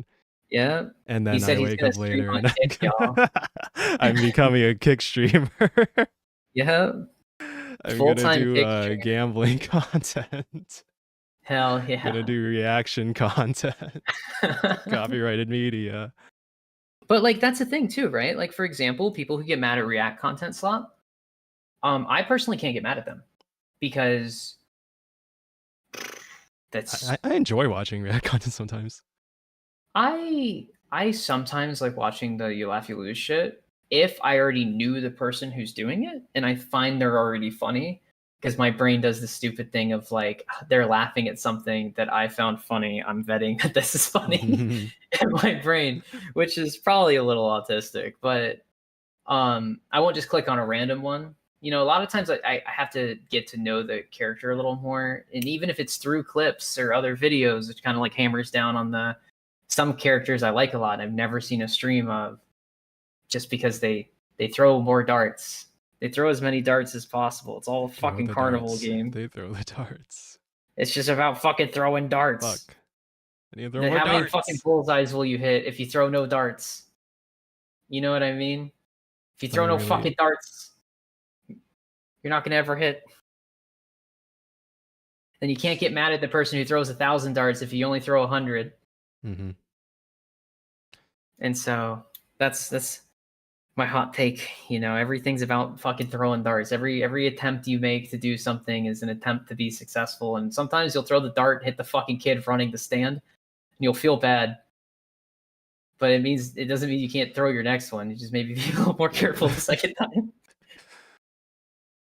And so god damn it, shut up with the fucking cow allegations, Fred. I'll fucking punch your ass off a bridge into another fucking lake.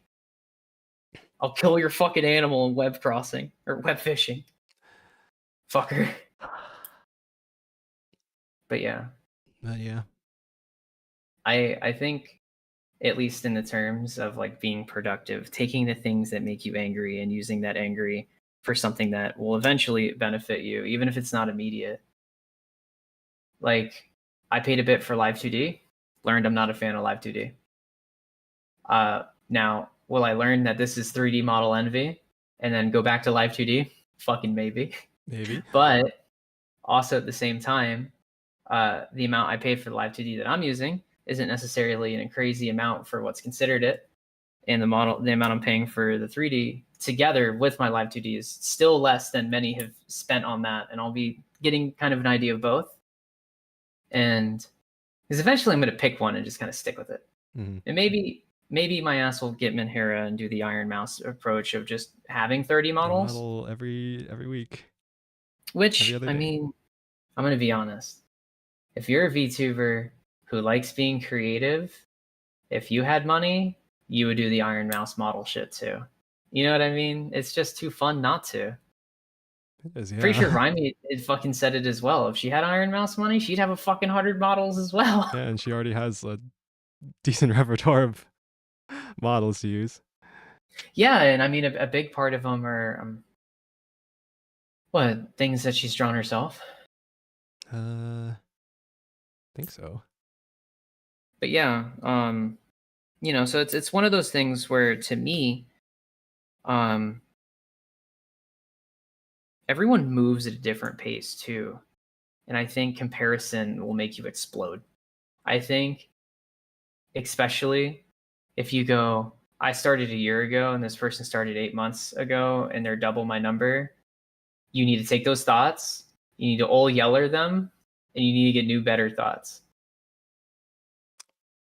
Now, if you think this person had more number than me and they started after me, it's also completely fair to just talk to them and be like, hey, I'm really curious about certain things. And if they want to talk to you, cool. If they don't want to talk to you, whatever. No one's, owed your fucking time or whatever. And I notice, I think my For You has been really mean to me because I think it knows I'm just recently starting. So it's doing its best to try to crush me, of like showing me every graduation possible and every person complaining about growth. Oh my god. Oh yeah, I've seen so much of it. And a lot of them are not people I follow. They're not people that like I follow, because I know Twitch will do that. And then there's some of them who like tweet about like really tragic shit happening to them. And like, I cannot stop the part of me that is social to not just send, if they have DMs open, it like, are you okay? And there's been a couple of people where I've had really fucking nice conversations with over it. And I've never met them, and there are other VTubers that I'll probably never really talk to past that. But, that's nice. I have this fucking bullshit unity pill in my brain where if I can help people, I do that. I stop on the side of the fucking road to help people repair fucking their car. Like if I see someone has a flat fucking tire, I have a floor jack in my truck. I'll fucking do their shit up and I'll fucking show them how they replace a goddamn tire. People, and it's funny because the same people who tell me people need to be better to each other are the same people who tell me not to do that because I'll get fucking stabbed. I don't fucking care. If I get stabbed trying to fucking help somebody, that's not my fault. That's crazy. Rebranding every 2 months is insane to me. You know what? Maybe that'll be my thing. I'll rebrand every 2 months. Who's my next new model, new persona name? New model, new social name. Media. Yeah. And the thing is that 2 months is actually a really short time period to rebrand. So you would have to start the commission when you rebrand it. Got a queue. Got Fucked like a up. ladder of them. God damn it. Source. I'd rather know I help than not, yeah. Yeah. And that's the thing for me. It's just like, it fucking pains my brain knowing I could do something and I don't. No matter what it is. Knowing that I could have done something better, knowing that I could have changed an outcome, knowing I could have done something, and not to go too deep in it, but also it applies to things in the fucking past that I didn't do good on in every fucking aspect and situation possible. My brain has the too much thinking juice in it.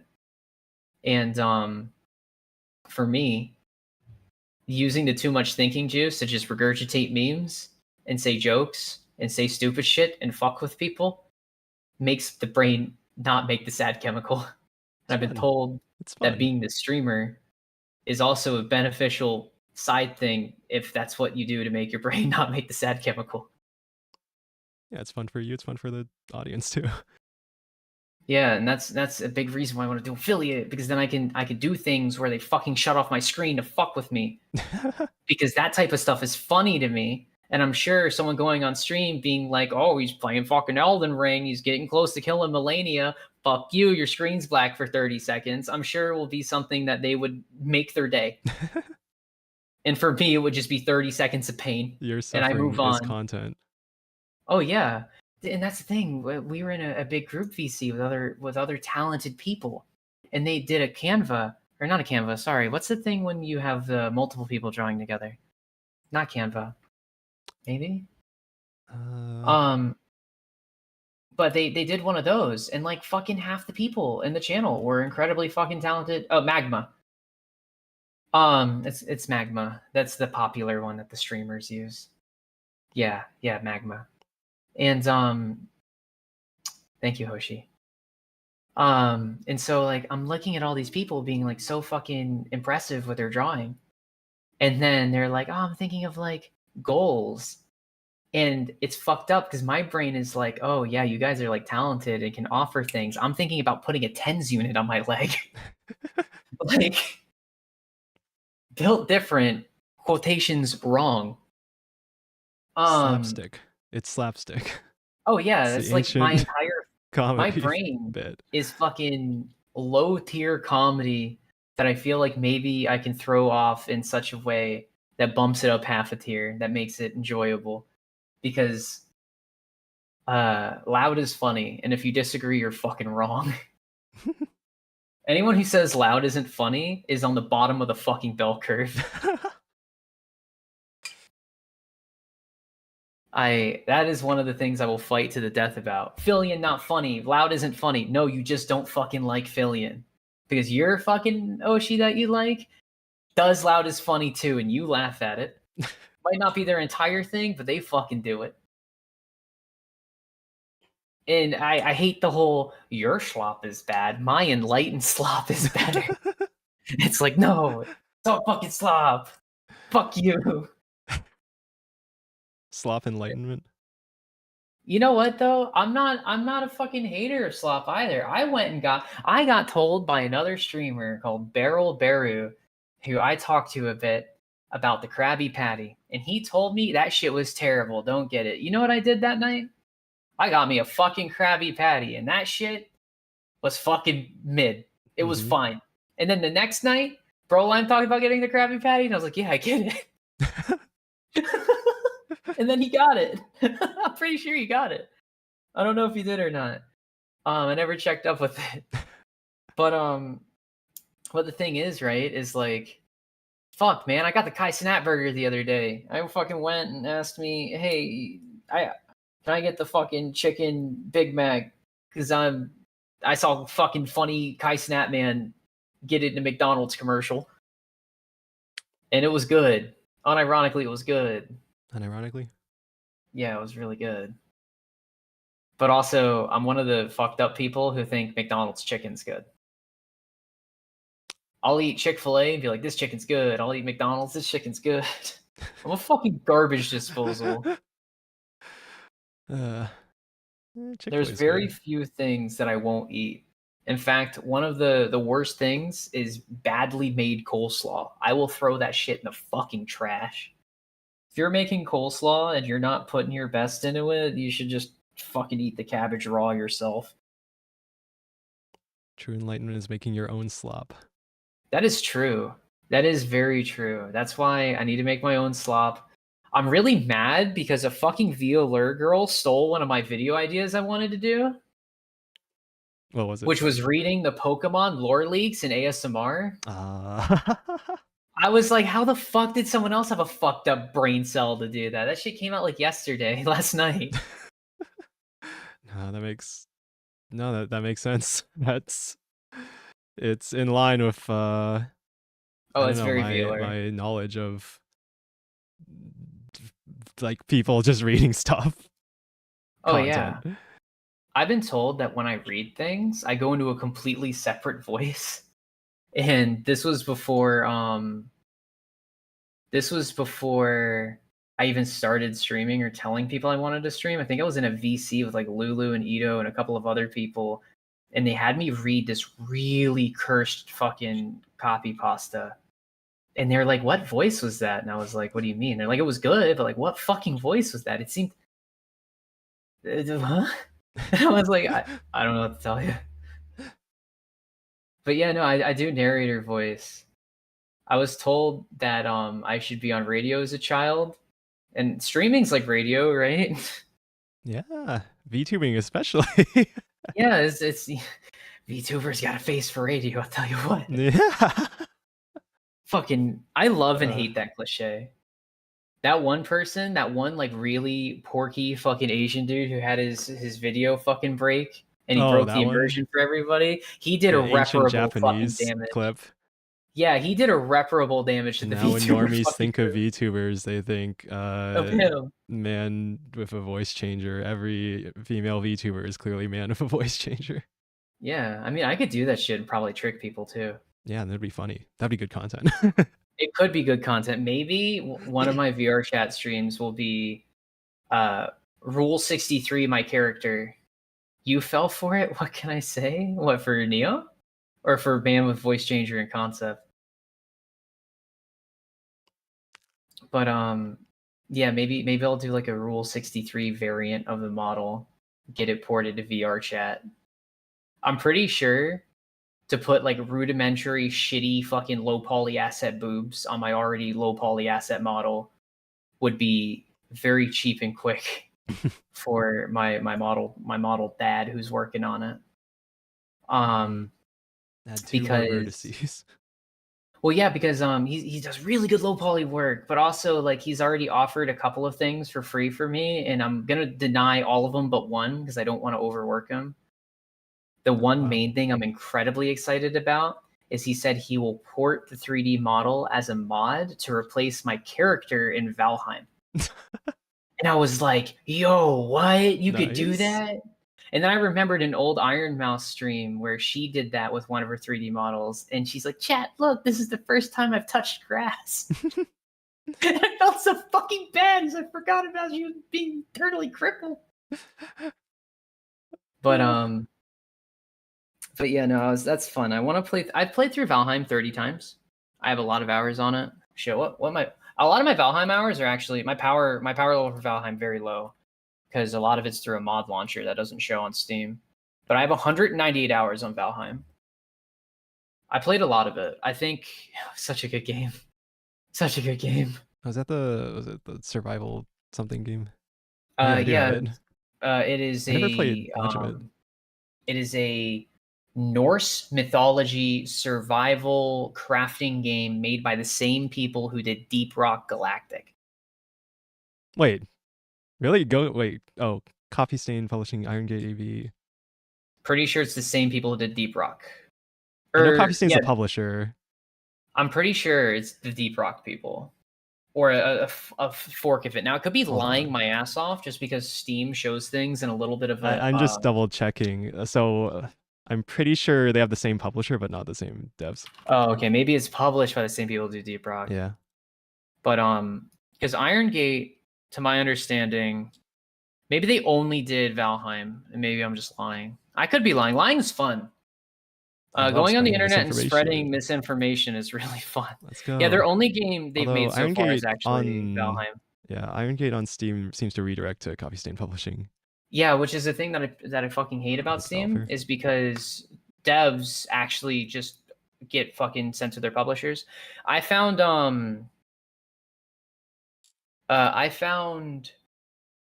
website, and under their website the only game was Valheim. So I lied, but that's fine. I said lying's fun already, so now you're gonna expect me to do it more. But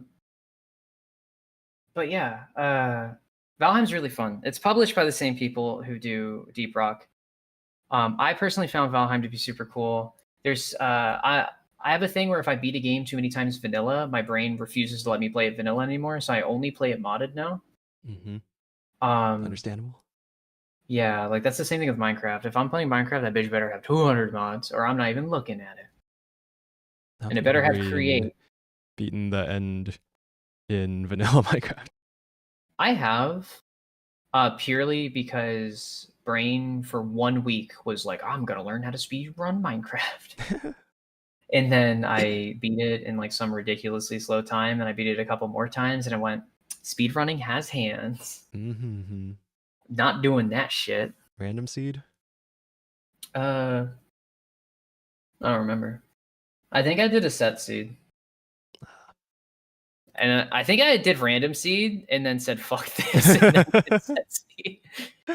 Because random seed, when you're trying to find the fucking the last area to go into the end, and you're just like fucking hoping that your stupid pearls don't break, and you already did bullshit grinding at the fucking blazes to make your pearls. Mm-hmm. I'm not Dream. I'm not fucking Yeah. RNG god.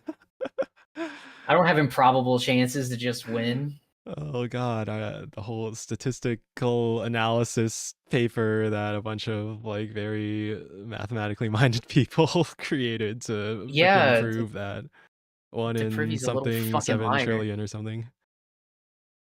And on top of it, it was proven that he already had mods in the game file. Mm-hmm. But I don't think he ever like disclosed what they were. So he couldn't even say like I run completely unmodded, because like Optifine didn't count as a mod in the community, I'm pretty sure, because I don't think it goes in the mod folder. I could be wrong. I assume they had just like a list of allowed mods. Maybe. I never fully looked into like what was allowed or not, but I think I'm spreading misinformation because I don't actually know. spreading misinformation's good. Yeah. Buy the gorilla biscuits. Eat them. They're safe for you. If they're good for a gorilla, they're good for you. Drink a the chatter. horse electrolytes. Get the horse electrolytes. If they're good for a horse, they're good for you. The chatter. Please Galaxy gas use is my. only meant to be used for whipped cream canisters. Yeah, that's why they make it taste like whipped cream. and use my gorilla biscuits code. Link in bio. Use Link my in affiliate bio. link. Dude, now I need to make a link that's like gorilla.biscuit and just have it linked to my fucking Twitch. I need to do that now. I'm honestly super, super jealous of Jamez for how smart he is to set up that he has a schedule to set up a business in like his thing, and he sets the open hours on the business and the location to Twitch. So like he always starts at like 8 his time. And so he sets it to 8 his time, and the location of when the business opens is Twitch. So when you click on his fucking Twitter, it'll tell him on Twitter. I thought you meant like a Google Maps business or something. No. Well, it's meant for Google Maps businesses, but Right. Twitter doesn't vet it, right? You can put so on whatever Twitter, data you want. The location is a working hyperlink to his Twitch channel, and the hours of operation of the business is his stream schedule. So if you click on his Twitter and you see that the business hour operation is open, that means he's alive, and you can just press it and he's streaming. Nice. And I think Jameis is a little Menhera about number 2, in kind of a sense that you might understand, because Jameis is a gun creator who primarily was a YouTube creator. And you can imagine how it feels to be somebody told by the rules that you are no longer allowed to exist on the platform. Because under Twitch's rules, you can use guns. Under YouTube's rules, guns are not allowed to be the content for a VTuber live streaming. I don't know if it's further past that, but I definitely know for VTubers, you will be struck and killed and murdered if you hand cam guns on YouTube, that is. And that's why when Sleepy does her stuff with her guns, all of it's on Twitch. And Jamez just fully switched over to Twitch, but obviously his Twitch following was smaller than YouTube. And so he's put in a lot more effort since that switch to Twitch. In fact, I think he also dual streams on Twitter. And I don't think he has chat enabled on it, and he only uses it as in it shows he's live somewhere else on Twitter. I'm sure some people might get annoyed with it, but personally, I find it kind of smart. I don't know if I would ever do something like that, just because like scary, because you're willingly putting something on other people's screens that follow you, and that is something that is going to be my largest battle. Is shilling myself, advertising myself. That hits a layer of cringe in my fucking soul that I did not know was possible until a month ago. Telling people, haha, hee hee, watch my PowerPoint debut, hee hee, haha. I wanted to shoot myself. And then I was like, but you know what? Surely it gets better over time. So far, I think it has. You need to harass me to more things? I don't know. I think I've been kind of proactive a bit. I could have streamed yesterday, but like I said, I wanted to focus on a charity collab. And I hope people donated to the charities who are live. I really hope that happened. I hope that me being there didn't diminish the experience for people. I do know that being the singular male in a 4-person collab might not be the type of content people want, though. But I said funny things, so hopefully I did good. Your roommate can't self-promote? Yeah, that's me. I'm your roommate. Male on stream. Male on stream. Kill him. Kill him. Oh man. Mods, peg him to death. But yeah, about the self-shilling on Twitter thing. I feel bad because like my Twitter is pretty much entirely like stream announcements, and I like barely interact with the app outside of that. I don't know. I guess it's because I've like always been a lurker on the internet, so it's like something I don't know, never really sort of done before.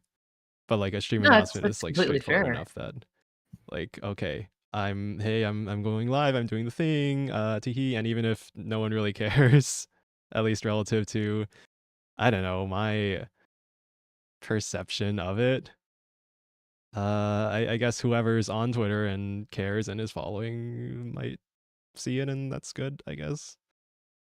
Yeah, it's a double-edged sword, because if you spend too much time on Twitter, you might not be spending your time wisely. But if you spend like no time on Twitter, then you're not throwing darts. It's all about throwing darts. In the end, you gotta fucking throw darts. Throw more darts. Every tweet you put out is a dart. I've seen people put out a tweet that's a stupid fucking meme, and then it hits 6 million fucking 6 million views, and then they post a picture like the next day being like, how did I gain 1,500 followers in one day? You know what I mean? Because like, I'm gonna be honest, I put out a haha funny tweet, and I got 50,000 impressions on the haha funny tweet, not expecting it, because within 0.5 seconds it got reposted by Sheena. Like instantly. Like I posted the tweet as a haha funny, and then my phone started vibrating. Harder than a sex toy. And I was like, oh no. And then I actually got a lot of follower off it, because you gotta remember, like I said, my account got Braziled and got completely full wiped by X. So when I started trying to do this, I genuinely had 0 followers. And that tweet put me at like between the two haha funny cripple world tweets, I got like 100 people in between the two, which from nothing feels like a really big movement and start and just posting funny things. And then the hard part for me is trying to do the shilling, because I like just posting memes. But now I'm like, can I post memes now? Because now I should be shilling. Can I retweet pictures or videos of actual animals playing slot machines? Because that's me. You know, it's oh my god, I made a marshmallow, and I need to fucking put that somewhere so people can harass me. Oh yeah, send them your anonymous questions. Yeah, surely people won't fucking pest me anonymously. Surely nothing could go wrong with this. I saw a marshmallow question to Jelly Hoshiumi, which was, Jerry, why couldn't you be male? Every day, I think about how cute you would have been as a guy. I saw that one. And I retweeted it, and I was like, this gives me inspiration to make an account. I quote retweeted it saying this gave me inspiration to make one. And I made one that day. And then I was going to put it somewhere, but I forgot to do it. So maybe the link that I'll have will say gorilla.biscuits. It'll be my marshmallow. Just to filter people. To filter people to know that the marshmallow is actually Gorilla Biscuits. Ask me questions about Gorilla Biscuits. Are they safe to eat? Yes, yes, yes. Eat more Gorilla Biscuits. Use my code on farmersupply.co. Or tractorsupply.co. God damn it. Fucking up the sponsor. They're gonna drop me. But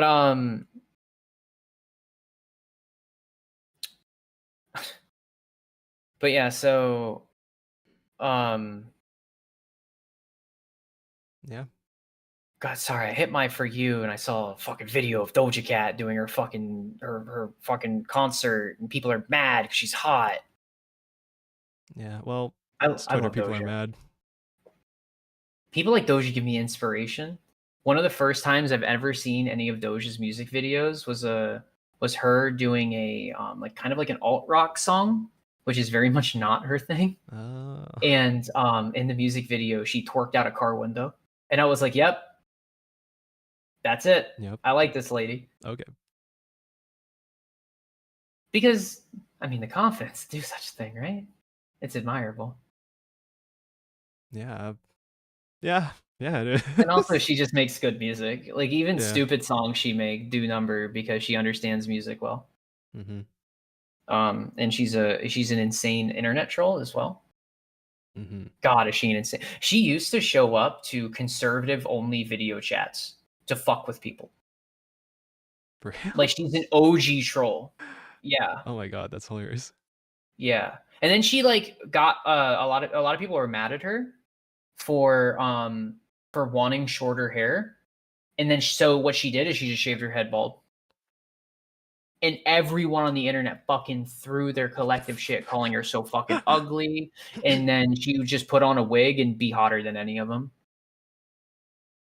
Like I truthfully admire her fuck you, pay me lifestyle that goes to everything, including people's like drama of fuck you, I'll make better drama and clown you. I love the woman. But it's man, I find I like people a lot. It's like Locust, I will kill you. I find that I like people a lot when in Minecraft and sorry, Minecraft's patched. Roblox, no, that's patched. Dress to Impress. Kill you and Dress to Impress. Slay Queen.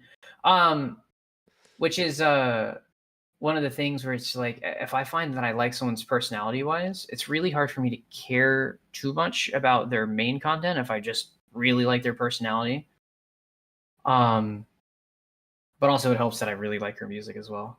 Dude, I fucked people up. I had a friend come over and she started playing Doja, and I knew the song was better than her. I fucked her up. It pissed her off. Oh man, it pissed her off.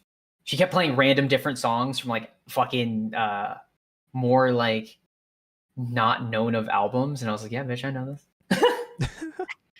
I think 1 year on Spotify, my Wrapped put me within the top number 1% listeners for Tyler the Creator, Mac Miller, Doja Cat, and Anderson .Paak, and Thundercat. I was a top 1 year. I was a top number 1 listener for 5 different fucking creators. What the fuck? Yeah, I listened to a lot of music that year. I think it averaged to 15 hours of music a day. Damn. Yeah, and it was because I was working a soul-crushing job, and my hair was long enough to hide an earbud in my ear. And what I did was I would put one earbud in my ear when I got out of my vehicle walking into work, and then I would swap it to the other one and keep swapping between the two.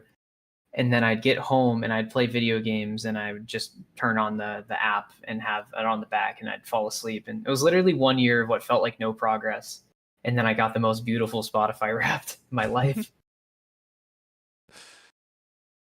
Oh my god. But number 1. Well, not like the literal number 1, but like top 1%. Top 1%, yeah. I think I was actually number 1 for Mac Miller though, 1 year. Oh my god. But it doesn't tell you if you're number 1, but like the top percentage was like really low. Mm-hmm. So there's many people in front of me. At least I'm gonna cope single digit. Very high up there. Yeah. It's because when I listen to a song, my brain won't let me say that I am a fan of the song until I know the lyrics. If I can't sing the song, am I really a fan? That's the thing. I gaslight my brain too. Mm-hmm. And then I will defend myself to other people if they tell it to me, but the standards for me to myself are much higher, of course, like most other people who like to hit themselves with the fuck you stick. And so like, yeah, I'll listen to a song. I remember I listened to a song for 8 hours straight until I learned the lyrics to it, and I never listened to it again. But when it pops up on like a playlist, I can go through 100%, even years after. For me, I learn song lyrics so I can sing them in the shower when I don't have I music playing. Yeah, I've learned that the acoustics in the shower are very good. They're Very, very, very very nice, studio-like. and the moisture in the air Oh is nice yeah. for the voice. I have it's gonna sound really bad out of context, Mm-hmm. but I'm still going to say it Mm-hmm. because I don't learn from my past actions and mistakes. Mm-hmm. But I don't think the moisture in the shower affects me much because my mouth never really gets dry, even if I talk a bunch. And I guess to put it in like very blunt, simple terms, I guess I have like a wet mouth because if I sing a lot, sometimes I'll drool on myself. But I never like really get. I don't know. I don't really like feel like, oh, I got, I need water. My mouth's so dry. That never happens to me. I think that's probably a buff to why I can just never shut the fuck up. Yeah, the physical side of it. It's built different, It's better in built this different. case. And well, I guess the environment matters too. The humidity. I hope my room isn't humid. Might be. I hope not. Well, I mean, it is bad for electronics, but it is nice on the skin, I feel. I have 7 humidifiers in my room. No, My room at max humidity. I remember I used to run a dehumidifier for a while because I don't know why. I think I was told it was good to do, so I did it. I don't know why. I don't have any of those anymore. Hmm. Like the only thing I have are like right now I'm a big fan of like the barrel fans where like they have an internal like fan blade that's just like barrel shaped. And I have like an industrial one for like a factory in my house. Mm-hmm. And I'll turn that on when things get way too hot. Um, why? I Oh no. What you looking I at? pressed the wrong button and something just started playing, and I had fear that maybe audio of mine was being shown somewhere or something. I don't know. Oh, It's don't worry. not a valid fear. Yeah. Wasn't going into your mic and through Discord into my stream. If only. If But only. yeah. Are you gonna do anything for 250 subs? That special number to you, the halfway mark? It is. It is actually because I saw we were getting close and I was gonna at least do like a Twitter announcement, but I don't know. Maybe I should do something a Lurkers. little celebratory. Lurkers. If you're fucking awake, I perceive you. Hit the fucking sub button because this dog is 3 away. 3. Oh fuck! I That's a wasn't good even looking at the number. number. That 3. number. It's gone up slowly through the Oh stream. I god. watched. It was at like 240. Now it's I was only 247. looking at the. Actually, I wasn't looking at the concurrent viewers. I had Well, that I don't hidden for even a know what while. that is. But I mean, I'm not the one It's fine. streaming. It's I fine. can look at number. I'm not gonna been hair over someone else's number. Mm-hmm. But Unless yeah, you're comparing yourself to someone else's number. that's But I fine. mean, yeah, you Just explode. yeah. That's fine. I'll explode you Okay. with a gun. Okay. In Minecraft, in Roblox, In Minecraft. Yeah, in modded Minecraft. In modded in modded Minecraft. Minecraft. Yeah. Modded Minecraft. Yeah. Modded Minecraft. Yeah. But yeah, so I feel like you should do something. Maybe do a song. 250 song.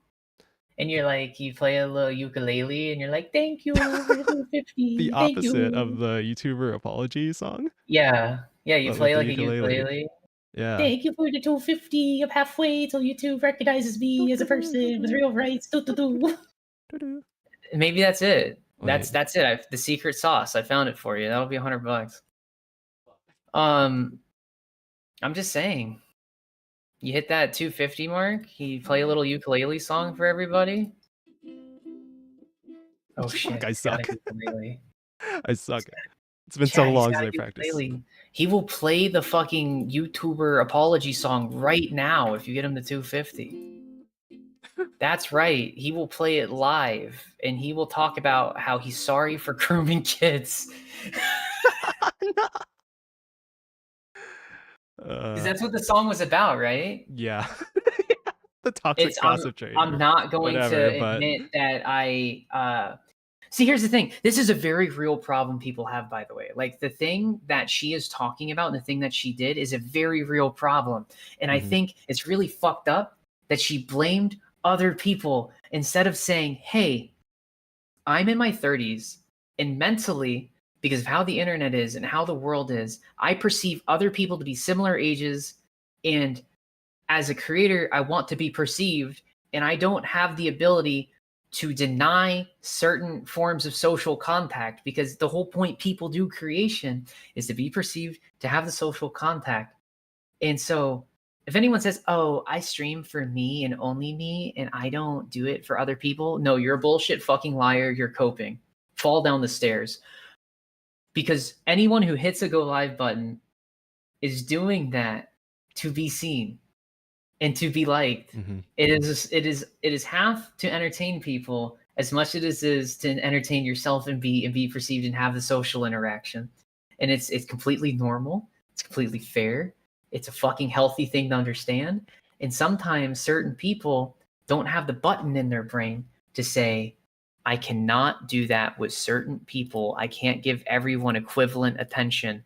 And she gave that equivalent attention she'd treat an adult to a non-adult, and she doesn't have the fucking ability in her brain to apologize for that. And instead wrote a cringe fucking ukulele song that even she herself said that she shouldn't have fucking done because she's an idiot. Sorry. Damn, sounds like you've been Right. thinking about this situation a lot. Well, the thing is, right, is that it falls under parasocialism. Mhm. Because she's parasocial with the people who enjoy her music and her Ah. fans. And the thing is that she learned a fan was underage, but still continued to interact with them like a potential fucking partner or something like that. Mhm. And it fucks people up because it's like, it's sad because she doesn't know. She's unaware that she needs to fucking police her brain better. Her brain needs to fucking police her better. It's one of those things where it's like, it's if someone shows up on your timeline or on your notification, sorry, and they're like, I'm a fan, I love your music or I love your streams, is there a community you have, can I be a part of? And then they say I'm 15.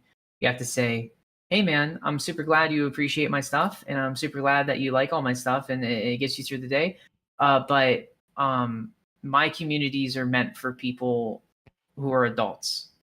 And I'm super happy you did that. Or maybe you just hit them with a fucking heart react or something. You know what I mean? Like, no one's obligated your time or obligated a response.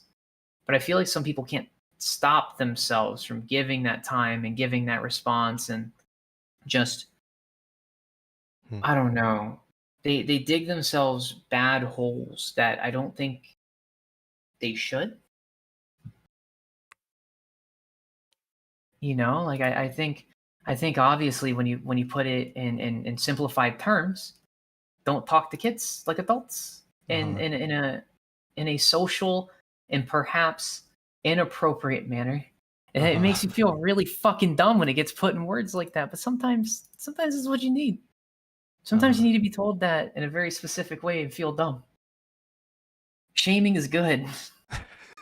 Shame is good. We need more Shaming's shame. good. Some people need to be taken to the middle of the town square and fucking flogged. It just needs to happen sometimes. Mhm. It's fucked up that it needs to happen, but it fucking needs to happen. Mm-hmm. And if you're the one who got fucking taken to town square and flogged, and you're mad at everyone else, you need to be flogged the second time. You haven't learned your Flogging lesson. continues until you fucking learned your lesson.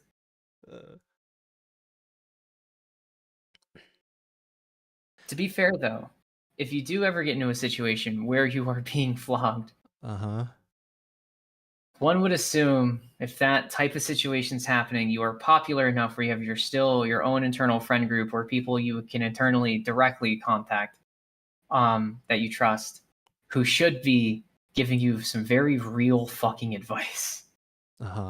Like if you're doing something dumb and you're the only person involved in this dumb thing happening, you fucked up. In the sense that, like, if no one's reaching out or no one's responding to you reaching out, you might just be a bad fucking person. I wouldn't say every situation's the same, but like, if you have a lack of people not fucking helping you when you have people who are in a circle around you, I'm not the victim blame, but like, you shouldn't have gotten into that situation to begin with. I mean, it's more of just like, it's gonna be harder for you to fix, because let's say, for example, you're real good friends with Soren, and then Soren did something dumb, and Soren comes to you and says, "Hey man, everyone's mad at me about this, and I don't really understand it. Why is everyone so mad?" And you say, "Well, this is not an acceptable thing to do, and you did it, and that's why they're mad. Apologize for such a thing and move on." And then he doesn't do that.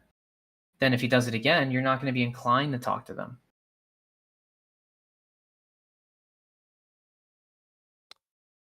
Seen a bunch of big YouTubers just got turned on by other content creators they're friends with, though. Don't know how real entertainer to entertainer connections are. It's part That's of fair. There is that like information divide, this like fog of war or whatever you want to call it. I feel like there's a lot of stuff that happens in the background that no one will ever know. But I do know that what I would say is, if going back to the whole, like, if you're doing something with like actual good intent, like you want to be no ulterior motives for abusing anybody, and you just want to make content and you're just a good person, a lot of times I've noticed those people who, at least I believe are these people, they don't get turned on like that. Like the most recent examples, like Dan TDM, he pointed out an observation of something that he thought was fucked up. He got attacked over it, and the entire internet collectively beat the shit out of anyone who talked bad about him. Because like, he's just a really good, I mean, I don't know him as a creator, but from my understanding, he's a very good creator who's a very pure person. And he does this because he wants to entertain, and he genuinely enjoys it. And I feel like no one has a clean past in per se. And so if you're being turned on, I'm not saying it's your fault, but I'm saying that it's really hard. This is like a fucking tightrope, because it's, in a way, it is kind of your fault. And it's probably really fucked up to say that. Because I'm sure very few people, it's never their fault in any capacity, and those people would be mad. But I think true good friendships don't end up being bad. So if you get turned on, it's because someone has an ulterior motive, and either you didn't know they did, or you had one and you were the evil being destroyed, is kind of where I'm trying to get at. You know? I don't want to victim blame, but I feel like a lot of reality of the situation is, like, let's say drama happens between Bao and Buff Pup, right? They have a long history personally between each other, and whatever fucking reason it is not our fucking problem, not our knowledge, and you'll never know. And it could be something serious or something dumb. For example, an older drama on offline TV where Disguised Toast moved out of the streamer house was because he got into a bad argument with Lily, and he didn't want to be there anymore. They didn't say what the argument was about. I think maybe Lily divulged more about what the argument was about on her Patreon. But I don't know if that was a joke or a real thing. But they spoke about it like years later, and they talked about how they had a bad argument where they couldn't even look at each other. They were so mad at each other. But content wise, it wasn't related to content. It was like person on person issue, and they were so mad at each other they couldn't even look at each other without getting mad. But they still did collabs and were still really friendly online. But they had this spat personally, and then that's why Toast moved out of the house. And he never said he moved out because of a fight. He said that he wanted his own place. So, like, what a viewer knows to happen is never the truth. And I think people saying they know the truth from like looking at other things, no one had the fight right. No one had it right. No one knew there was a falling out between the two of them. Spreading rats. No, those two literally said it themselves on a video, like it's a short from Lily Pichu or Toast. Oh, from their perspective. Oh yeah, like from their perspective, they talked about it. Toast literally told her to her face that it was the fight that made him move out, and Lily didn't know that. She was like, I didn't know that you moved out because of our fight. And he's like, yeah, I couldn't even fucking stand looking at you. Obviously, they're friends now and they got over it. But yeah, he straight up told her to her face, like, fucking on camera, that he couldn't even stand looking at her. It pissed him off so much that he moved out over it because of their fight. But, you know, during the time of it happening, no one knew. And because, you know, well, Toast is like a fucking drama actor. Like, I think he did something like that. I don't know. I remember him either saying he was like a drama kid in high school or whatever, theater kid. But, you know, it's one of those things where it's like, you'll never really know the reason unless you're involved. And that's why like some of the drama is super bullshit. And like when people turn on each other, maybe it's because one person genuinely did the other wrong and they're just using a different thing as an excuse to get back or whatever. But I think it's weird because the Unity naive side of me thinks that it is possible to make lifelong good friends on the internet, especially through content creation. That's the Unity pilled naive part of me. But also, the more realistic part of me thinks that many of these people will never come past what is that word? It's not friend, but it's right before colleague. A lot of them won't really pass colleague ever or acquaintance. And I think some people have a fucked up thing thinking that people who are colleagues or acquaintances are like best friend status. And that's how you get like these people screaming from the rooftops saying like, you can't make friends in this place as content creation as a whole. I think expecting good lifelong friends out of it's very naive. And I've seen people that I've talked to rant and rave about it. And I'm like, I agree with you, man. But don't you feel it's a little stupid to think that you'd really get that? Not to be like a Debbie Downer, but like, you would have to fucking meet somebody on the internet, be friends with them for a while, talk to them almost more offline than you do online. Like, if your friendship is majorly online, isn't that bad? Like, isn't that like not good as a sign for the friendship, in my opinion? Like, if you've interacted with them more in front of an audience than out of that, just in the entirety of like from A to B, from start to finish of your friendship, doesn't that feel disingenuous?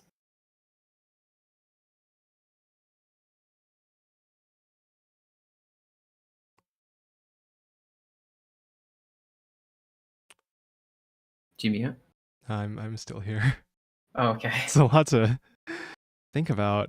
I know I've said like on stream, this is like a whole side of the whole content creation thing that I just have no idea really about, just because I don't really interact with it. I don't really talk to other people that much. I've been like kind of keeping to myself for most of this time. Occasionally people come out and reach out to me. And I've like commented on how every time I hear stories about the VTuber community or people making videos on the VTuber community, Everyone talks about how trust no one, assume your DMs are going to be leaked. Everything you say can and will be used against you in a Google Doc, and how everyone is fucking evil, basically. So I feel that's true in a mean girl community. And a lot of females are females are the majority of VTubers. Whether or not they're the literal majority of VTubers, they're the literal majority of VTubers that people watch. And by watch, let's just say 5 CCV and up. Because Remy likes to chant this from the fucking rooftop. If you have 5 CCV, you are above what, 99% of streamers? Some insane number like that? Probably higher than 99%. But you know what I mean? Like, if you can get 5 people to show up and watch you, that is more than the majority of people. There are a crazy amount of people streaming to 1 or 2 to none. Oh, sorry. I thought you said 5 digits. No. I'm saying like 5 people, like 5 Literally CCV. 5 CCV. That is for the overall average. Like, you are better than like genuinely. Like, I remember her telling me the numbers of like, if you don't get 5 CCV, Bunny, don't be mad. 5 CCV or 10 CCV is literally like better than 99% of streamers that hit go live. Now, I don't know if there's a bit of hyperbole, but like, I believe her. You know what I mean? And so, because the thing is, right, is that, see, someone says 5 CCV is fucking massive, regardless of the platform, even more so on Twitch. Now, don't be tricked by CCV on Twitter, because Twitter doesn't actually do CCV. Just so you know, I didn't know this. I thought it was CCV. Twitter actually just does views, and it means if it showed up on your screen. So I've seen like Jamez, and I thought he had like 150 CCV on his fucking Twitter stream. No, it just means it's been shown to 100. It has 150 impressions. A little misleading on Twitter's part. But anyways, so the average concurrent viewers, how do you even find this?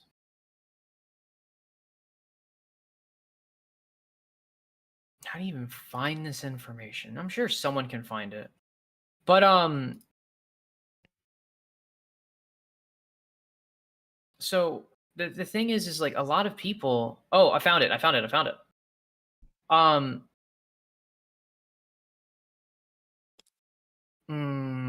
No, this is for 2022, and it's a little bit different than I wanted. But yeah, so I don't know, like having literally being a 2-digit streamer puts you genuinely above everybody in terms of like the vast majority of everybody.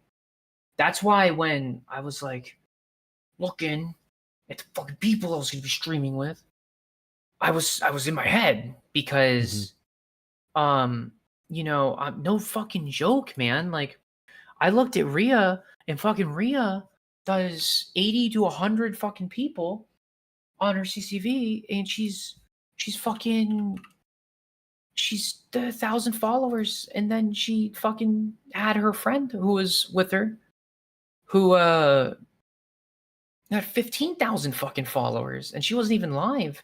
I'm just like sitting there being like, how big is her CCV? Could be multiple hundreds, you know what I mean?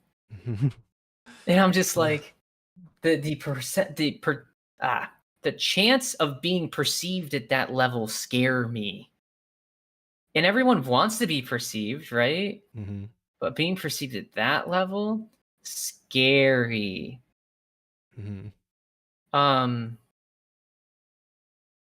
So I don't even know how many subs she's at. Maybe that'll be a really good point to see maybe how many subs she has. Maybe she has something that shows it. Maybe somewhere. Oh man, it's really hard to tell. But she's a very entertaining person, and at least from the video VODs I'm seeing, she has a very, very fast chat. So I imagine she's very successful. And so that's very scary. But I think that's like most people's goals. if someone asks you like, hey, you're gonna stream, what's your end goal? I think the vast majority of people are like, I want a fast, active chat, many people watching me. Mhm. And I don't think that's an unreasonable thing to say. Yeah. And so, fucking putting yourself out there hard. I know I'm looping on this, but it's seriously hard. Like Mhm. it's something you have to fucking remind yourself and beat in your head. Put yourself out there, talk to people, be more active. The things that you don't like, fucking get rid of. Things you like, double down on. If people don't like the things you like, make important life decision of, do people opinion matter more than what you like? Some people say no, some people say yes. Neither is right or wrong in my humble little fucking chungus brain. Right? And yeah, the duality of I don't want to be known versus being scary, or being known as scary. Because like I feel like it is scary.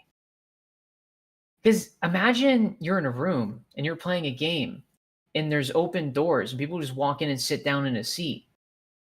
You feel much less scared if there's like 10 people in that room watching you versus like 300. Mhm. Because my brain imagines things in like a 3D space sometimes. I'd be like, 300 people? That's an auditorium. That's an auditorium. You know, like some Mhm. people, they get so fucking number brain that they forget the reason the number matter is because there's a real person behind the number. Mhm. The real person is the value. You And can so, interact with, exactly. And be so, parasocial with.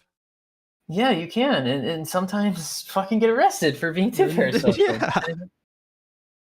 Um, yeah, I mean, Broline did a stream saying, "What's a cool concept of making a stream for only one person?" Obviously, he didn't do that. He just talked about it a lot. There's like 20 people showed up. No one followed the rules of just letting one person be in there. Um, but like, I could totally see something like that, like making a stream for one person.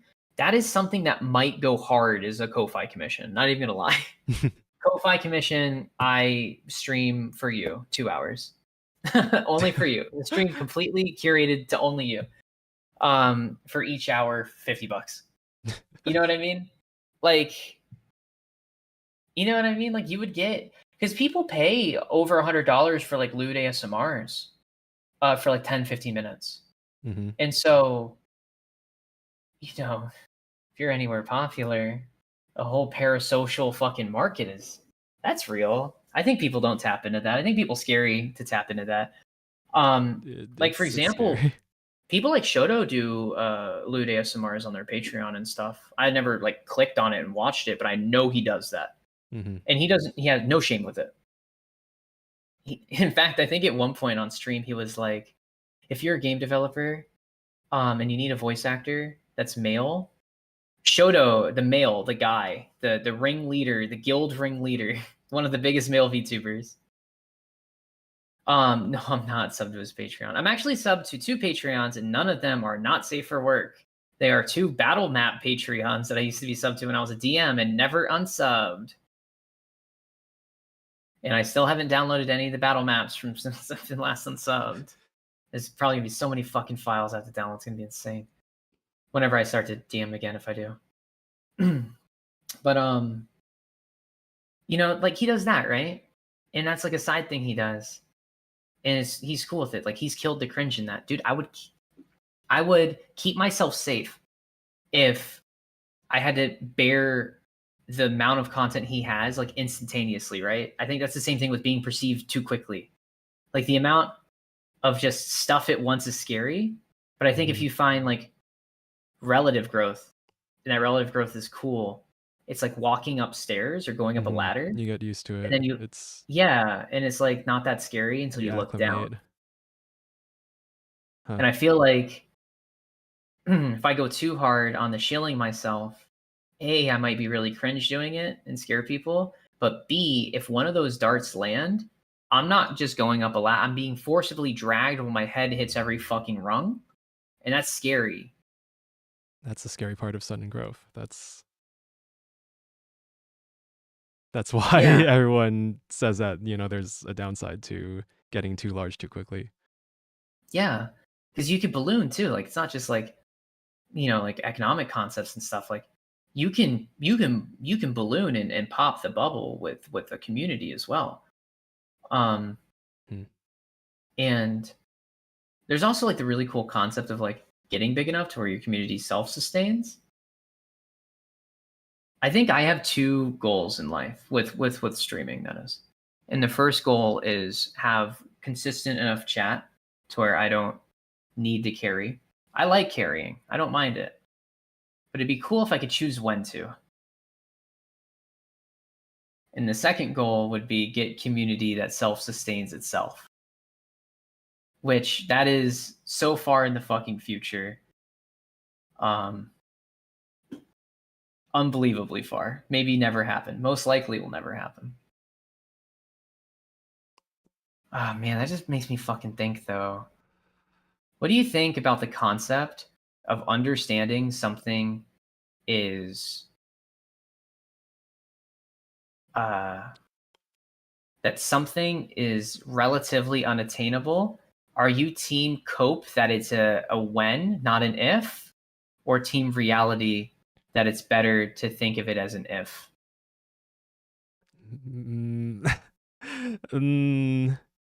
Because both sides preach hard. You know what I mean? Like Yeah. for example, the people who made LMFAO, like the music group, were two people who believed in manifestation, and they manifested in their brain that they were going to be successful and they were going to make music and be famous. And then they made party rock, right? And they exploded. And they said they manifested that. And a lot of people believe that I can do this. It's when it hits, when I do this. And other people believe, well, is it really realistic to think I will eventually get this? Like, I don't have that much control over it. I'll do my best, but and they're very two different mentalities. I've heard of the manifestation things like really long ago. Like I was a kid and I remember, I don't know, seeing some random TV special or something on it. The other thing I remember is Dr. K did like a video, Healthy Gamer GG did a video on, well, like his take on manifestation and how the the definitive factor that does change is your mindset when you do so. And so any change that results is a direct result of like you changing yourself, your inner mindset and what that does for your actions and what you do in real life. As for like the actually like believing that something will happen versus like if it happens, it happens, I'm probably more towards like the if it happens, it happens. I don't know. I guess I just if there is like some uncertainty, I can never say that like 100% this is gonna happen. Yeah, I'm a part of the mentality that I can just say no and win. And so far in my career, in many other aspects, it hasn't failed me. The mentality of no matter what happens, I'm gonna be all right, and then mixed in with some fucking cope that if I want to do it, it'll happen. That's my mentality. And that's why I literally sat there, fucking goddamn, you're shaking, fucking keyboard, being like, I need to send a second DM in a row. It's evil. Sending two messages, especially if the first one isn't responded to, is evil. But I have to be evil. I have to send the second message in a row. And the anxiety was going through the fucking roof. But I was like, my doing things will never happen if I don't fucking do them. And I'm gonna make it happen no matter what. So I need to do it. I don't believe necessarily in manifestation, but I believe that most people believe that things aren't doable from lacks of. Well, I know people who live there too, and I'm going to put a large amount of money in the charity no matter what. Sorry to cut my own self off, but I very much believe in this charity, and I very much want to be a part of it. It's like, Lucas, do you need help? You need fucking professional help. But you know what I mean? Like, I never want to be the person who wants to fucking How long have you been playing, Neo? Hmm? Slay the Spire, like the first 2 hours of stream. And How long then is the we've stream been now? yapping for almost 4 hours, probably. Fuck. Yeah. Anyways, but yeah, I think the mentality, at least for me, which I think kind of aligns with Dr. K with what you're talking about, which I Hmm. don't really know him that well, so I don't know if it's good to align with him or not. But I definitely think even if it'll never happen, coping and making your brain think it will happen puts you in a better mental state for it to happen. I think you're right. I think you're right on that. That. There's a certain part where like it gets sad after a while, Hmm. but like you would have to be so far gone for it to be sad Hmm. that I think it's not really a worthwhile concern, personally. Yeah, like at some point, the realistic logic isn't going to help you as much as just your feelings about it. Just fucking do It's it. fucking it's the shonen anime thing where you just care a lot about the thing and then you win. Yeah, genuinely, you have to be a fucking brain dead slur for learning disability. And you just have to fucking think that the power of love will solve everything, and that your willpower enough is enough for success, and then your body will magically fucking make that happen because now your brain believes it or something. Uh, you know, and I wish I can like clown on that ideology and clown on it and say it's bad. But in the past, I've found a lot of success doing exactly that. I found a lot of cool friend groups doing exactly that. I've gotten myself into a lot of funny situations that I've never talked about. Some of them involve things that would forever put me in the allegations. Um, that would they wouldn't confirm them. I'm not gay. Stop trying to make me gay, chat. Um, but it wouldn't help my situations because I have too pure of heart, and I do things, and sometimes I get unintended results.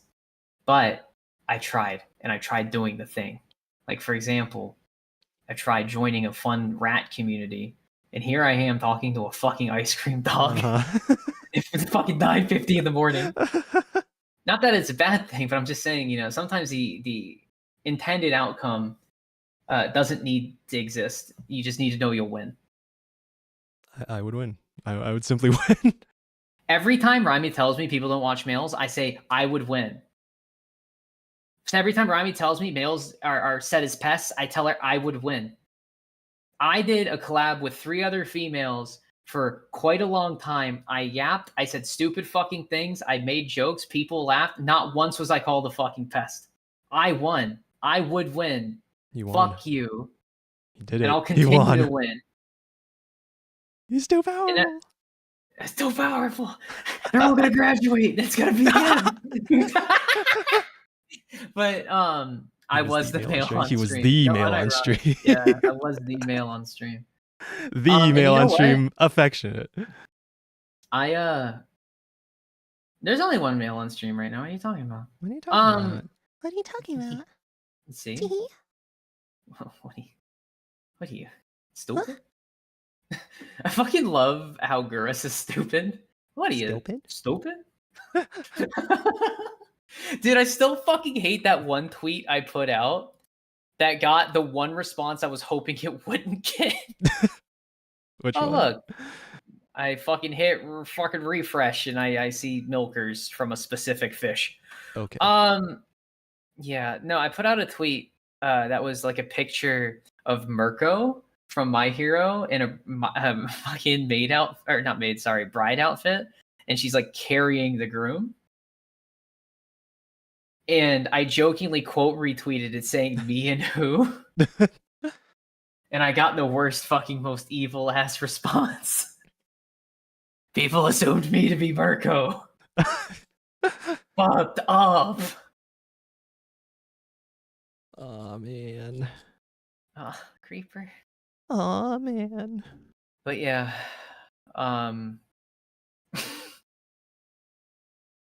but yeah, I don't know. I think just saying you'll win is really important.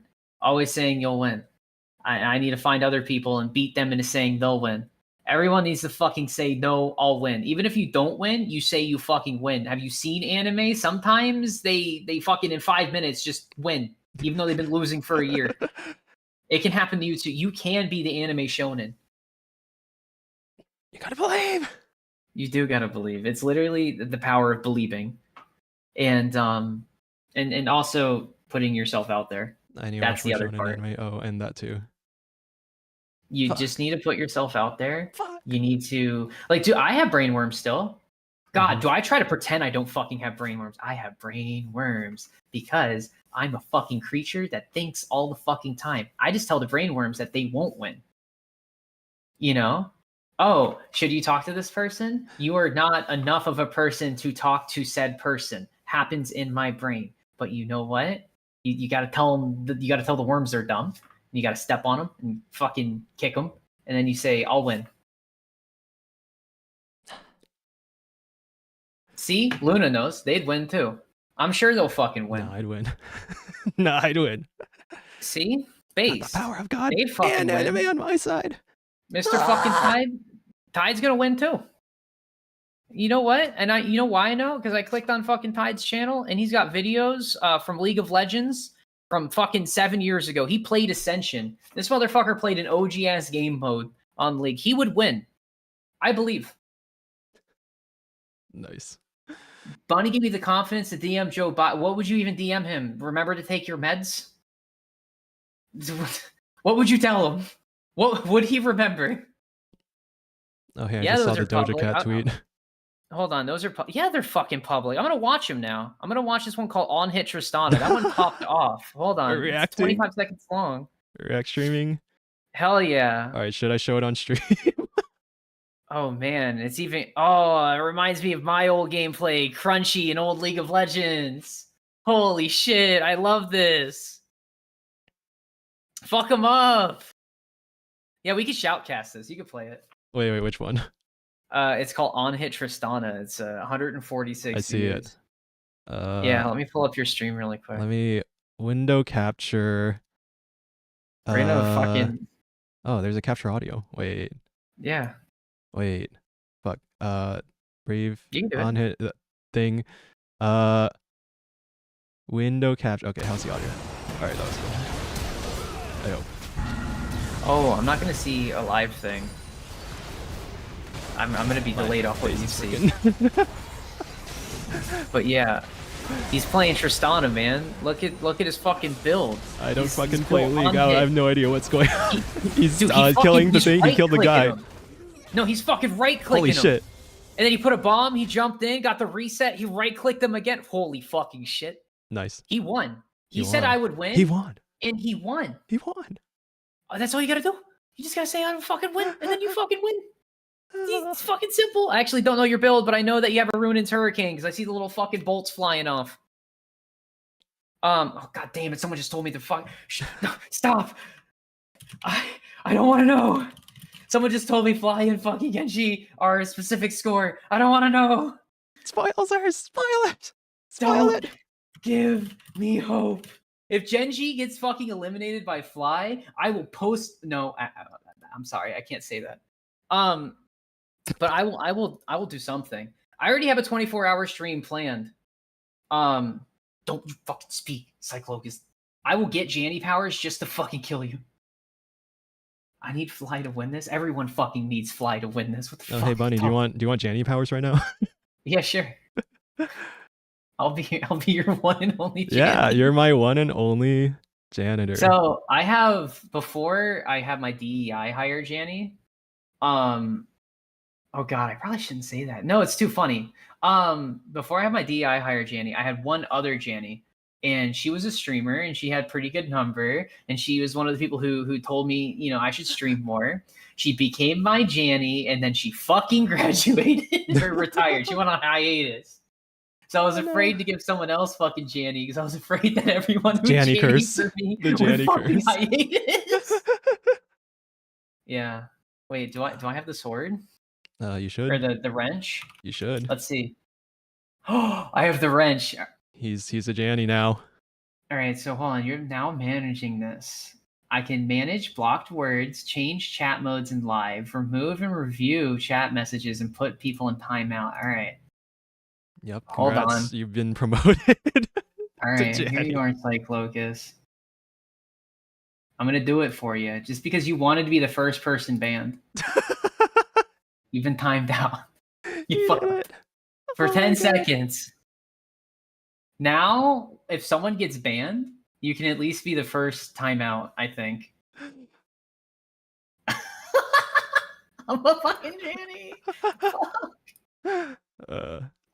Anyways, so but yeah, no, I think the mantra of just saying no, I would win. Simply, did you just wake up? Because I just woke up to you liking 1,000 of my posts on fucking Twitter.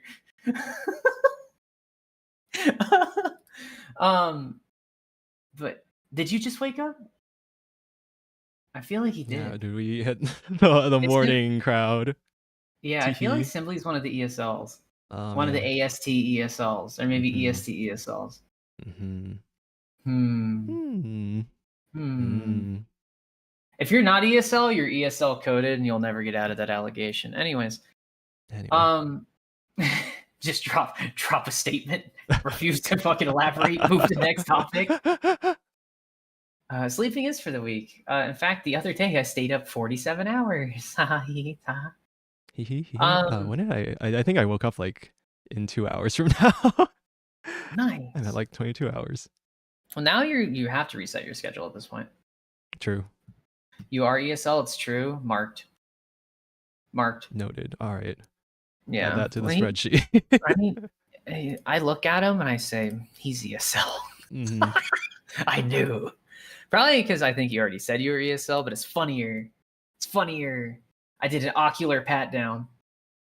Um. So,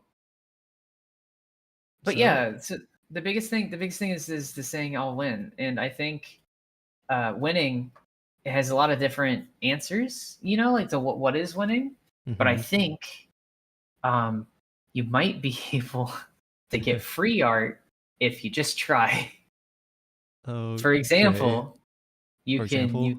get art from Ito probably, and you say, "Hey, ooh, Ito, give me art, please, and make it nice." And then he will probably draw you really nice art for free because Oh I think no. with Ito, everybody gets a free one. I actually tried to pay Ito for this art, and this motherfucker literally fucks everything up to the point where it feels like he does not want me to pay him. Oh. I said, Okay. I'm gonna kill him. I want Okay. to pay him for his art. Okay. Like I can give him Ko-Fi donations, and I have done Ko-Fi donations for him, but it's not paying someone for their art. You know what I mean? hmm It's Right. not. It's not a system where he's fucking on VGen like he said he was gonna upload his fucking Right. portfolio to. But that motherfucker still hasn't. Ah. But and that's a part of wanting people to be more successful and do better is also being mad on their behalf when they don't do things and forcing them to do things that are good for them. Um, that is true. The worms are telling me people will hate me if I ask for Or is freebies. it telling me that? I feel Yeah, no, guilty that's what I'm saying. That I agree even with thinking that. about No, it. what I'm telling you is Ito's a creature. He's not human. Uh, I'm joking. I'm uh, joking. I fucking okay. love Ito. I love Ito. He's very good. He's a good person. The reason why I bully him so much is because I like Ito. But Affectionate the bully. thing is, yeah. In Yeah. fact, You're being an tsundere. unnamed corporation, Ito has applied for, and I helped him apply for it. He wants to do it. It seems like a good group. And while helping him, I also made my own app and applied for it. I don't intend to get in, and if anyone ever does get in, I fucking pray they choose him over me because I'd kill myself. Uh, But doing the process of doing the shit is fun because then I get to introspect myself and then try to advertise myself in a way that I don't feel bad for because it's a transaction and they're expected for me to do such a thing. mm-hmm. And since I'm not that serious with it, I can be like kind of funny. Hmm. Like on the how long have you been streaming for? Since I put in the app the day after my debut, I said 1 day. Nice. Yeah, like how long have you been streaming for? What's your experience? 1 day. I debuted yesterday. And like the thing is like they're free, you know. Like I had to do a 5 or 10 minute video, and I did an in character bit that they asked for, and then I did some clips from my stream, and then I sang a song, and it went longer than I thought, and I submitted it 15 minutes before it closed. Nice. And I did it some time ago, but the fact that I did it, I don't care. Winning to me is not getting hired by a corpo. I'm already fucking corporate. I think a corporate position would make me feel Real, yeah, it would make me feel real. legitimate. Also, I would it's easier to talk to people because you'll have gen mates. Mm-hmm. And also I'll be able to set a schedule like seriously and be able to treat the schedule seriously versus my work, because it would technically be a second job. But then also, I could really treat it like a real, true thing that I have to put 100% in, and then I would win. Mm-hmm. With this, I mean, I'm going to win, but it's not the same effort I would put something I'm contractually accepting terms on. This is hobbier. Like, I'm going to win at this hobby, and as a corpo, I would win it as a job. Because I would have editors, or I would pay for editors. I'm still thinking about paying for editors still, honestly. I've been following some editors. Some of them are relatively cheap. And I've been thinking of having them cut down stream content to try to match the whole I say funny thing gets made into a short. Mm-hmm. I say a funny thing or good at something, then gets made into video, and then start doing that. Because that's something that I think people should do. I mean, again, Rimey's going to always bitch and moan that short bad, but also she lives in a little bit of a different environment than we do. I think we benefit more than she ever would. I think if a normie watches a male VTuber, the chances of them being fucked are less for male because the chance of the viewer even existing is less. I personally think, and Rimey agreed with me on this, that males get like the overall worst average, but females get like the worst extremes. And we're talking like in vague. We're talking like we're talking viewer types. Now I can see messages held for review. Yeah, sure, I can show that. I'm a Janny. I'm a real Janny. No, we're not talking about fucking. We're talking about we're talking about like, well, kind of in a way, not like physical sex, but in a way where like we're talking about in a sense of like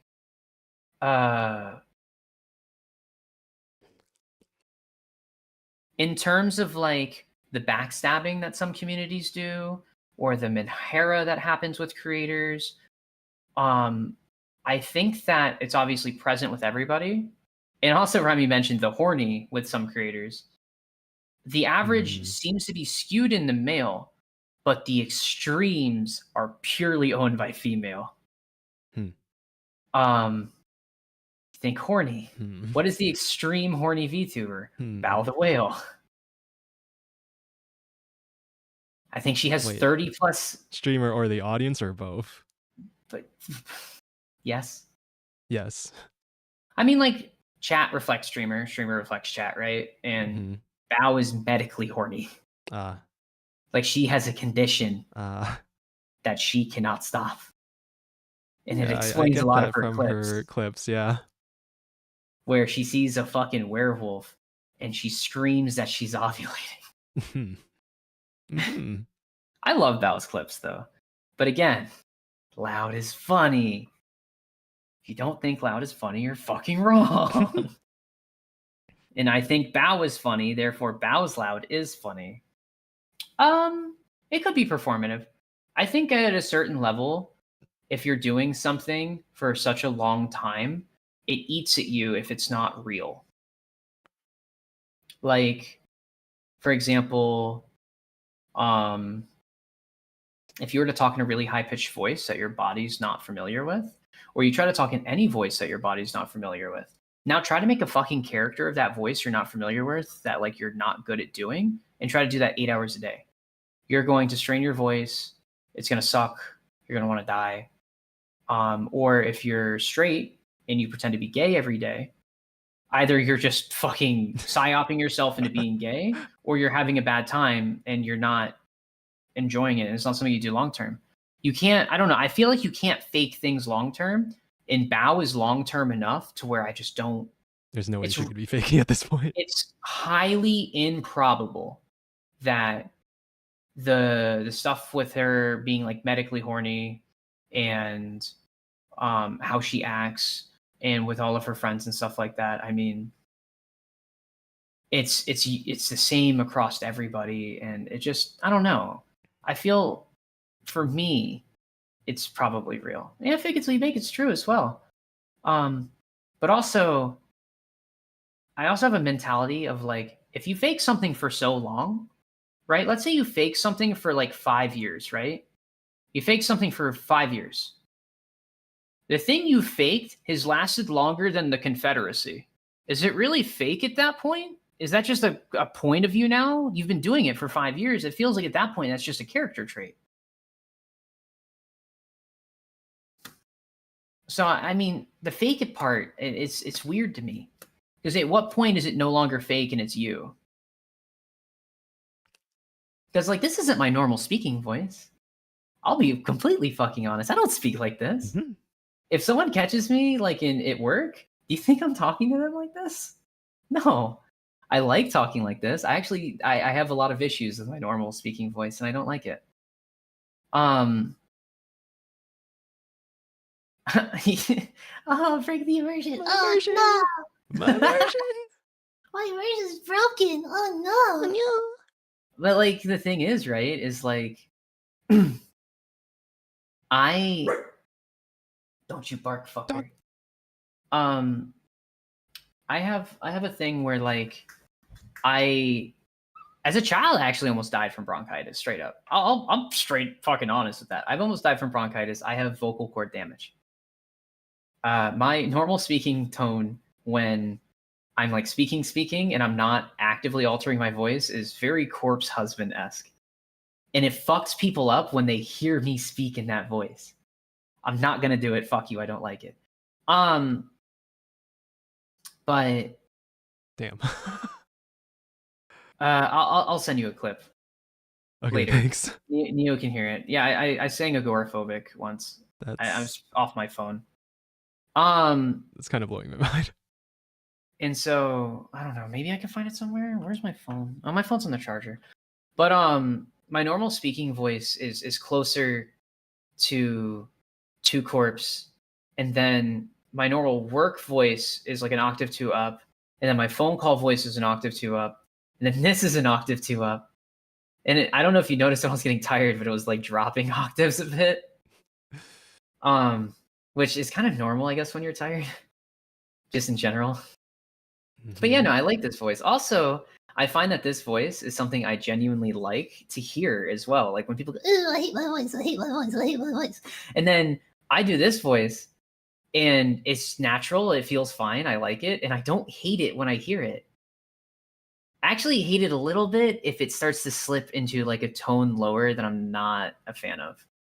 But like for the most part, yeah.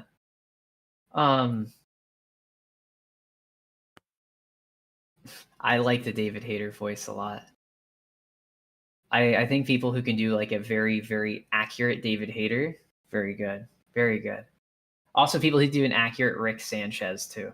I don't like Rick and Morty that much, but the Rick Sanchez voice, 10 out of 10. No matter who you are, that shit's fucking funny.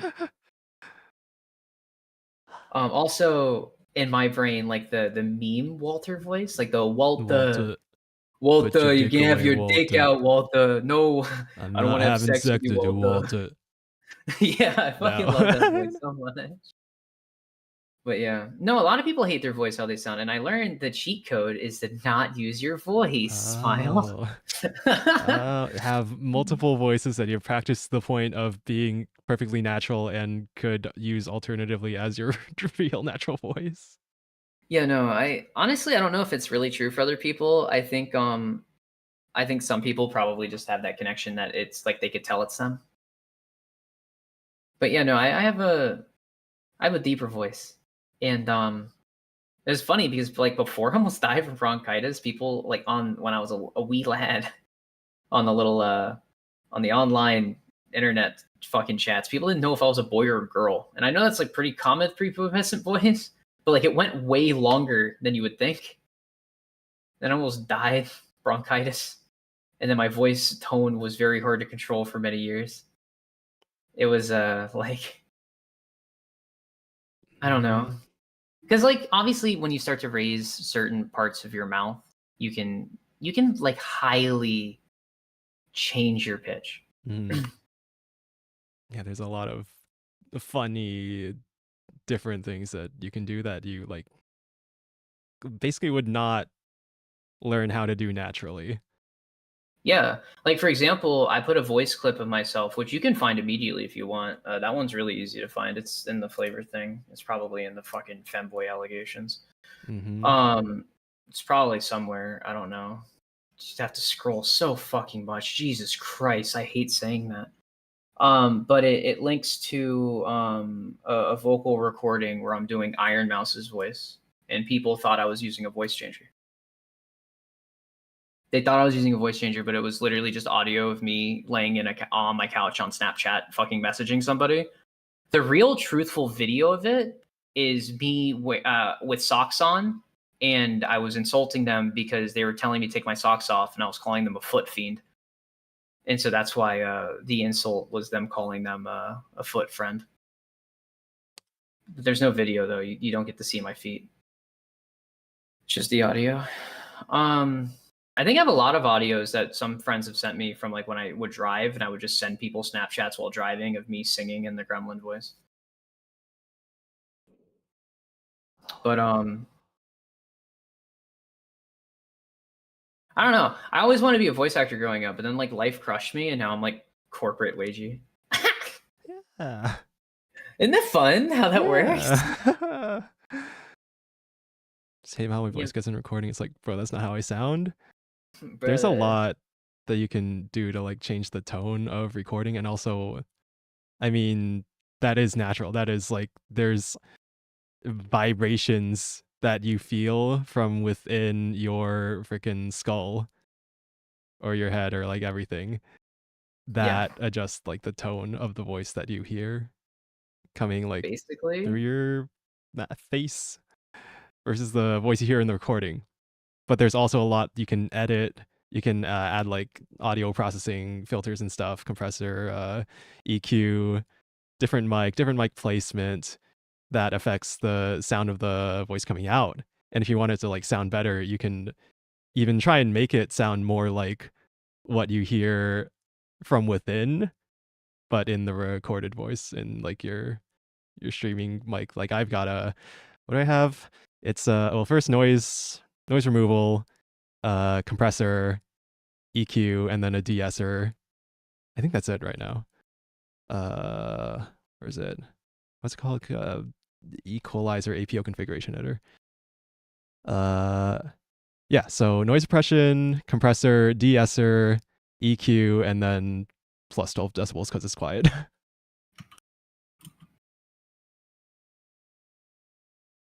And if you're in OBS, you can put that like on the audio filters on your mic. You don't have to like install a separate thing, but I wanted it like on my mic for everything. So that's why I got, well, that's why I use Equalizer APO. It's free program. Free VST plugins too. You can find a lot of like free VST plugins. And all the ones I'm using are free. They're from Reaper or from like separate plugins that exist. Nice. Very little range, so altering my voice in any way is incredibly straining.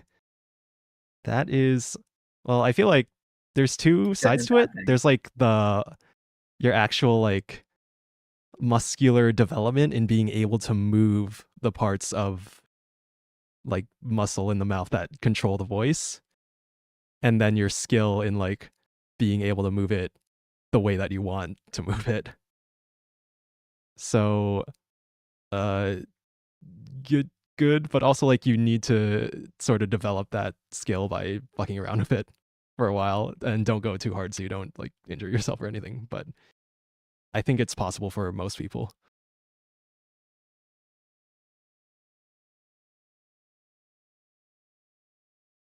It's just really hard to learn voice stuff. I think this is like sort of a universal thing because you can't look inside the throat and see what's going on. You have to rely on vague ass descriptions or like pictures of what people are doing from the outside. Like you can sort of see how wide someone is opening their mouth. You can't see like what they're doing in the back of their throat unless you like have a camera pointed down there, which you usually don't. And everyone uses different terminology. It's just really hard to learn voice stuff, I feel. I'm not those God, people. You it never fucking know. hurts my brain when you're like, yeah, you can't see your throat, and then in my brain I see the exact image, pixel for pixel, fucking perfectly, of fucking That's because you know it already. no, not Right? not of my throat, but of a tweet I randomly fucking scrolled over from Scarl from Niji. And it was called "Here's My Throat Tussie," and it's a picture of her throat in extremely good detail, and it fucking harmed me. Someone's into that. Oh yeah. Oh yeah. Oh yeah. Oh yeah. Yeah, and every time someone says a picture of throat, I just see Scarl's fucking throat, and I'm just like, get out of my brain, get out of my brain.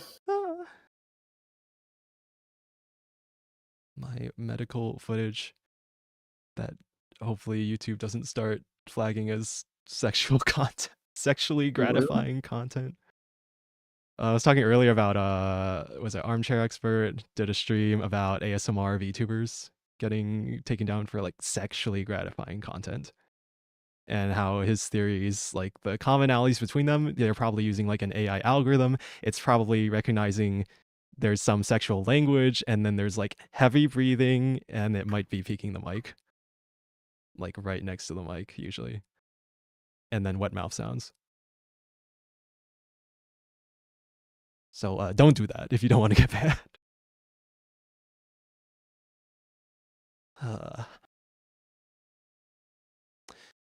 How you doing, bunny? I'm taking a quiz on what phase connect girl I am. Oh, cool. Sorry. No, it's totally fine. I mean, let's see. Who am I? I'm Ember Amane.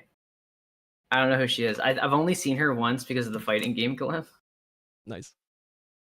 I wanted to get Biba, but I feel like I'm Biba. nowhere near mentally unwell to get her. You gotta peep 'em, X. Is she the foodie? I fucking love food. You know what I've noticed? Clovo got Clara. I like Clara. Clara's funny. One of my favorite things about Clara is she did a stream where she was debuting a new outfit, and she was very blunt with explaining her new outfit. And she's like, yeah, the cool thing about this outfit is I'm a whore. Because it was a very promiscuous outfit. She just had nothing else to say about it. Ember is the woman that dreams are made of. Well, judging by this 10-question quiz. Guess I'm doing the quiz live on stream right now here for everyone to see. Ooh. You are more likely to cause problems on purpose, cause problems on accident. So I'll try not to cause problems. Neo. Yeah. 250. Oh, fuck. Number.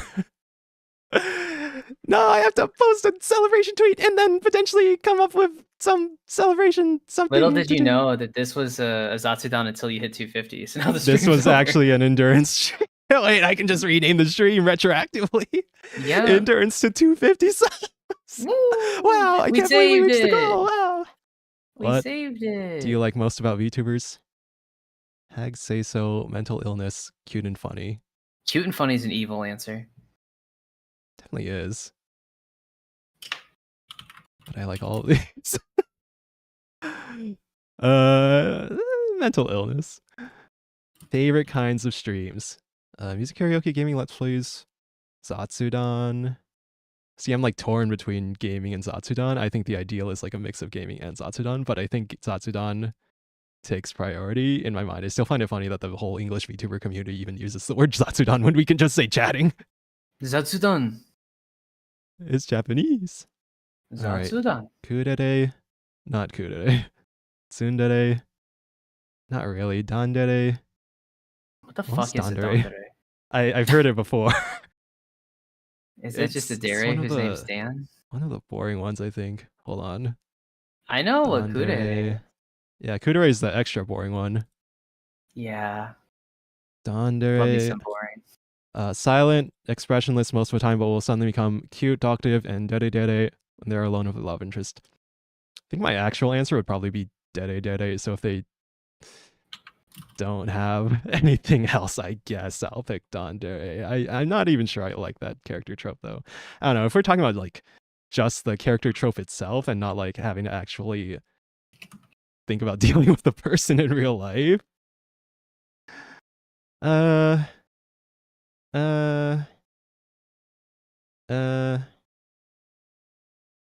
I think Yandere is the most fun trope. How do you like your Phase Connect premium coffee black? I don't drink coffee that much, so, but when I do, I usually drink it black, unless it's bad coffee. Money, family, fame, or friends? Fun fact, I Hmm. took a different answer both time on this, and I got the Mhm. same Ember. Nice. Like on this question in particular. Nice. Oh man. Well, definitely money over fame. Family, friends. I feel like family is the least interesting fucking answer there because Probably, yeah. friends are the family you choose. Yeah, friends are the family you choose. I do think friends are really important. After a certain point, money matters until you are like meeting your needs. And the thing is money's boring because fame is just money and Fame then is also attention. money, yeah. And friends. And friends. But friends. It's friends. Favorite season? Autism. Autism. It's almost autism, chat. Anyone not who's like summer is fucked up. Yeah. Unless See, they live in a I really can't cold I can't area. pick spring because of my allergies. I guess probably autumn. It's a nice balance. Whether in terms of your family, how would you identify yourself? I'm adopted. I'm the youngest child. Which of the 7 deadly sins do you most associate yourself with? Sloth, wrath, lust, pride, Lust. gluttony, What do you got, sexy? envy. Sexy 다요. not enough. Sex death. 섹스 술은 전에 섹스 not enough. That's one of my bucket lists is to ride either a motorcycle or a bicycle through that fucking sex tunnel and scream about sex. Mm-hmm.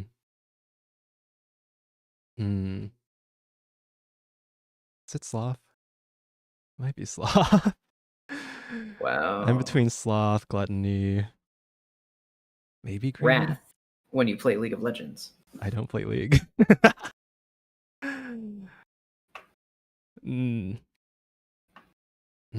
Let's go with gluttony.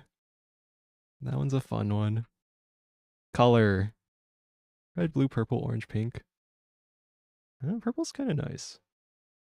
Pink's kind of nice. But I know the character I'm biased towards. I'm Ember too. I'm also Fuck Ember. you. We're all Ember. We're both God Ember. damn. All right. No, I'm Ember. You can't be Ember. I already picked Ember. I'm already Ember. All right. Yeah, I'm already Ember. All right. Let me post this to the flavor thing. No, got fucking Hina. That's fucked up. I don't believe that. Fucked up. Okay. Now you hit 250. You hit the number. I hit the number. halfway I hit the there, number. officially. Oh my god, I'm halfway there officially.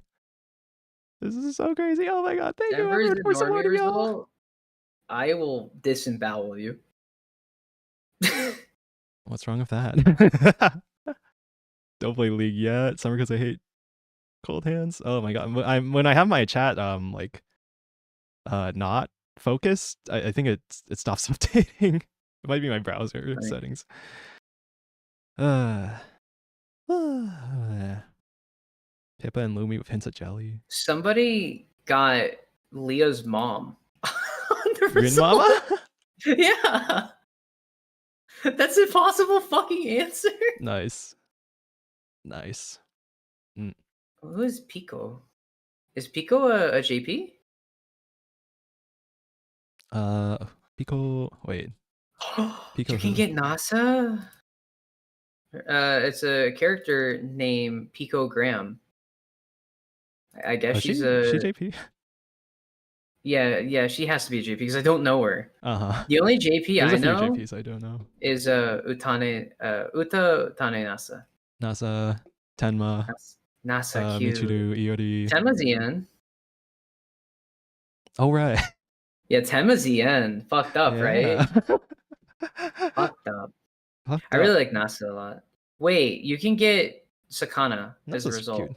Oh, are you like digging through this quiz to find out? No, I found the quiz on Twitter and like a 30 Twitter reposter. I'm reposting it, and I'm seeing other people respond to it with their responses.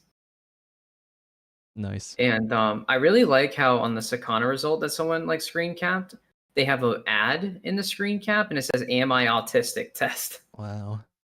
I just saw a pregnant Pippa on my Twitter. Nice. Nice. Nice. Having her little pip babies. Mm-hmm. The bunnies.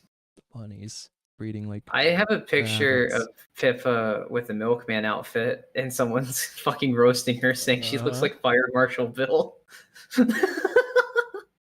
Amazing. Beautiful. Oh, I actually talked to Raimi about her hand cam, and I was like, I fucking went longer than you, started before you, ended after you, I guess you're falling off.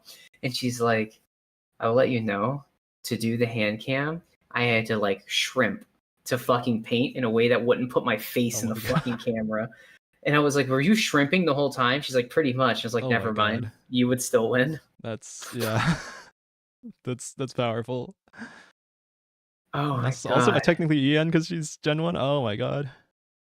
Yeah, I don't want to believe that. Oh my gosh. I don't want to believe it. Also, I'm seeing so many posts about Shia's new like model that he has, his new debut model. And it's just Shiabun, the Genmate Rabbit Man from Buff Pups area. A lot of people just know Buff Pup and only Buff Pup. But Shiabun is a part of the furry group. No, I just saw the Milkman Pippa tweet. Man, I love fishing. Yeah. Yeah. Man, I love fauna.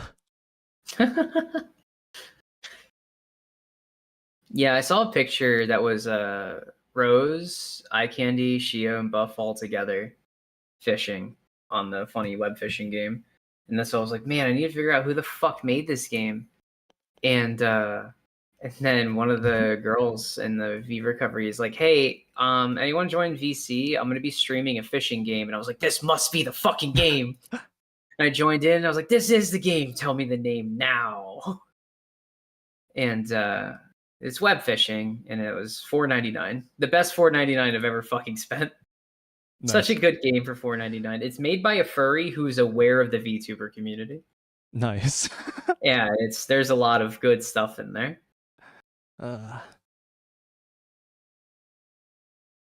Small indie games at a low price. I bought Potato for, actually it was on sale. It's probably like $4, and have played it for like $150. Fair. I mean, those games can really pull you in. I mean, there's people like probably thousands of hours on Terraria, and there's a non-zero chance that a lot of them are like the $2 purchasers. Oh yeah. When Terraria used to be like $2.99 every now and Oh again. man, yeah, I don't remember when I got it, but yeah, it's probably around that price. And there's a lot of people who just got it for free because like a lot of people were just like buying it and shit for people because it was so cheap, and people would like refuse to buy it because they weren't aware how good a game it was. And it was cheap enough where people were just like spam buying it for other people. It's me. It's like Locust, your chess viewer. Yeah. All right. So how long have you been up for? Some number. I woke up really late today. Mm-hmm. I woke up don't you fucking VTuber accent me. Mm-hmm. Wait, what was it? I woke up at like I woke up at 11 in the morning. Mm-hmm. And then I went back to bed because I was sleepy. I fucking hate it. I hate it. No, I woke up really early. And then I fell asleep, and then woke up in like early afternoon, fell asleep, and then I did the thing that I said I was gonna do, and then I immediately cut out of it a little early and then joined the collab.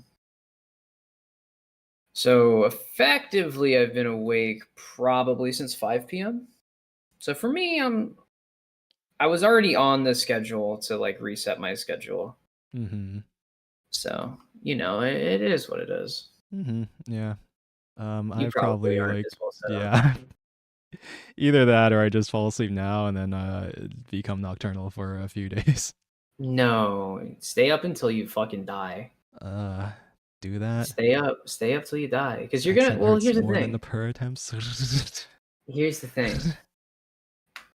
Here's what. Right now, it's the morning for you. I keep forgetting. Shh. No, I keep forgetting that you actually live in Japan. Yeah, I live in Japan. I live in a fucked up time zone, y'all, and it's later in the day for me. Mm-hmm. So I keep thinking that you're further along. I mean, it's 11. Yeah. Uh-huh. And so... Wait, Neo lives in Japan? Yes, I Yeah. would never lie. I would never spread misinformation on the internet to throw you off my trail. Don't find me. I'm looking at you, Rainbolt. And watching your content because you're a pretty good content creator. I fucking love Rainbolt. Yeah, Rainbolt's so good. When he found, what was it? What was the last one I watched of him?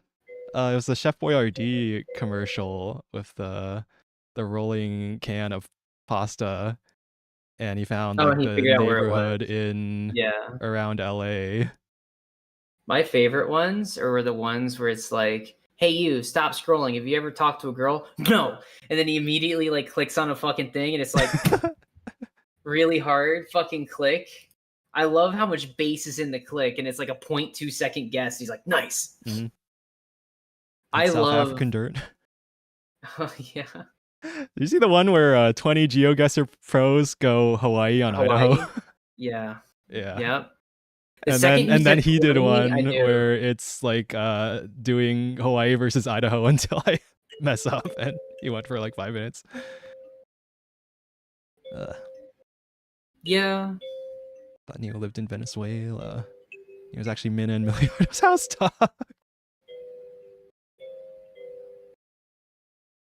Yeah, I definitely think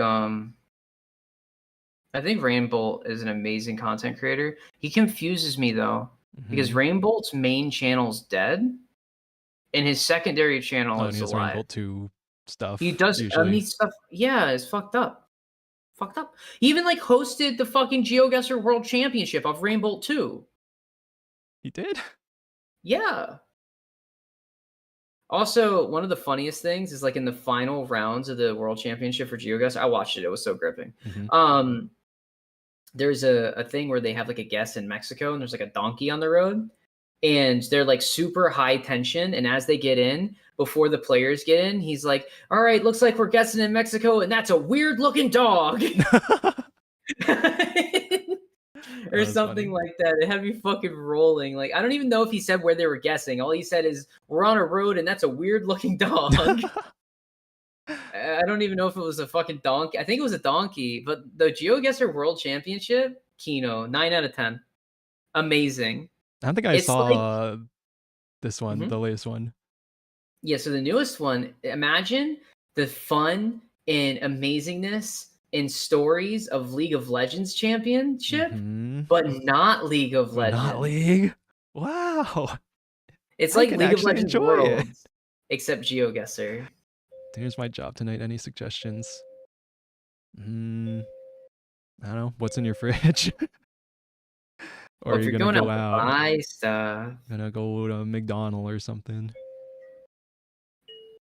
Gonna get a boneless I don't know.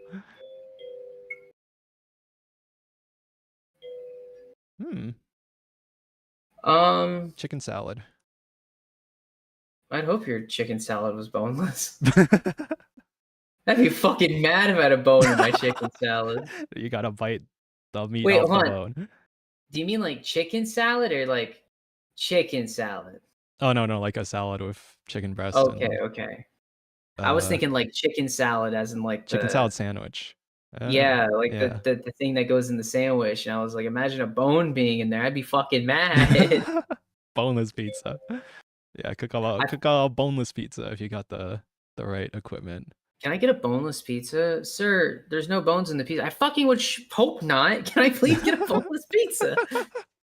I love that OG fucking Vine. Mm-hmm. Or a road work ahead. I sure hope it it does. Free Shabakadu. Uh, When life gives you lemons. I fucking remember so many Vines. It's unreal. I probably remember half of the popular Vines on fucking command. It's bad. Brain rot. I had the brain rot before they called it brain rot. The OG. Rainbow's the guy who can find a country based on 2 sprigs of grass. Yeah, or dirt, or trees, or hills, or whatever. The copyright information on the Google Maps images. The location of the camera on top of the Google Maps Street View car. The bollards, those are pretty regionally distinct. Telephone poles, there's everything. So the thing Trash cans, is that, recycling bins. in my opinion, he's not actually good at locating real places.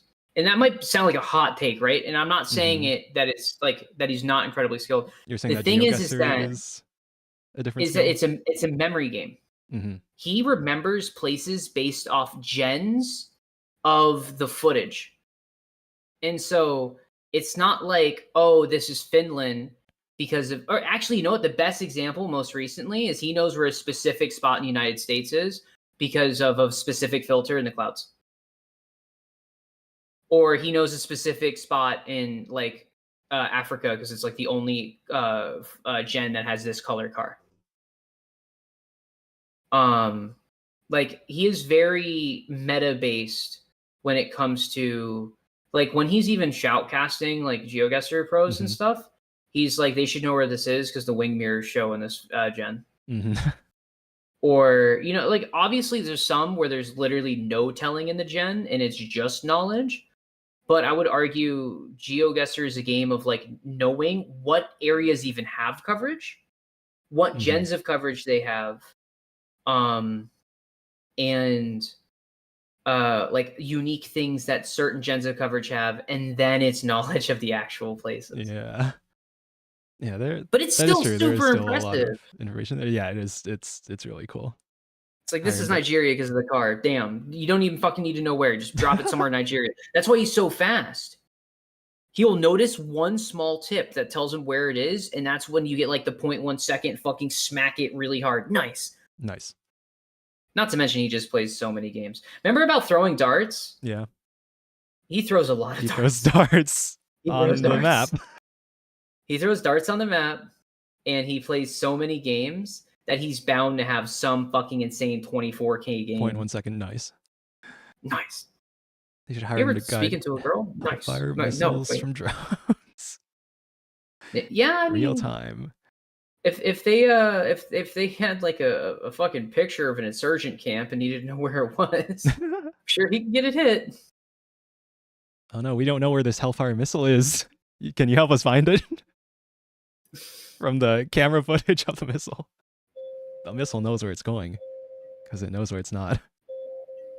The missile, something, I don't really know the The missile knows where it is theory because it doesn't know where it is. Yeah. The missile knows where it is because it knows where it isn't. I know that one.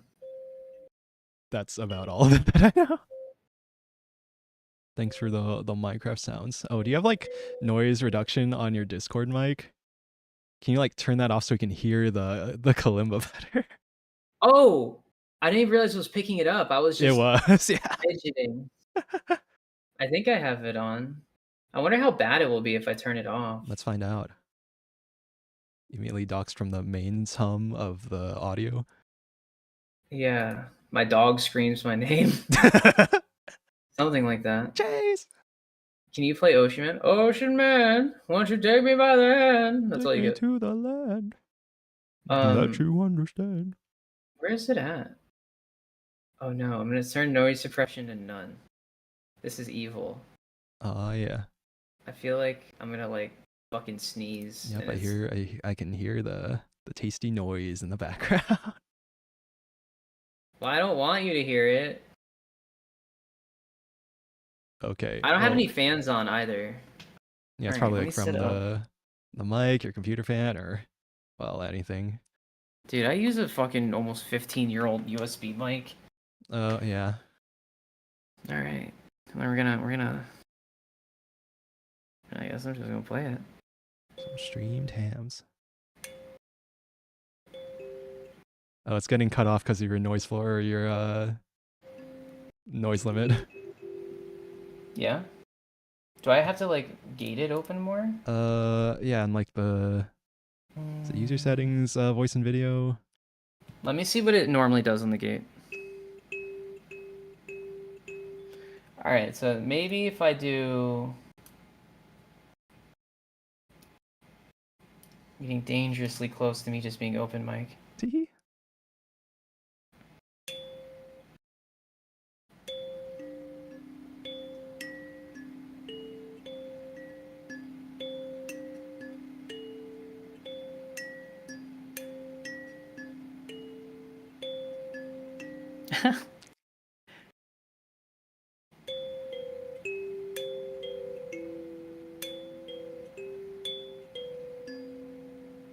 I don't know anything more though. That's nice. Clap, clap. Fudge. I don't even know what my settings were prior now. So yeah, you hit can the just... 50, yay! Yeah, we did the thing. Officially halfway. Officially halfway to level 1 monetization and ranking up from noob to pro in YouTube civilization. Very cool. I think I should learn this better, and when I hit affiliate, I'll have a redeem where you can hear some kalimba with no requests, because I'm just gonna play whatever I want, and you're gonna fucking like it, and if you don't, then I'll have a fucking rule where if you don't like don't like the result of a point redeem, you just get banned. No refunds. No refunds unless I like physically don't want to do it. Right? Like if someone's like, "Hey, I'm gonna refund. I'm gonna redeem kalimba," and I'm like, I don't know where it is, or I broke it, or I just don't feel like playing. And I'll be like, "I'll refund you. Sorry. I'll refund."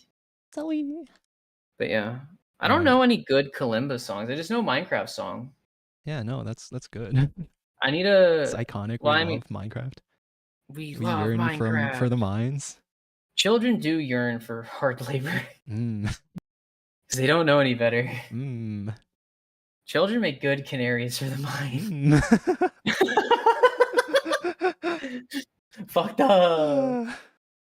But yeah, I'll figure out more things to play. This is only me like playing with it for like at least like looking at the notes and being like, okay, so Hagstrom is C, D, or no, is it C? Yeah, it's C and then different octave C, or no, C then D then different octave C, then A, and then you kind of like repeat that.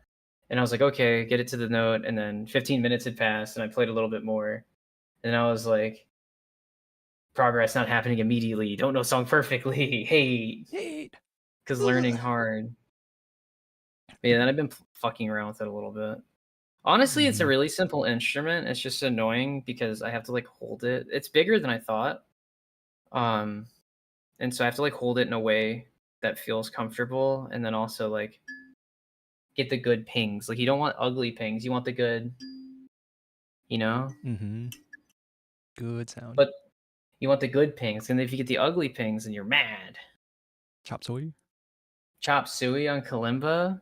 Actually, I was trying to do karaoke for chop suey, and I learned that the haha funny anime voice fucking bops with chop suey.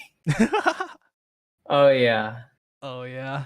But the problem is that like I don't know if I would ever do an anime karaoke because like scary.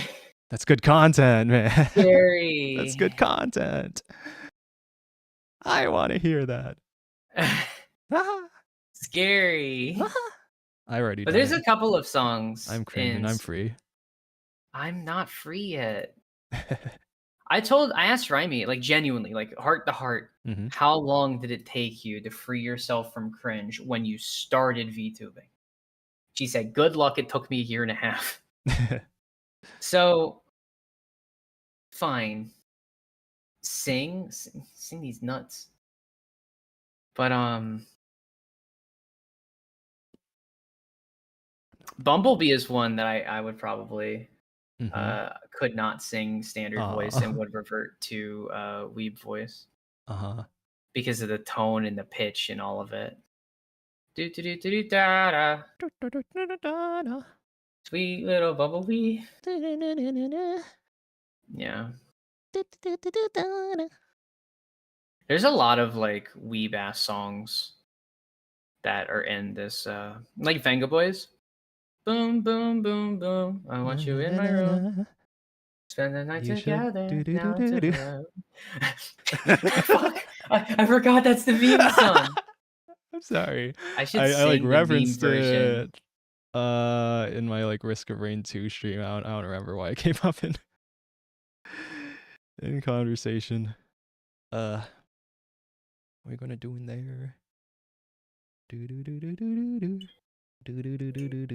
I like the Miku version of keeping yourself safe. Multiple Venga Boy songs. Oh. I really want to sing the meme version of Boom Boom Boom in the anime voice now, actually. It has to exist, right? I'll do that. Oh man, do I put that at 100 followers? I have to put it at a number that I won't immediately hit so I can like flip out a little bit over it. The meme version is of Boom Boom Boom from Venga Boys, and it's about keeping yourself safe. Yeah, LCG. Yeah. Sorry, my brain forgot who he was for a moment. Yeah.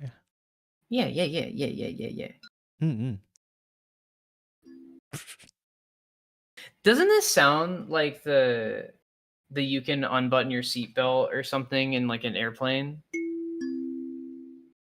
Doesn't that sound like the airplane thing? Did that play? Did you hear it? Yeah, I heard that. Doo-doo. That sounds like an airplane, right? Similar. I think it's a little in off, my right? head, like it's a higher version of that. Interval probably same interval, but like higher. Yeah. All right. I don't know. All right. Anyways, I should stop fucking with this. I think that rebranding the stream to 250, ZATSUDAN Endurance to 250 is funny. And then all right, yeah, I'll freaking rename it right now. For anyone who wanted to be there, Endurance to 250 subs. Yeah, and then you hit 250 subs. Spoiler, I hit it. I love stupid fucking titles like that, personally. No chop suey, unsubbed. Wake up. Grab the brush for your little makeup. I renamed Here, it actually, right now. nice. All right, wait, hold on. There you go. Where's chop suey? Chop my suey. Chop swap. All right. My helicopter go. Dude, I feel like that's way too old of a meme for people to know. I remember it. I said the swah meme to like My raw Oh, helicopter God. goes swah, swah, swah. I said the swah meme to someone my age, and they didn't know it. And I was like, "Huh? You don't have? You're old. You're old. We're old. I'm We're now old now. sub just to keep the stream going. Hold on, is that true? Chat, is this real? Hold on, let's look at the sub count. You 249. fucker. You motherfucker. Well, the title's still true because we did hit it at some point in the stream. Oh yeah, that is Yeah, true. yeah, Never all mind. right. You have no fucking Yeah, power, yep, you weenie. It's over. We It's already got over. it. Smile. Smile. Smile. Smile. But that is going to ruin my Twitter screenshot when I post a tweet about it. Well, then you just say, Then I just inspect element. yeah, Yeah. Easy. smile. Wow, thank you for 100 billion subs. I'm now the #1 most subscribed YouTuber on the planet, in the galaxy, in the universe. Thank you, You know, one thing I everyone, for really giving me all the like- money in the world from your watch hours. Nice. Yeah. One thing I really, really like about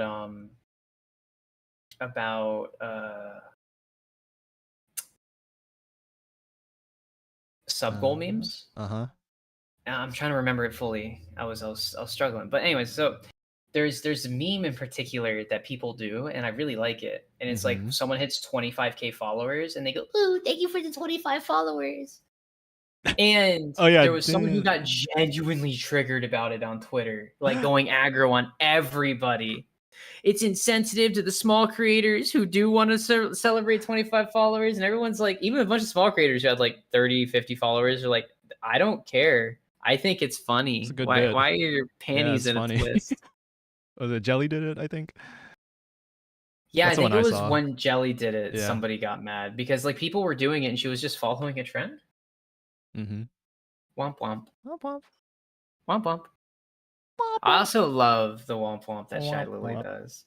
I think I don't really watch Shy Lily because Seen like a few clips. oh god, but the thing is, like, Shy Lily is really fun to watch as a VOD for me.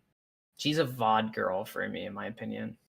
But Shy Lily is super fun to watch without chat or anything, and just hear her talk about things without like when she's just talking unrelated to chat, just going off without any help or interaction.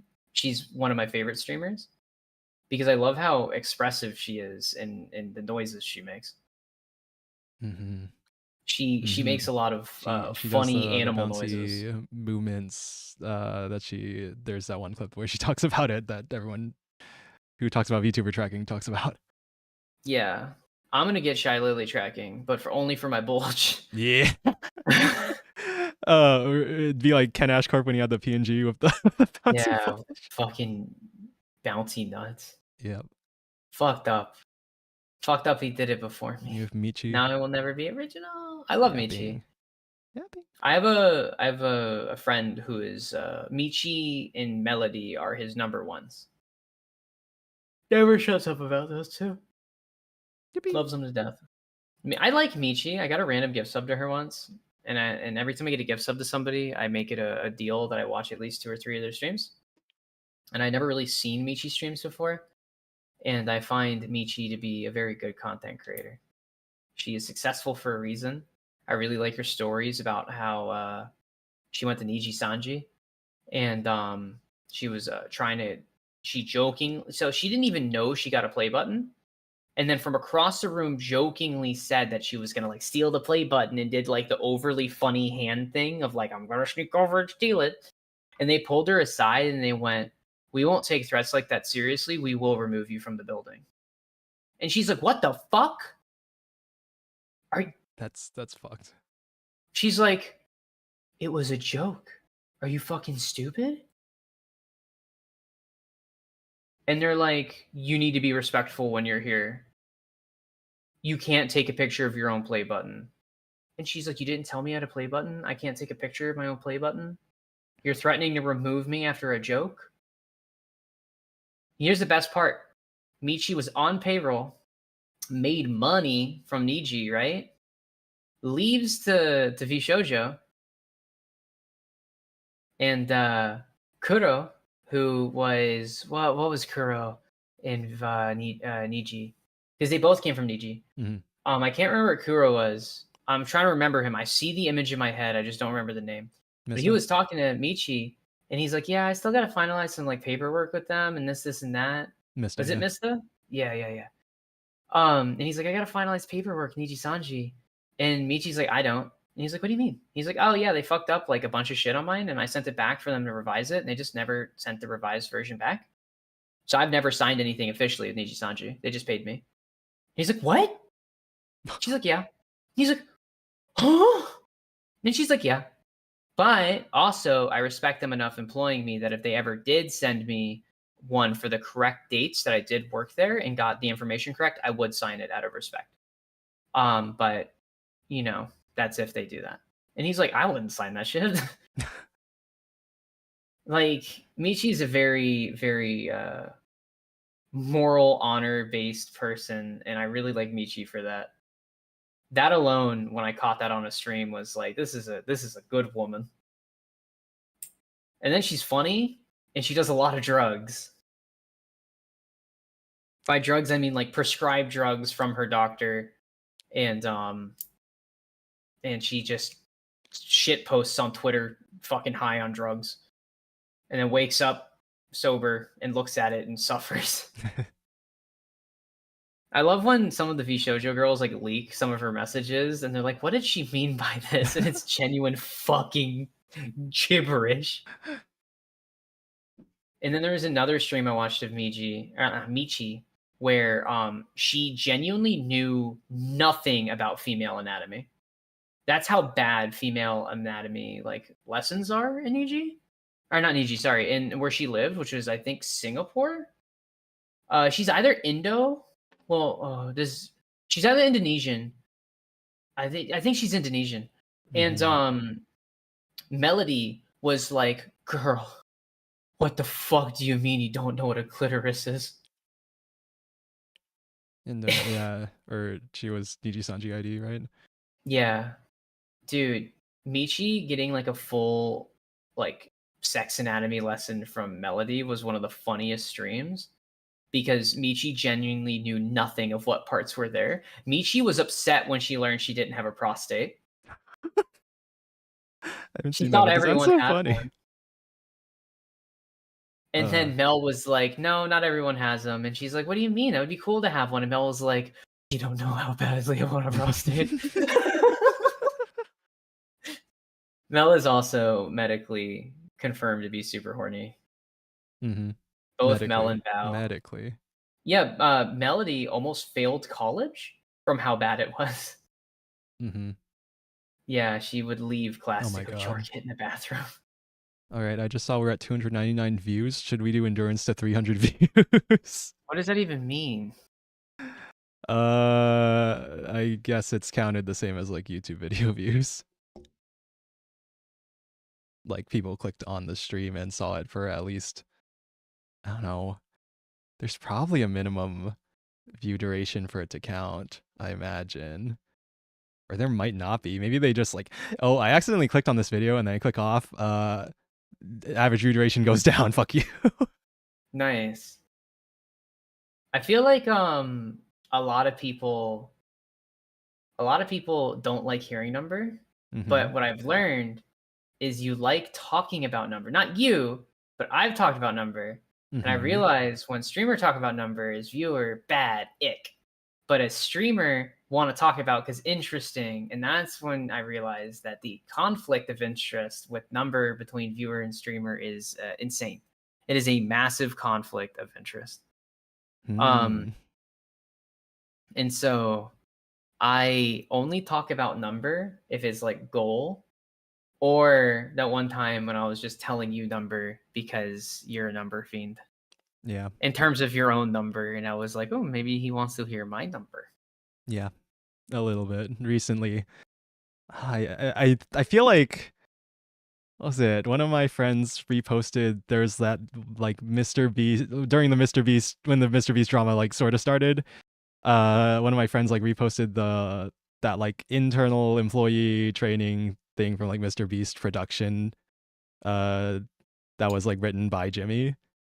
And I read that, and that's what got me to start like actually looking at analytics and getting interested. And we just hit 300 views. Yippee! Number! Yay! Number good.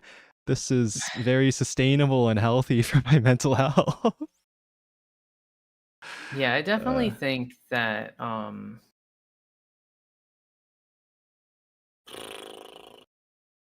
why do I have so many fucking views on this? I have so many views on this clip where I hate Crime Lulu. And I didn't highlight it. People are just fucking sharing it from each other. Oh my god. Hate it, hate it, hate it, hate it, hate it. Hate it. All right. We've been going for 7 hours and 4 minutes. I've been going for 7 hours, 4 minutes. We did the number. I'm gonna get breakfast burrito. 250. Yeah, I should eat breakfast. And honestly, hey, we're still at 250. Thank you for resubscribing, Cyclocast. Thank you for resubscribing. Thank you. Thank you, everyone. Thank you. When he hits 250, he's actually releasing a full cover tomorrow. Yeah, tomorrow. And by tomorrow, I mean in like a month, probably. He didn't actually unsub. Well, you know what? Someone unsubbed. Somebody unsubbed. It was funny. So I allow it. You know, I fucking hate that I have so many good emotes and so many different fucking Twitch channels. Mm-hmm. And I technically have so many good emotes in other YouTube channels, and I can't fucking use them in this channel. All right. I have Mint-made emotes, I have Javoon emotes, I have fucking Rhyme emotes, Broline emotes. None of them are fucking usable here. Oh well. Just wait for me to hit 500, do the monetization thing, and I'll just steal their emotes so you can use them here. Nice. Yeah, I don't know what I'm gonna do. Steal their emotes, fucked up. Yeah, I don't know what I'm actually gonna do though.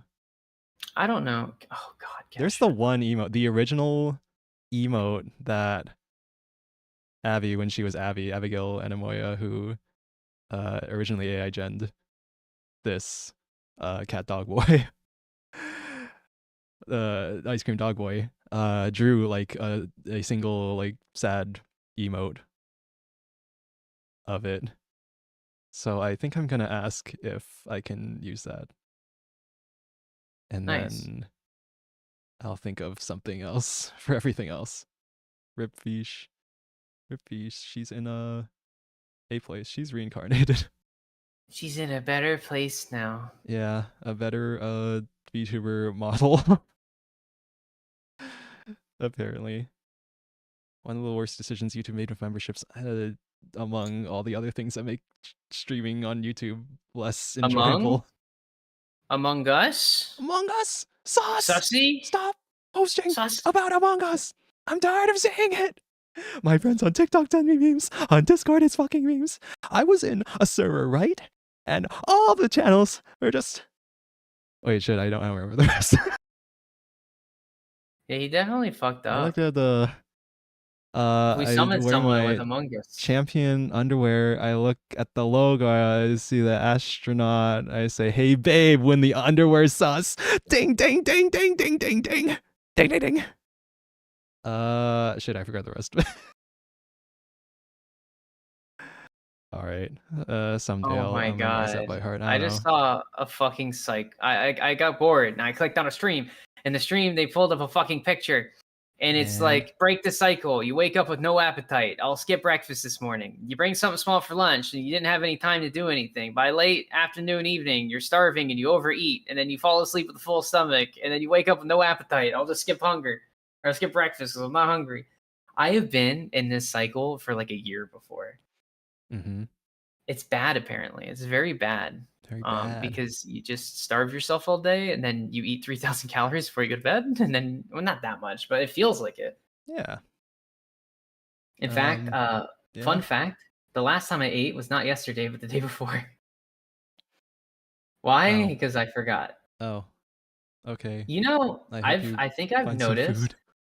that because I've been taking a lot more caffeine lately, I Mm-hmm. think the appetite suppressant part of caffeine Oh. is making me forget to eat. Oh, it's that. Are you at a healthy weight? I've lost so many pounds. In the past month, I've lost about 30 pounds. Hmm. Interesting, huh? Mm-hmm. So I'm gonna be honest though, before I was like, I'm gonna do things that make me happy again. I Mm-hmm. was in depresso spiral and I gained the weight. Mm-hmm. But I always lose at a weight, so I wasn't that concerned. So this Uh-huh. 30-pound loss isn't like special to me. I'm actually like Okay. 5 pounds over where I want to be. Oh, okay.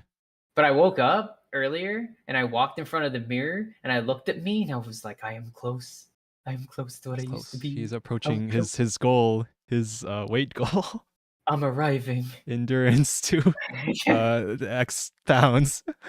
Yeah, but no, so I like sat there, or I got on the scale and I looked at it and I was like, wow, this is a good number. And so it was such a good number that I wrote it on my mirror with a fucking I do a thing in my Nice. bathroom Uh-huh. where I write on my mirror with erasable markers, like dry erase markers. Mm-hmm. That sounds fun. And the shower moisture never fucks it up. And so I just do that. And I've been writing the number because ever since the 1st of July, I was like, I need to get back. I need to be good. Yeah. And so Yeah. even number gaming the scales, it's not just like watching your weight. Yeah, you gotta track the God, analytics of your this your feels weight. this feels like the number equivalent of like when people are like, God, you guys don't even know what the fucking word gooner means anymore. You call your fucking parents gooners for having you. That was a good tweet.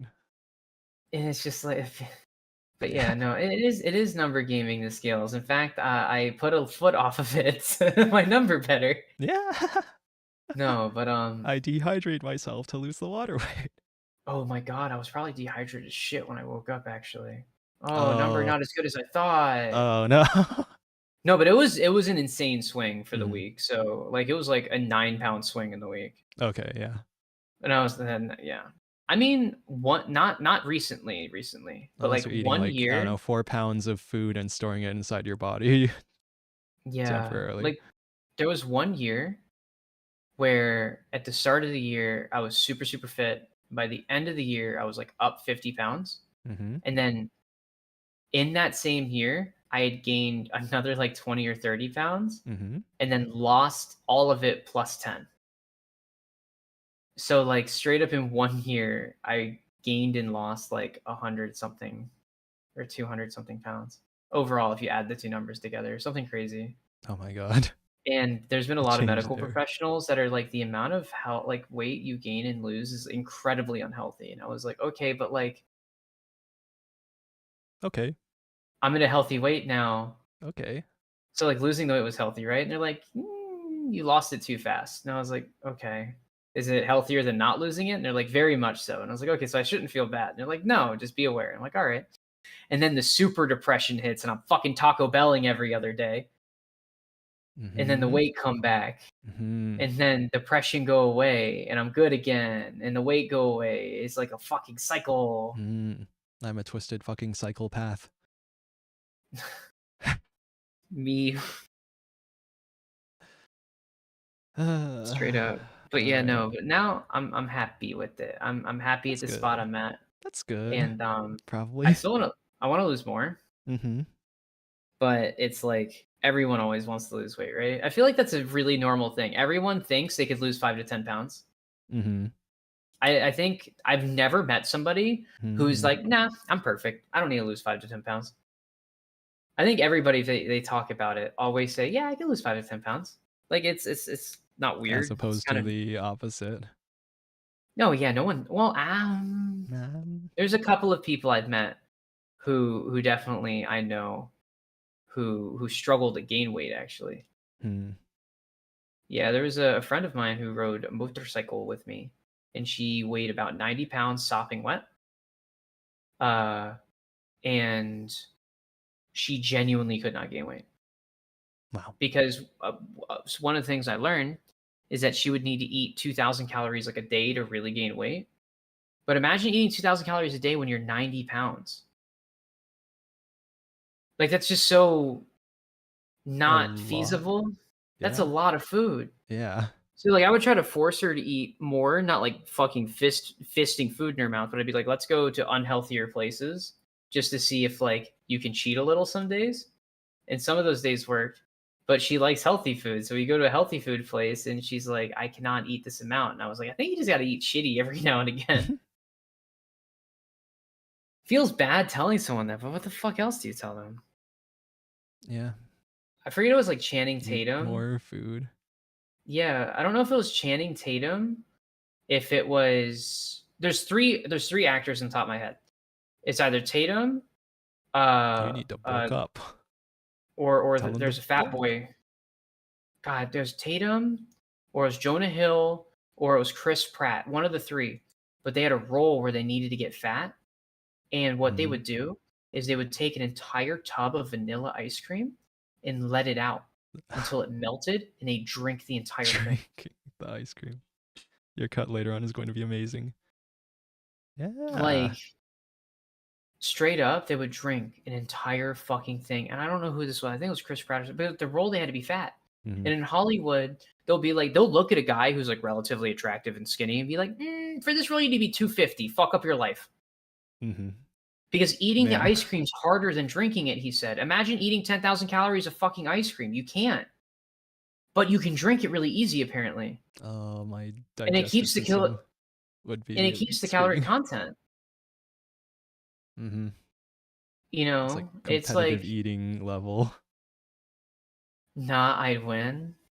But imagine doing that every day. He did it every day. Every day. Every day. He was speed running 250 pounds or something like that. He was fat maxing. He was going for that speedrun.com leaderboard. Every 250 pounds percent. day- Every day, Every I wake day. up and I drink a gallon of ice cream. And it's fucking nasty, but it's my life as a dumb fucking chungus. Oh, dude, ever since I heard "fuck my stupid chungus life" and I'm a fucking rabbit yapper, I'm just like, fuck, is that just my motto now? Where's that from? Fuck my stupid chungus life. That's like actually how it's said too. I need to disable chat on this, not your stream. I keep accidentally clicking on the league thing, and I almost keep fucking spoiling myself. Fuck my stupid chungus life. What is this from?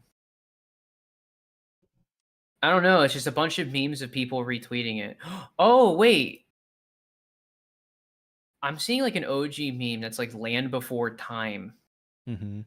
And I feel like it's from that.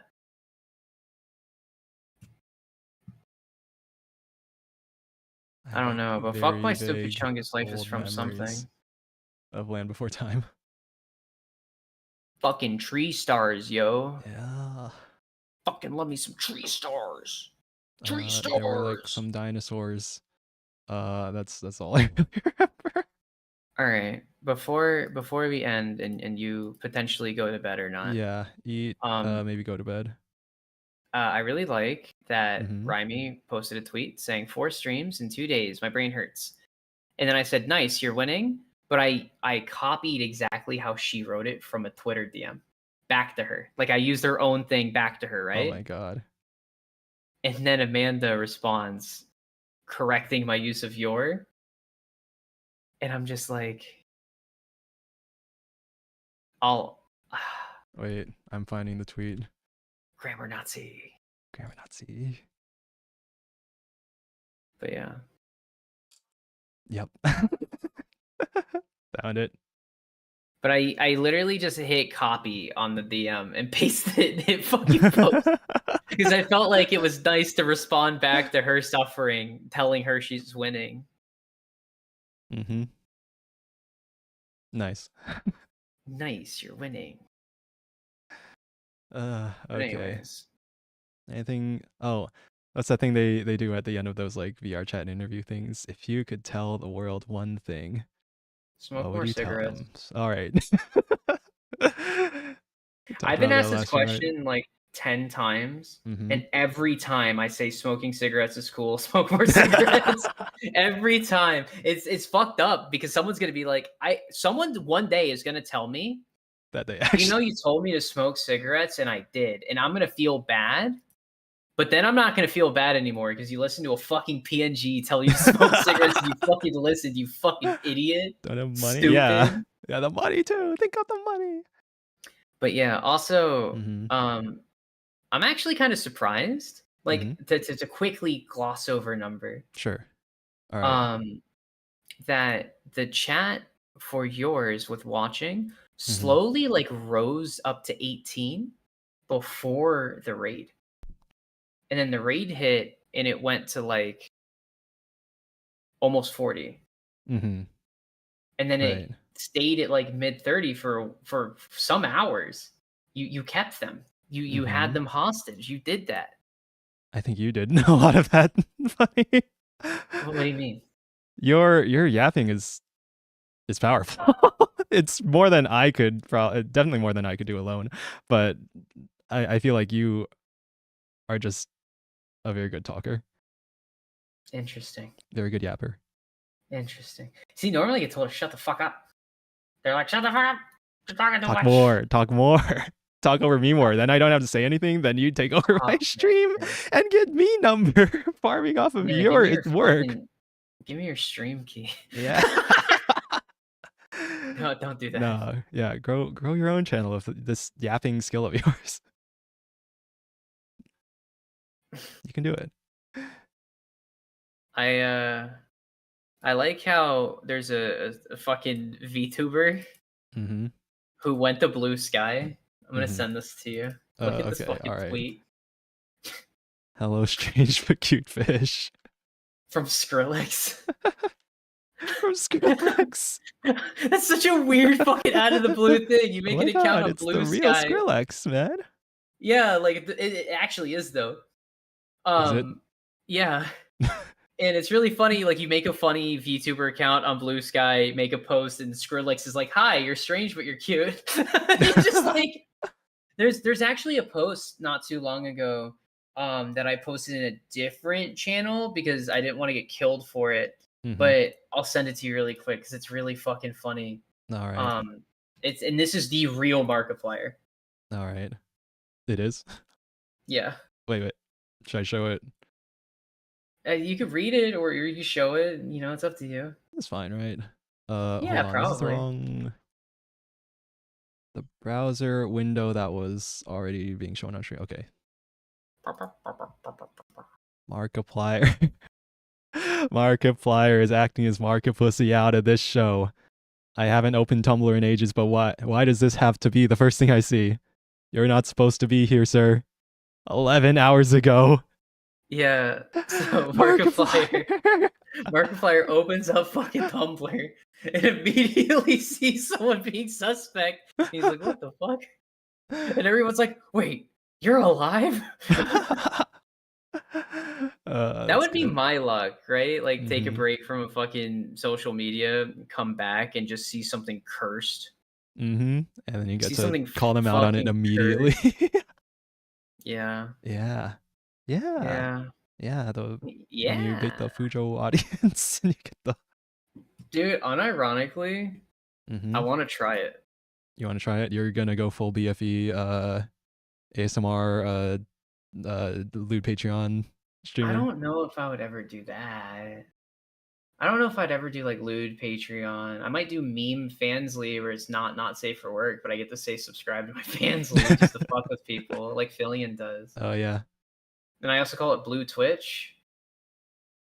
Because that's Fansly, Blue Twitch. Mm-hmm.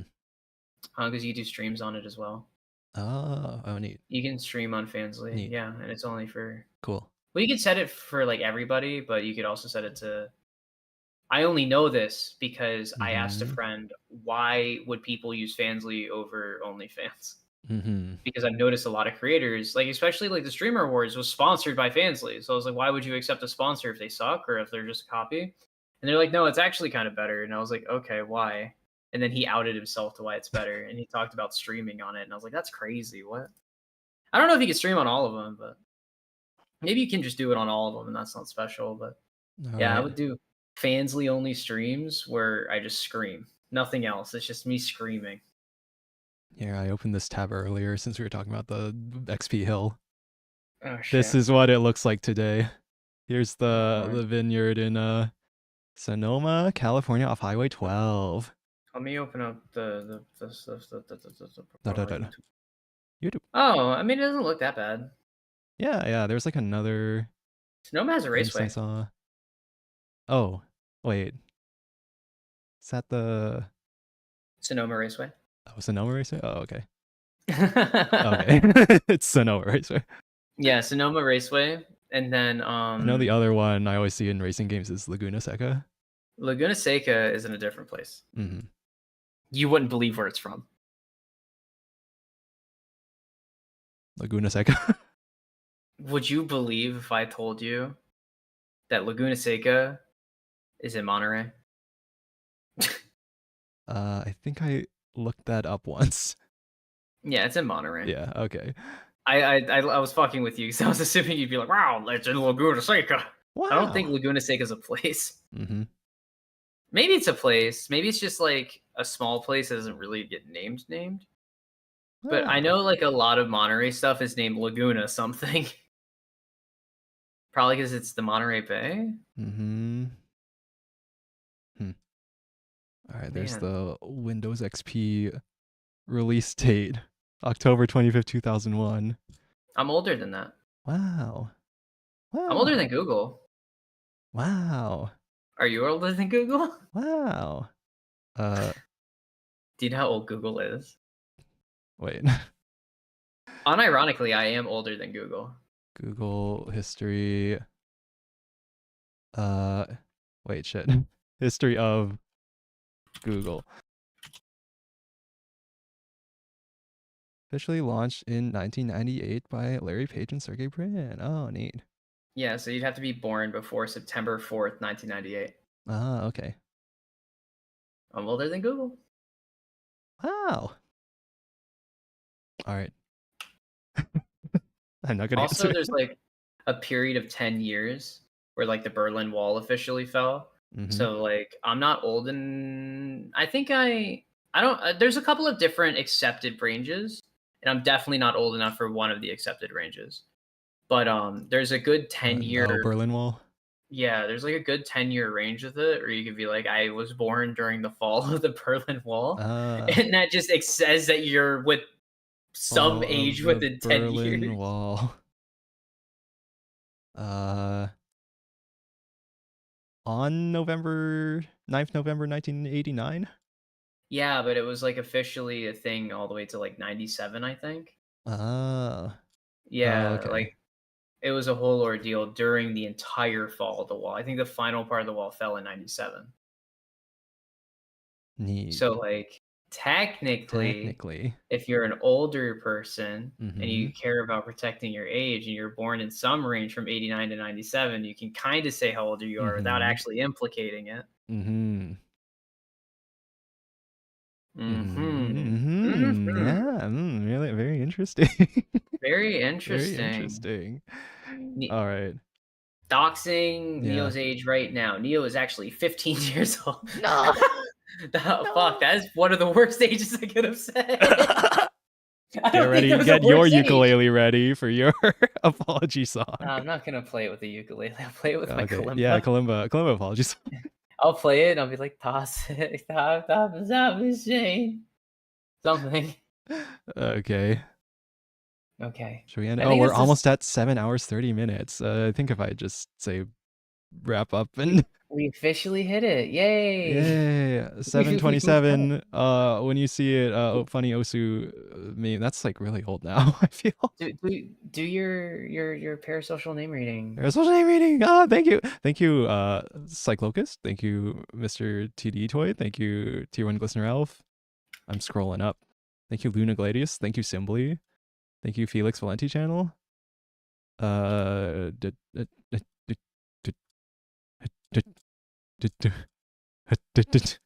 Anyone. Oh, thank you, Chase the Rabbit, who is now a mod. Wow.